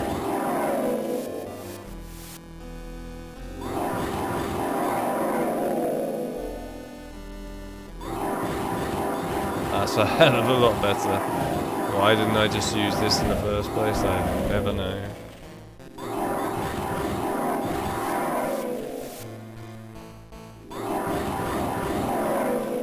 I love the way the basilisk in this is basically just a giant sausage.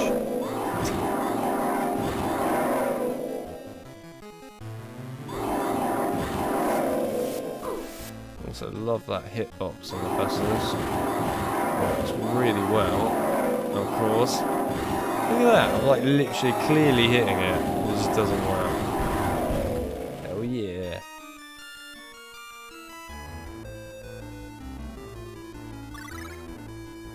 Oh yeah, by the way, I would encourage you, Peter, to go and buy Silent Hill 4 on GOG.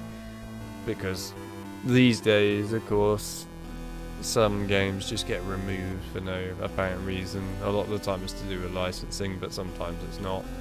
And knowing Konami, I would go and buy it if I were you before it vanishes. So yeah, do it.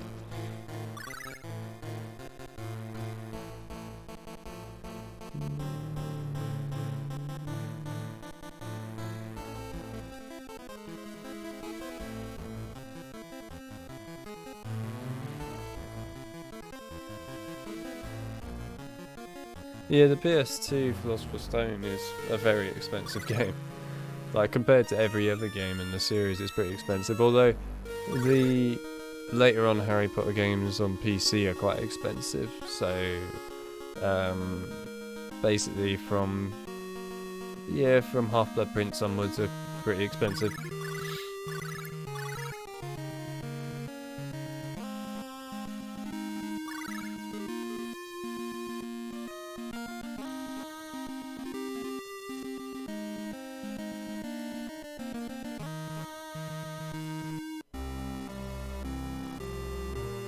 Oh, Eurocom back in the days, man.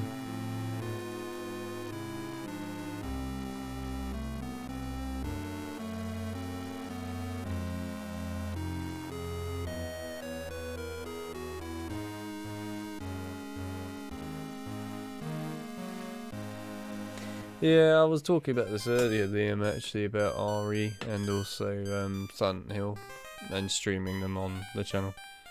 Because I was saying I literally play the games all the time off stream. I play them so frequently. And I have done for years. So yeah, I should stream them at some point. I really should. I mean, I'm amazed I haven't streamed them yet. I've obviously recorded Resident Evil 3 Remake and really old series now of Operation Raccoon City and also Res 5. But yeah, I should stream them. Because I really enjoy the games a lot. And actually, to be fair, in the case of Operation Raccoon City, I mentioned earlier that I would do that again and probably do a recording series of it. But I'm waiting for Capcom to fix the game on PC, which I did make a post about that they are doing. They were doing it back in November, and they've just found out what was really causing all the problems for the game. So they now know what to actually narrow it down to fix. And yeah, they're working on it, let's put it that way. Hopefully it'll be fixed quite soon. They're also not just fixing Operation Raccoon City, but the Lost Planet games as well. So yeah, they're fixing a lot of stuff. But yeah, so I will stream the Res and Silent Hill games on stream at some point. The Silent Hill ones is a bit more of a pain for some of the later on games, so like Downpour for example is kind of a pain. It's also annoying with Downpour because it's full of copyright music. Literally the whole game is littered with Korn. I mean, I've got nothing against Korn, they're actually quite a good band in some cases, some of their songs are alright, but yeah, they just decided to litter the game with corn, so then it just makes it a pain to stream that game without having a ton of copyright notices on you. Because even if you try and turn off the music on that game, it still plays corn. So yeah, there's a pain, but there you go. The other games though, yeah, not so bad.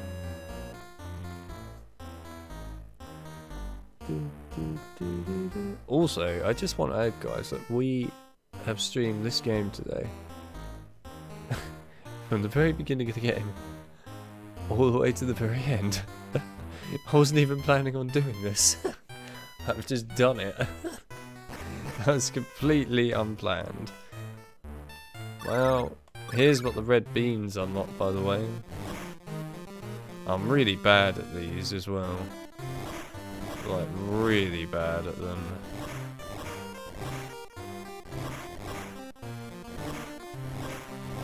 Oh, God. This is butchered beyond belief. Is there a reset button? Oh God, I've absolutely demolished this. Oh no.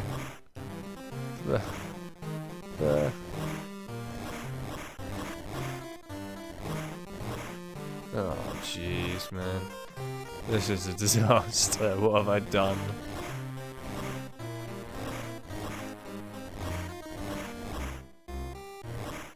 I need to get that over the...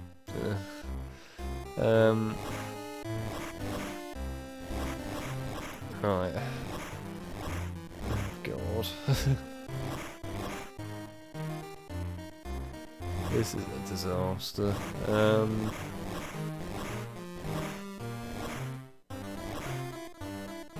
Actually,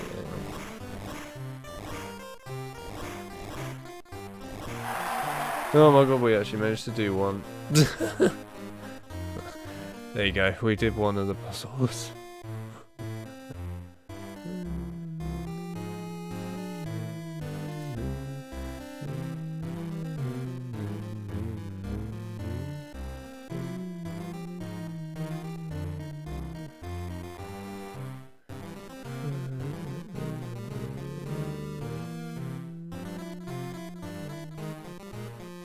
Yeah, there are quite a lot of broken games on Steam.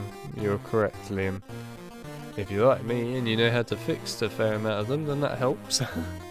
But I will admit that really Steam should be talking to the developers and publishers, mainly publishers, and actually getting the games fixed properly.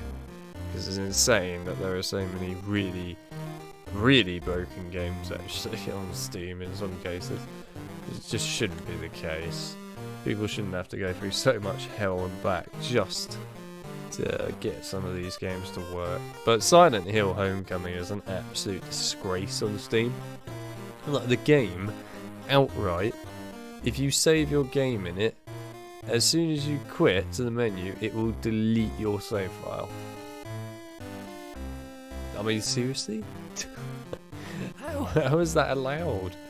It's stupid. So there's that. Then there's the film grain. Increases if you increase your graphics resolution on it. So then it becomes impossible to see. What else is there? There's like the controls are broken. Lots of frame rate issues.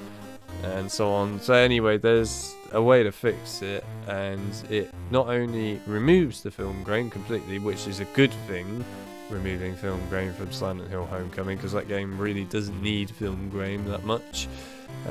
It gets rid of all the quick time events that basically aren't necessary, which is fantastic, because I hate quick time events that are unnecessary in games. So that's a major win. It allows you to have proper resolutions without any trouble. It actually keeps your save data when you save the game, and it unlocks the frame rate so that you have, you know, a proper frame rate that you want. Like, it's a must-have for that game, because if you don't have it, then the game is just unplayable in my eyes. But more importantly, why the hell hasn't Konami, or even Valve in some cases, but more Konami's fault here, actually just advertise this fix on the games page and just put the link to download it there. It would be so much better to do that. Because honestly, it needs it. Why not integrate it into the actual game on Steam? Why not do that? Just update the game that's already there on Steam with this fix, and that way everyone's happy. It's quite simple to do, to be honest. It's nuts. Actually, it drives me insane that games are allowed to be left in such diabolical states sometimes. It's not right, man. It's not right. Sure, I'm happy teaching people how to fix these things and helping everyone, but I shouldn't need to do that. People shouldn't need to have to teach people how to fix games that they buy and make sure that they can play them and that. This is what publishers and studios and that should be keeping an eye on and supporting for multiple years. I mean, it kind of takes the piss that after like, what, 2 years, that pretty much all care for a game is pretty much thrown to the side. Not in all cases, but in a lot of cases, yeah. It's like, really?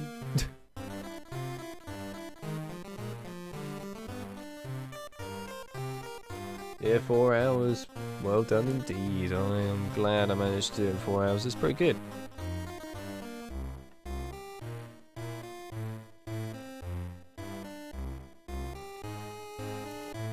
Yeah, the Homecoming on Steam is a complete mess. Oh god. I'll say this much about Homecoming.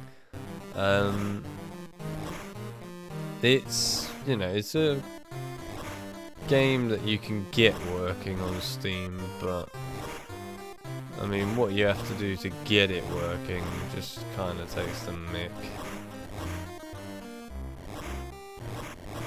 Right. Get him there. Damn.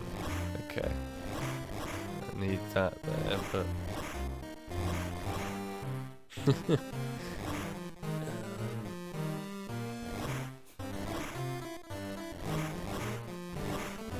no. Right. Oh, for the love of... That's not fair.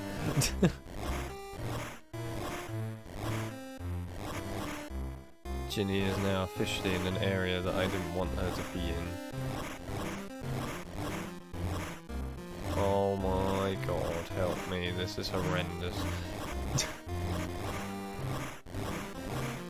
Well, you've now officially found something that I'm bad at in games. There you go, everyone.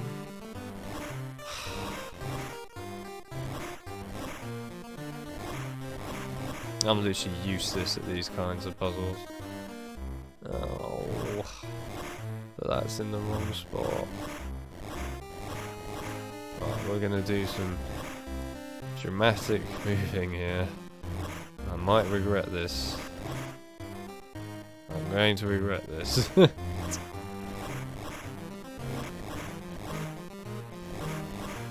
Damn.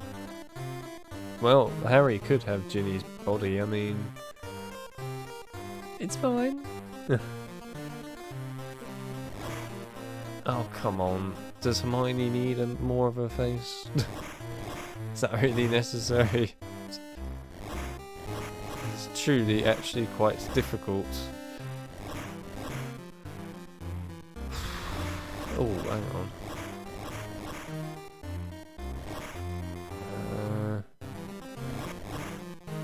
Oh, but then Harry's stupid arm gets stuck out there. Ah! This is actually horrendous. This is stressful. This is stressful. Right, well, Harry has to be in the middle, I know that much. But how do I get this up so? Oh, the pain. This is horrible. This is one of those puzzles that you just don't want to do. Oh my god.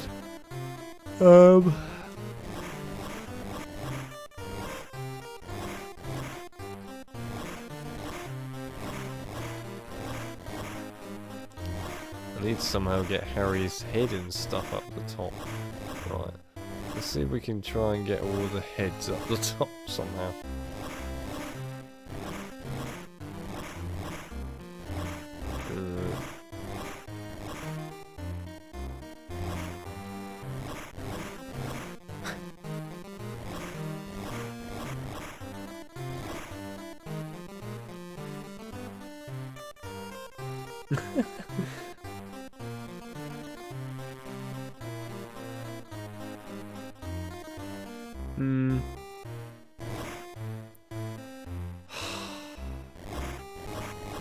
Right, well we got that out the top. Right, stay there. Oh, for the love of God, how am I supposed to get that up there? Okay, right.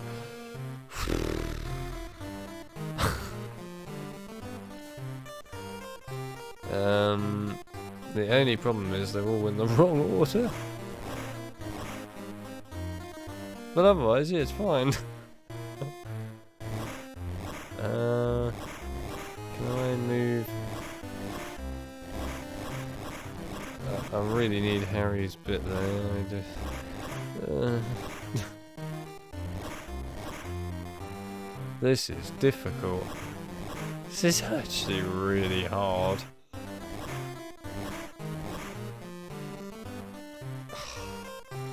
And then that's in the way.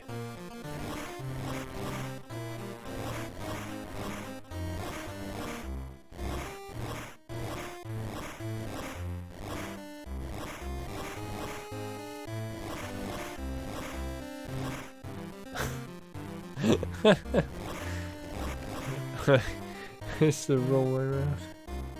This is a mess, man. This is a disaster. Oh no.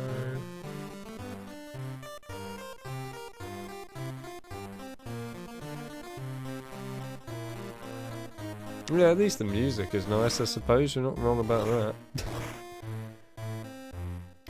See, the problem is the Ron on that side I need on the right, and the Hermione that I need on the left.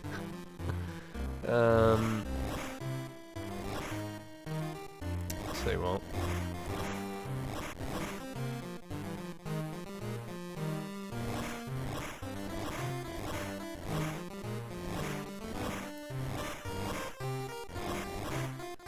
Okay, you stay there.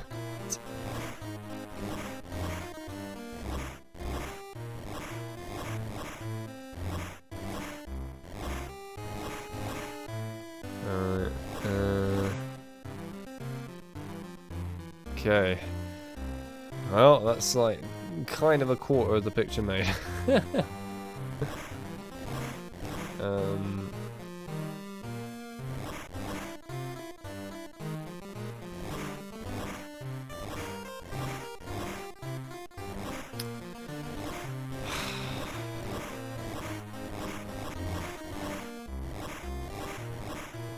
Okay.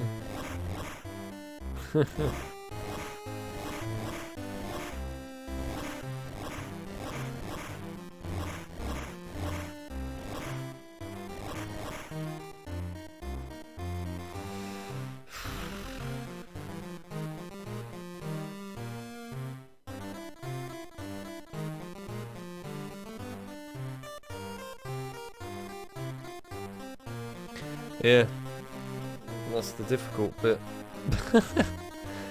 It's getting it there.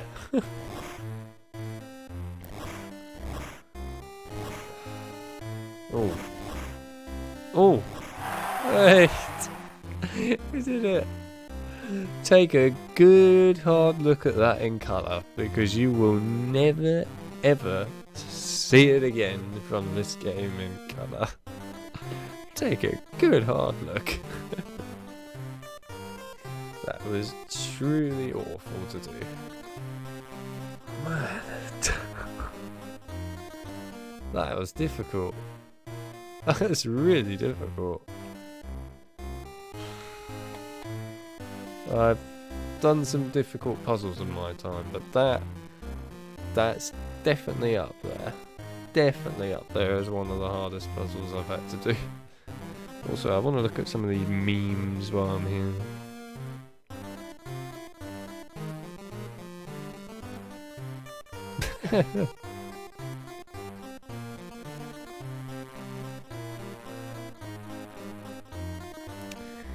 You know, everyone summed up my thoughts, actually, of the Definitely Hallows Part 1 quite well in the memes chat. I'll give you all that. I love it. Hey, everyone's saying well done. Thank you very much. My brain needed that.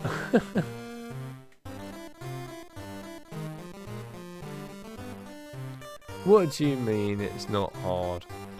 It is difficult, I'll have you know. It's very complicated stuff, this.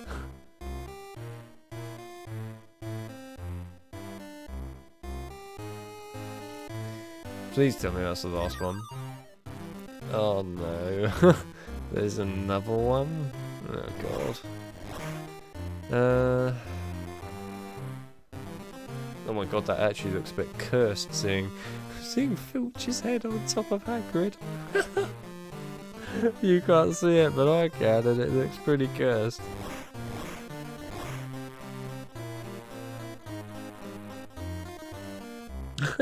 For that puzzle, you deserve a beer. Yeah, that would be quite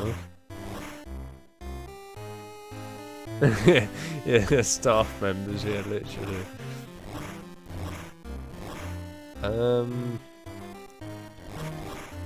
Actually, just come to think of it, Lockhart is hardly even in this game. He's not even in it at all, really. He's in it at the very beginning, and the dueling, and that's it. Then he just vanishes.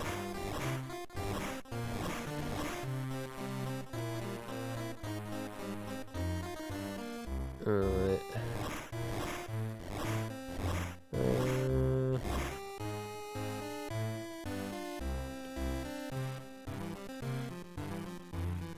Yeah.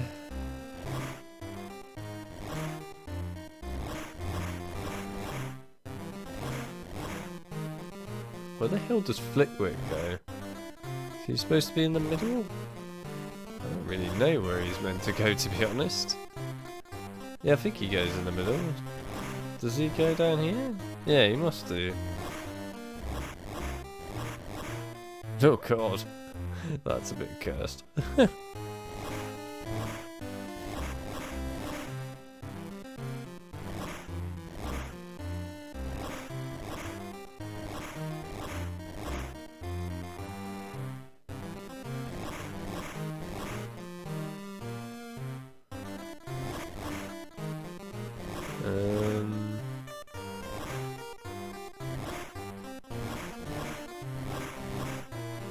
Alright, keep that over there a sec.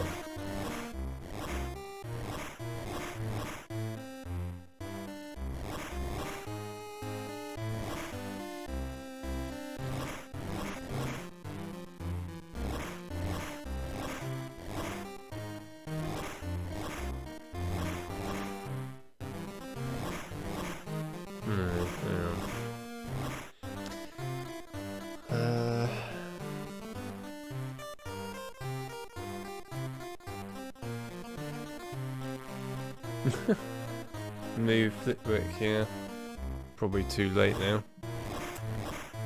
By the time I see your message, Silver, I'm afraid it's probably too late. I probably should have left it as it was earlier, and actually I might have been alright.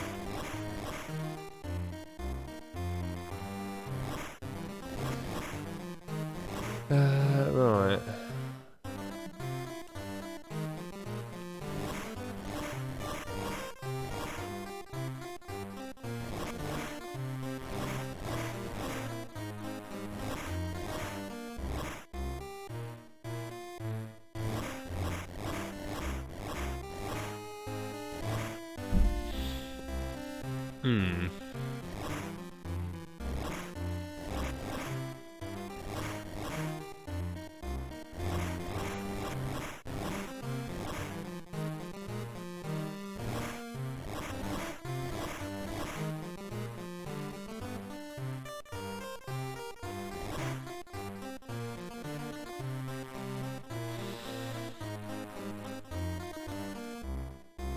I blame the time difference, maybe.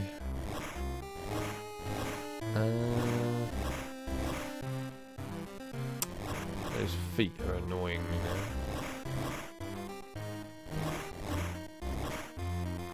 I need to get these feet down.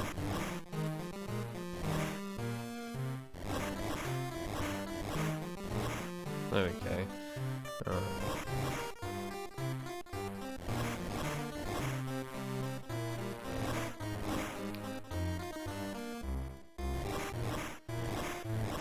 Get my boy Flitwick there. But then Hagrid's torso's in the wrong spot again. I need to get Filch out of the way somewhere. But he's proving very difficult. And actually quite annoying, if I'm honest.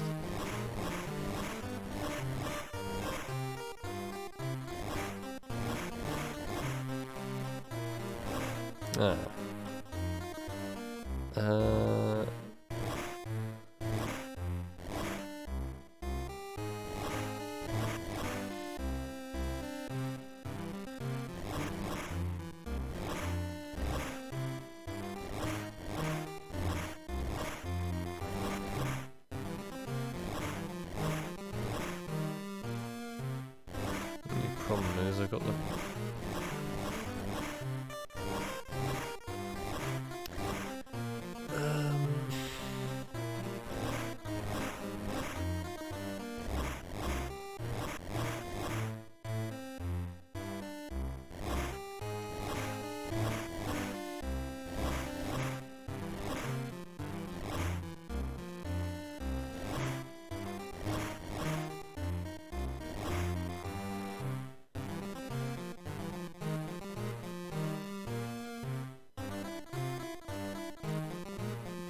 yeah, moving Filch is the fun bit. Alright, let's get him.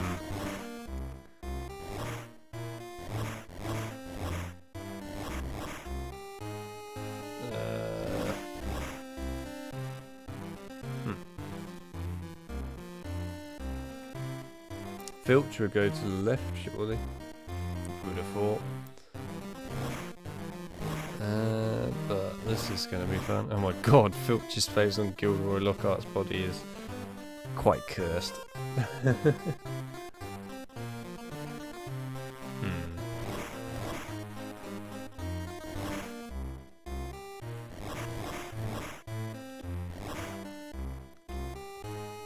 but then I'm just going to get Filch's head over here again. Yeah, what? Leave Filch's head there for a minute.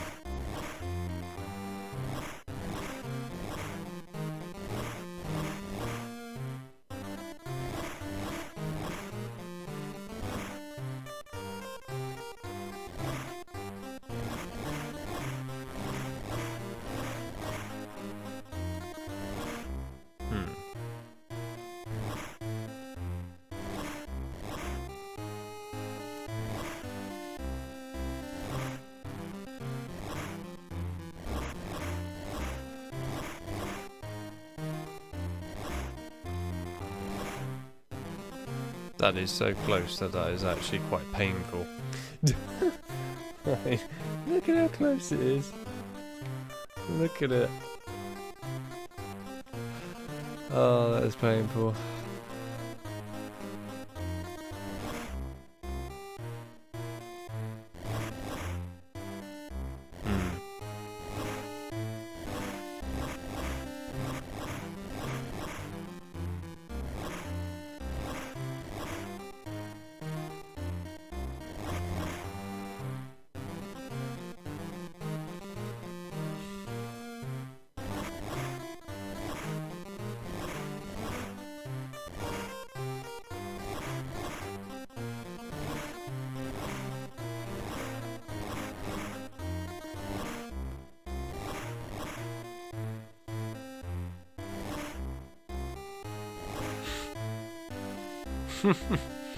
Filch's head just looks perfect on every character, it's great.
Right.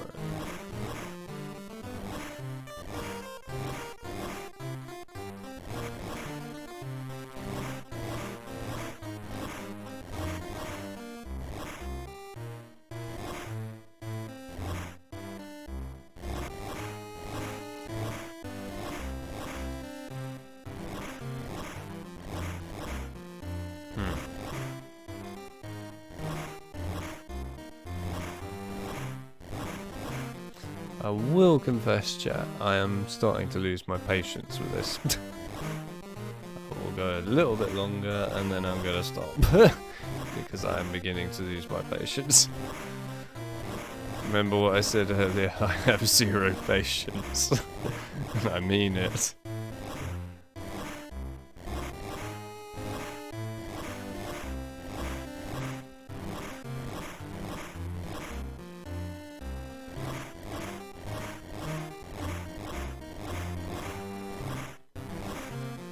Oh my god, that looks fantastic. Gilroy Lockhart on. That's good. Someone please take a snapshot of Gilderoy Lockhart on freaking Arcus Filch's body there. That is fantastic.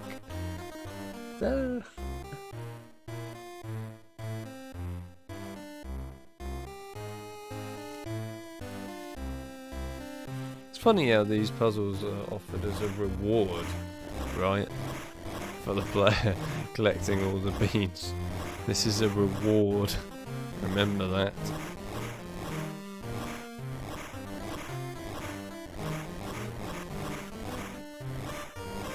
Great reward.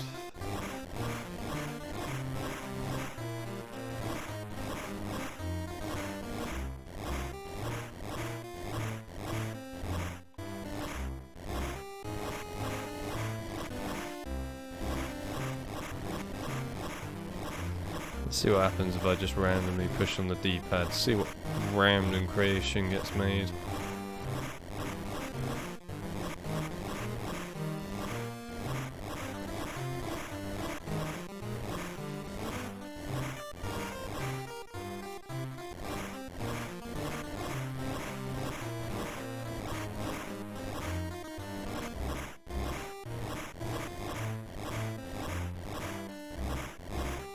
Okay, I've had enough. I can't be bothered anymore. It's just so much to it that in the end I can't be asked. I have a threshold, and when you reach it, there's no going back.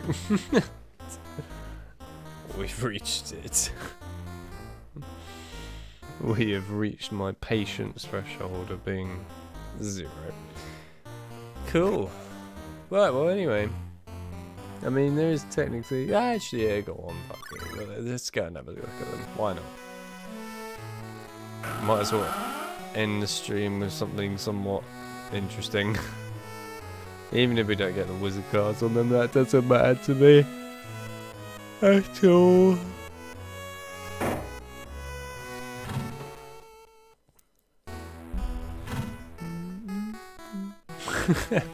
Your brain be gone. I think my brain was long gone when doing those puzzles. Right, let's do some of the flying stuff. Even if we don't get the cards, I don't really care. Let's just do them because why not?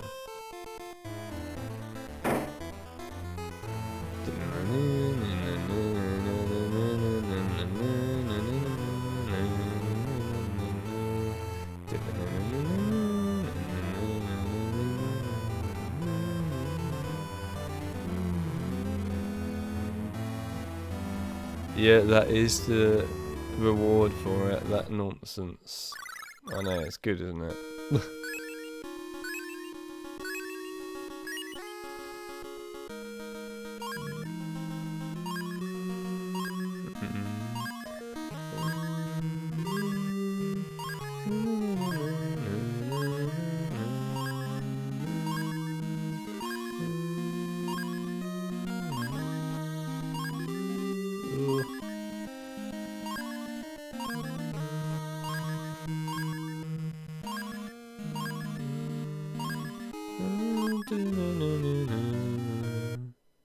Congratulations in Big Cat laps, I might add. I have beaten the best time. The record is 29. My last time is 29. I feel like the record originally was not 29. But yeah. Oh god, not the flip thing.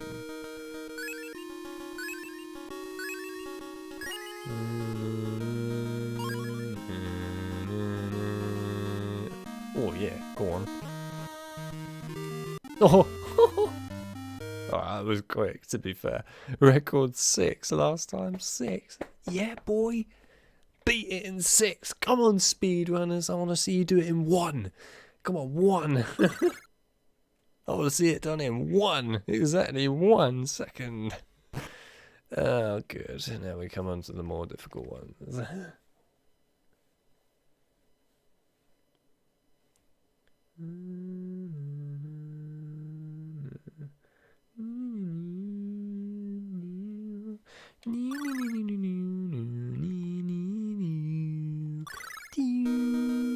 Anyway.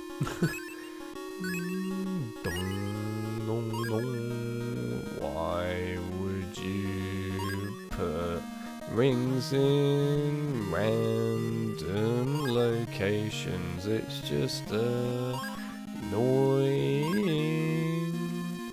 Yeah, it's annoying on a massive scale.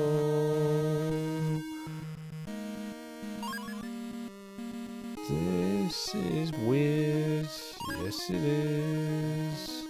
This is a strange challenge. I hate it so much. Oh come on, 41? Alright, fine. This challenge sucks on me, it sucks. Yeah, it absolutely sucks. Okay, you gotta go through the freaking rings straight on. That's just a pain in the arse. And I've officially screwed up. But there's no retry button. So now we have to go through the whole frickin' thing. Even though I failed it.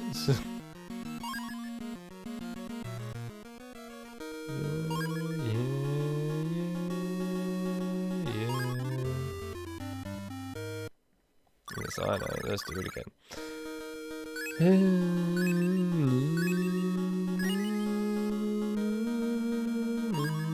Catchy music.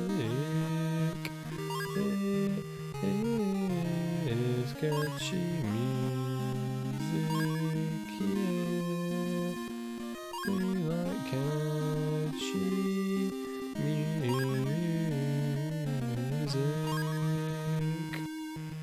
It's fun to make up random crap while you are playing really bad.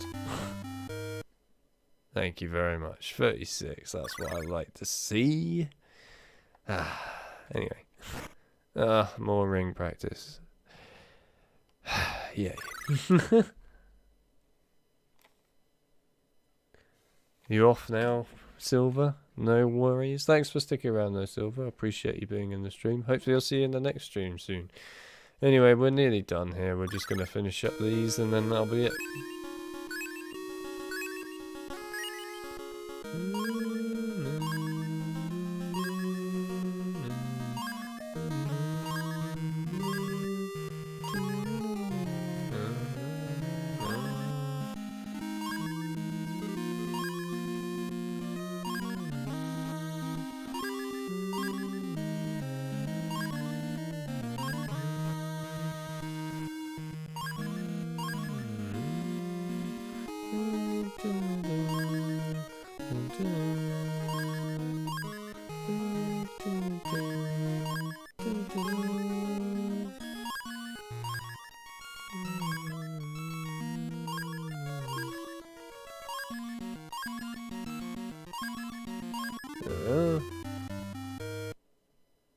Oh, actually, I did it.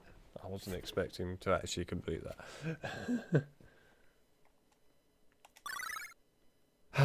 Right, we got one more of these. And then that's all of them. Oh no, there's 3 of these. Oh. Bad enough with just 1. Don't want 3 of them. Oh, where's it gone? Come back, come back, come back, come back. Oh, come on, I totally went in its radar.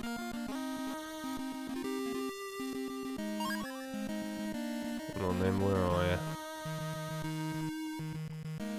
Oh, you. I hate you.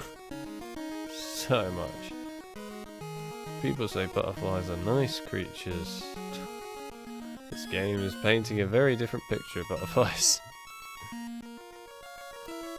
Yay, we might actually catch one of them.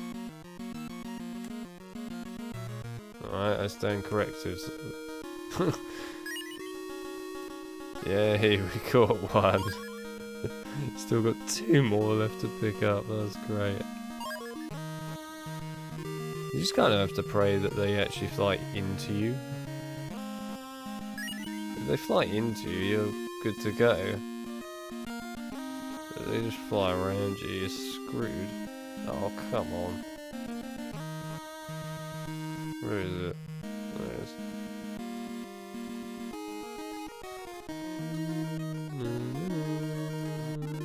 I know, I definitely haven't completed that. Oh, 75. Jesus, that was bad.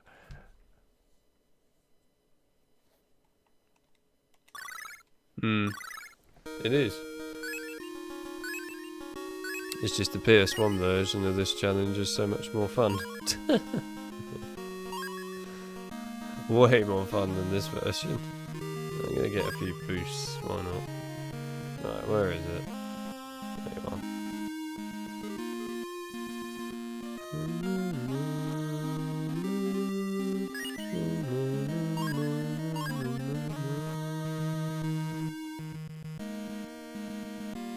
Oh, you cheeky sod. Like, seriously.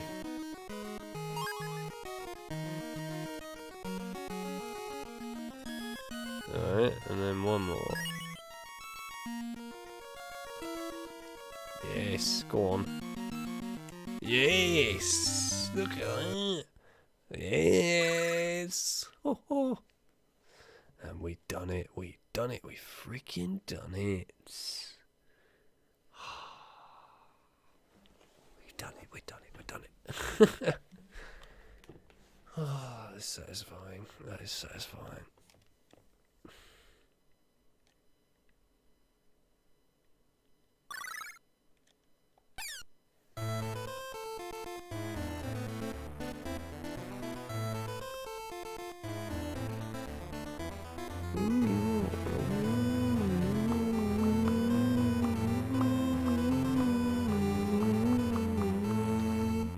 Right, hang on a second, guys.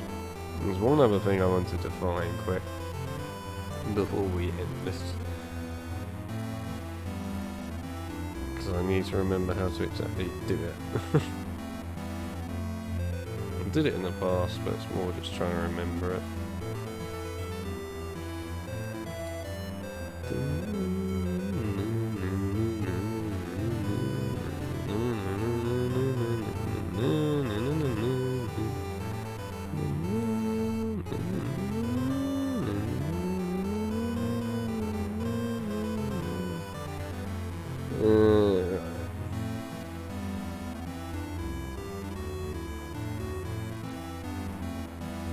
Yeah, that version of the catching the butterfly thingies is not as fun, not even close. So I remember you going, right?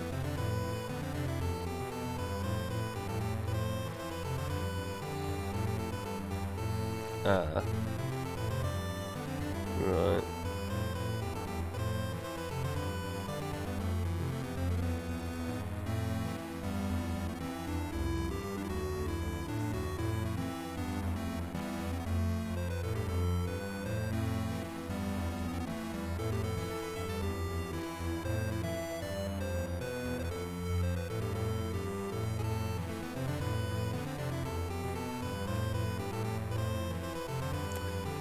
Damn.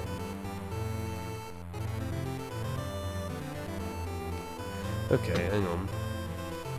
What we're gonna do, I know it might sound crazy, guys, but we're gonna do something special here. We're gonna quit quickly and not save, and then gonna load, and we're gonna go back there again, and we're gonna complete one of the challenges again, but this time we're gonna do something a little bit different in the menu. I was wondering if you could access it's basically the cheat menu you're accessing here, the dev menu. But I was wondering if you could access it if you completed all of them, but you can't. So, well, I've shown you all of them completed in the stream, which is awesome, so I'm glad we did that. I'm going to head back there now and do one of the more simple ones quick. And then once we get the wizard card, we can then get ourselves the cheat menu. Because I want to get you... well, I basically want to get on the cheat menu and show you guys the cut level, if you like. I mean, it's not really a cut level, it's more a bonus level that you can only see with the GameCube copy, links to the Game Boy, but of course we don't have that, so we're doing something a little bit different. That should be good enough.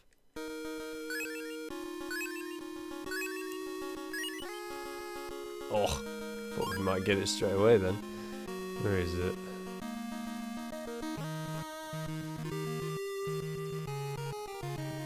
We just need to make sure that we actually get the wizard card. If we get the wizard card, then we're all good. What? How did that not go in?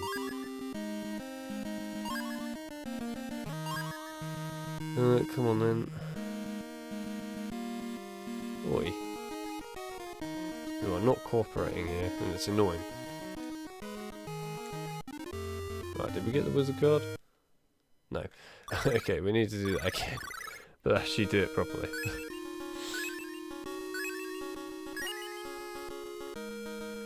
Damn. I was hopeful. I shouldn't have been hopeful.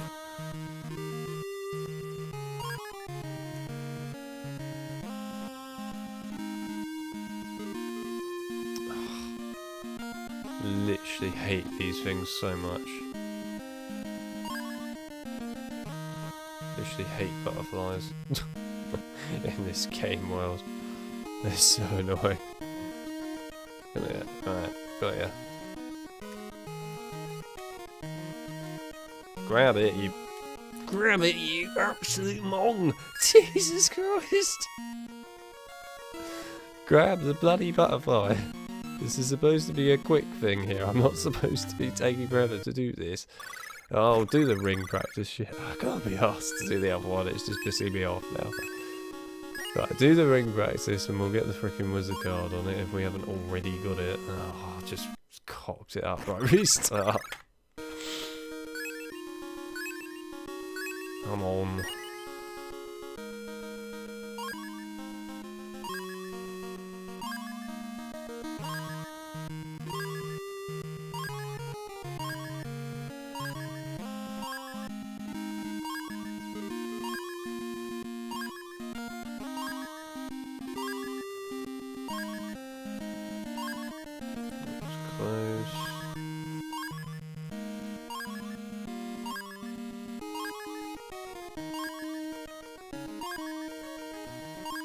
Right, please tell me you got the wizard card. Are you taking the actual piss? Oh, I could literally smash my disc right now. Fine, we'll do this one again. And I think we've actually got the wizard card on the first one, annoyingly enough. Because it showed a picture of it anyway. Are you taking the piss? Just go through the bloody ring. Alright, where are you? Oh, come on. I'm in its radius. Literally, why am I having so much trouble with this right now? I was doing great a minute ago. Alright. Now, that should have counted. Good, right. I want to make sure I get this right. I don't want to repeat this bollocks again. I can't repeat this bollocks again. I can't do it. So let's get this right. So you complete the challenge. Press A to view the wizard card. Like that.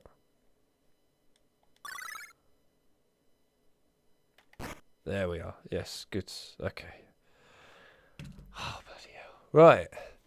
Anyway, sorry about that. We finally got through all that. Welcome to the cheat menu. There is a way to see more of the cheat menu where you can see way more of it. And it shows you all manner of things. But yeah, here you go. So this is the cheat menu where you can see like literally everything. There's a lot of stuff here. So there you go. There's a lot of things in here.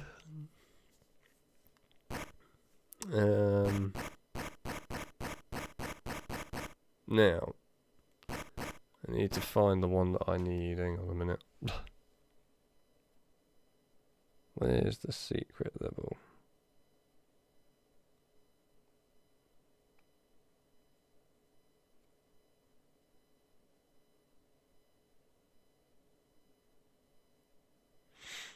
And by the way, these are all the levels from the actual main game.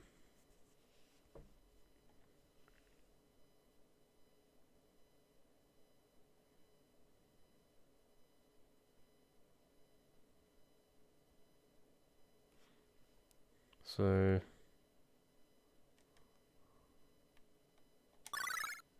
you do that and you go back to the broom shed, yeah, okay.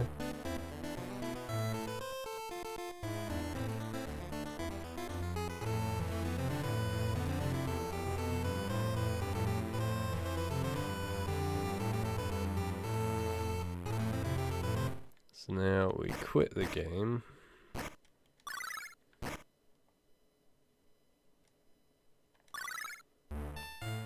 There we go.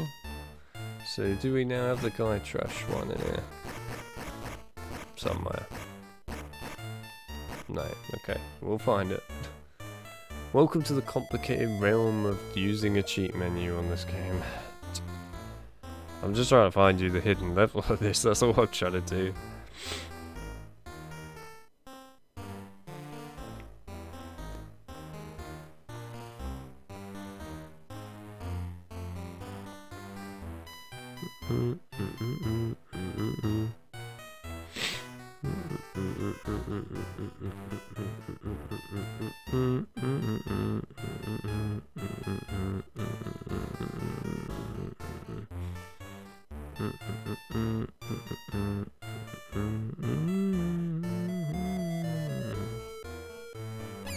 Yeah, here we go. So it should be in here. By the way, this is the full cheat menu, for those of you wondering. Here you go. All of it. There you are. There's a lot of stuff here. Anyway, we're only here for one thing. When I find it. If I can find it. Is it under maps? There's the Peeves boss. Where is it? Gringotts boss, yeah. Spider trail. No. No.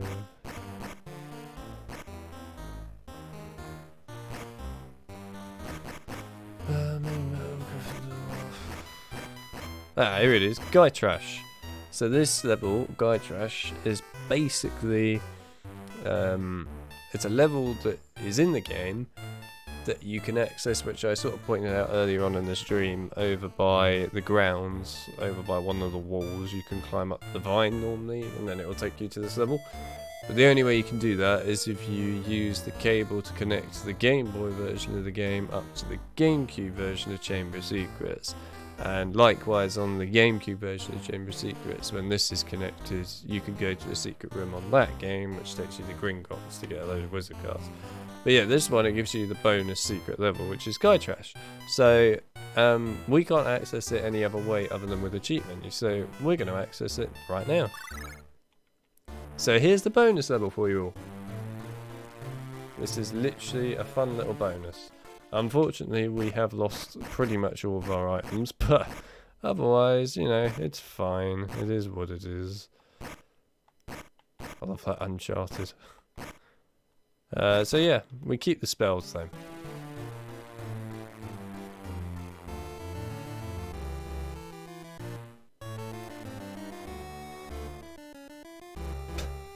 know, oh, there he is. So there you go, there's the guide trash.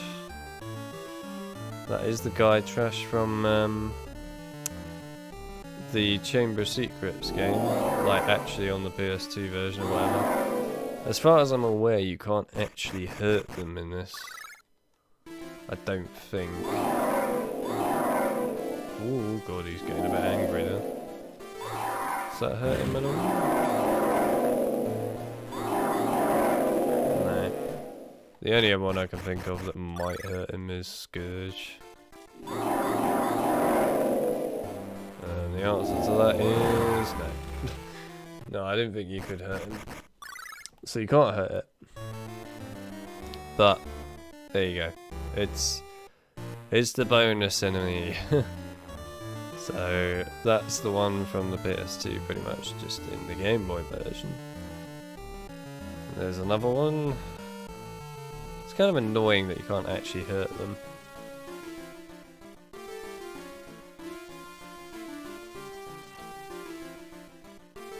Because there's actually quite a few of you. I don't want to actually leave the level by accident, because it would be a pain to get back in it again if I have to. So, I'm pretty sure there's a secret wizard card or something that you're meant to pick up in here somewhere. Yeah, here it is. There we go. And there's the secret wizard card, that's what you get. There you go. That's it.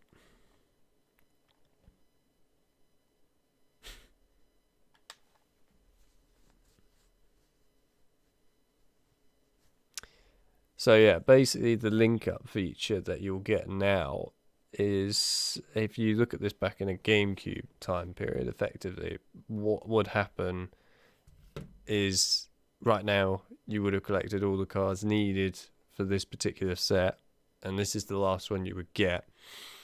So then when you put a link cable between your Game Boy and your GameCube, you would then go on the GameCube version of Chamber of Secrets.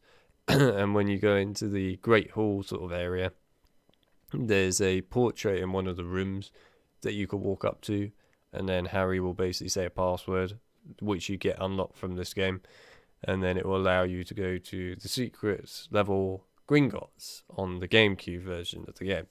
So that's basically how you unlock it via this game. But yeah, if you didn't link the games, then you would never be able to access the other area, and you wouldn't be able to access this either. But there you go.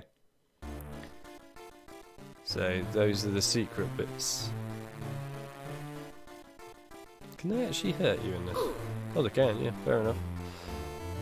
I was wondering if they could or not. But yeah, this is the bonus level that pretty much no one has ever seen for the most part on this. Hardly anyone has ever seen this level. Unless they use the cheat menu, of course, like I did. But yeah, if you leave, you then go back to the Hogwarts grounds. So yeah, see, the level was up there. That's how you come out of it. You go into it down here, from my memory, it's like one of these bits. Not exactly sure which one it was again, but it's one of them.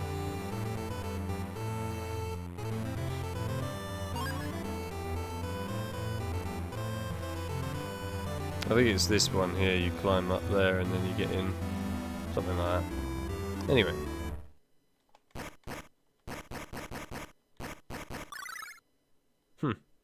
It actually shows you the guide trash, there you go. I'll show you this as well, as it's a bonus. So it shows you the guide trash enemy once you've been into the bonus level and seen it. So there you go. And that is the bonus enemy, which you only see in that one secret level, I might add. You will never see it again in the rest of the game. But there you have it. And of course the other cards we got earlier, but I had to quit for obvious reasons to get you that bonus level. And now we'll have this permanently here, which is basically the, you know, cheat menu bit. As far as I'm aware, there's no other special secret levels anywhere, I don't think. No. Guide trash is the only other secret one. The rest is just like levels for the main game, the map selects, and then of course you've got other stuff like the audio and language, etc. So the audio you can change if you wanted to, the language you can change, but I wouldn't recommend it. And then you can unlock like the cards and beans and spells and so on. And that's that. So there you go. That is the secret cheat menu which you get. So in order to get that, for those of you that are interested, you go to the broom shed in the grounds, you go in there and you complete one of the main challenges that you haven't already unlocked the wizard card for yet. When you complete it, you then go to the screen where you have the wizard card show up in front of you, and then instead of pressing B or A, you simply just push R, and then it will take you to the cheat menu. Once you're in there, select a level. It will then take you outside of the boom shed. Once you've done that, you then just simply need to quit the game, and it will quit you back to the main menu, but in the level select screen, and then you push B on that, and then it will take you to the whole screen where you have everything available in that menu. So yeah, that's how that works. That's a general description for you all. Anyway, yeah, I think that covers pretty much everything when it comes to this stream and game today. I mean, I wasn't honestly expecting to complete the game all the way through to 100% for you all, but fair enough. And of course, I even showed you the bonus like cheat menu bit for fun. So there you go. Yeah, otherwise it was awesome having a go at this again. It's been a while since I last played it, so I'm glad I got to see it again. And yeah, well, I hope everyone here enjoyed the stream today. It was a longer one than usual for the most part, but it was fun coming back to this game again, so I hope everyone did enjoy it. And yeah, well, really, it was nice to see some new people join the Discord as well with this stream, so that was good. Anyhow, as always, thanks to everyone for the support during the whole of the stream. It was actually really fun to talk to everyone because everyone was quite active today in today's stream, which was always good. So yeah, other than that, I mean, I will be streaming again at some point during the week, so we'll be looking at something different. Probably be some zombies again next, but yeah. Other than that, I appreciate you guys, of course, sticking around and being a part of the stream, and well, I will see you all during the week, I guess. So other than that, thanks again everyone, and I'll see you in the week. See you then.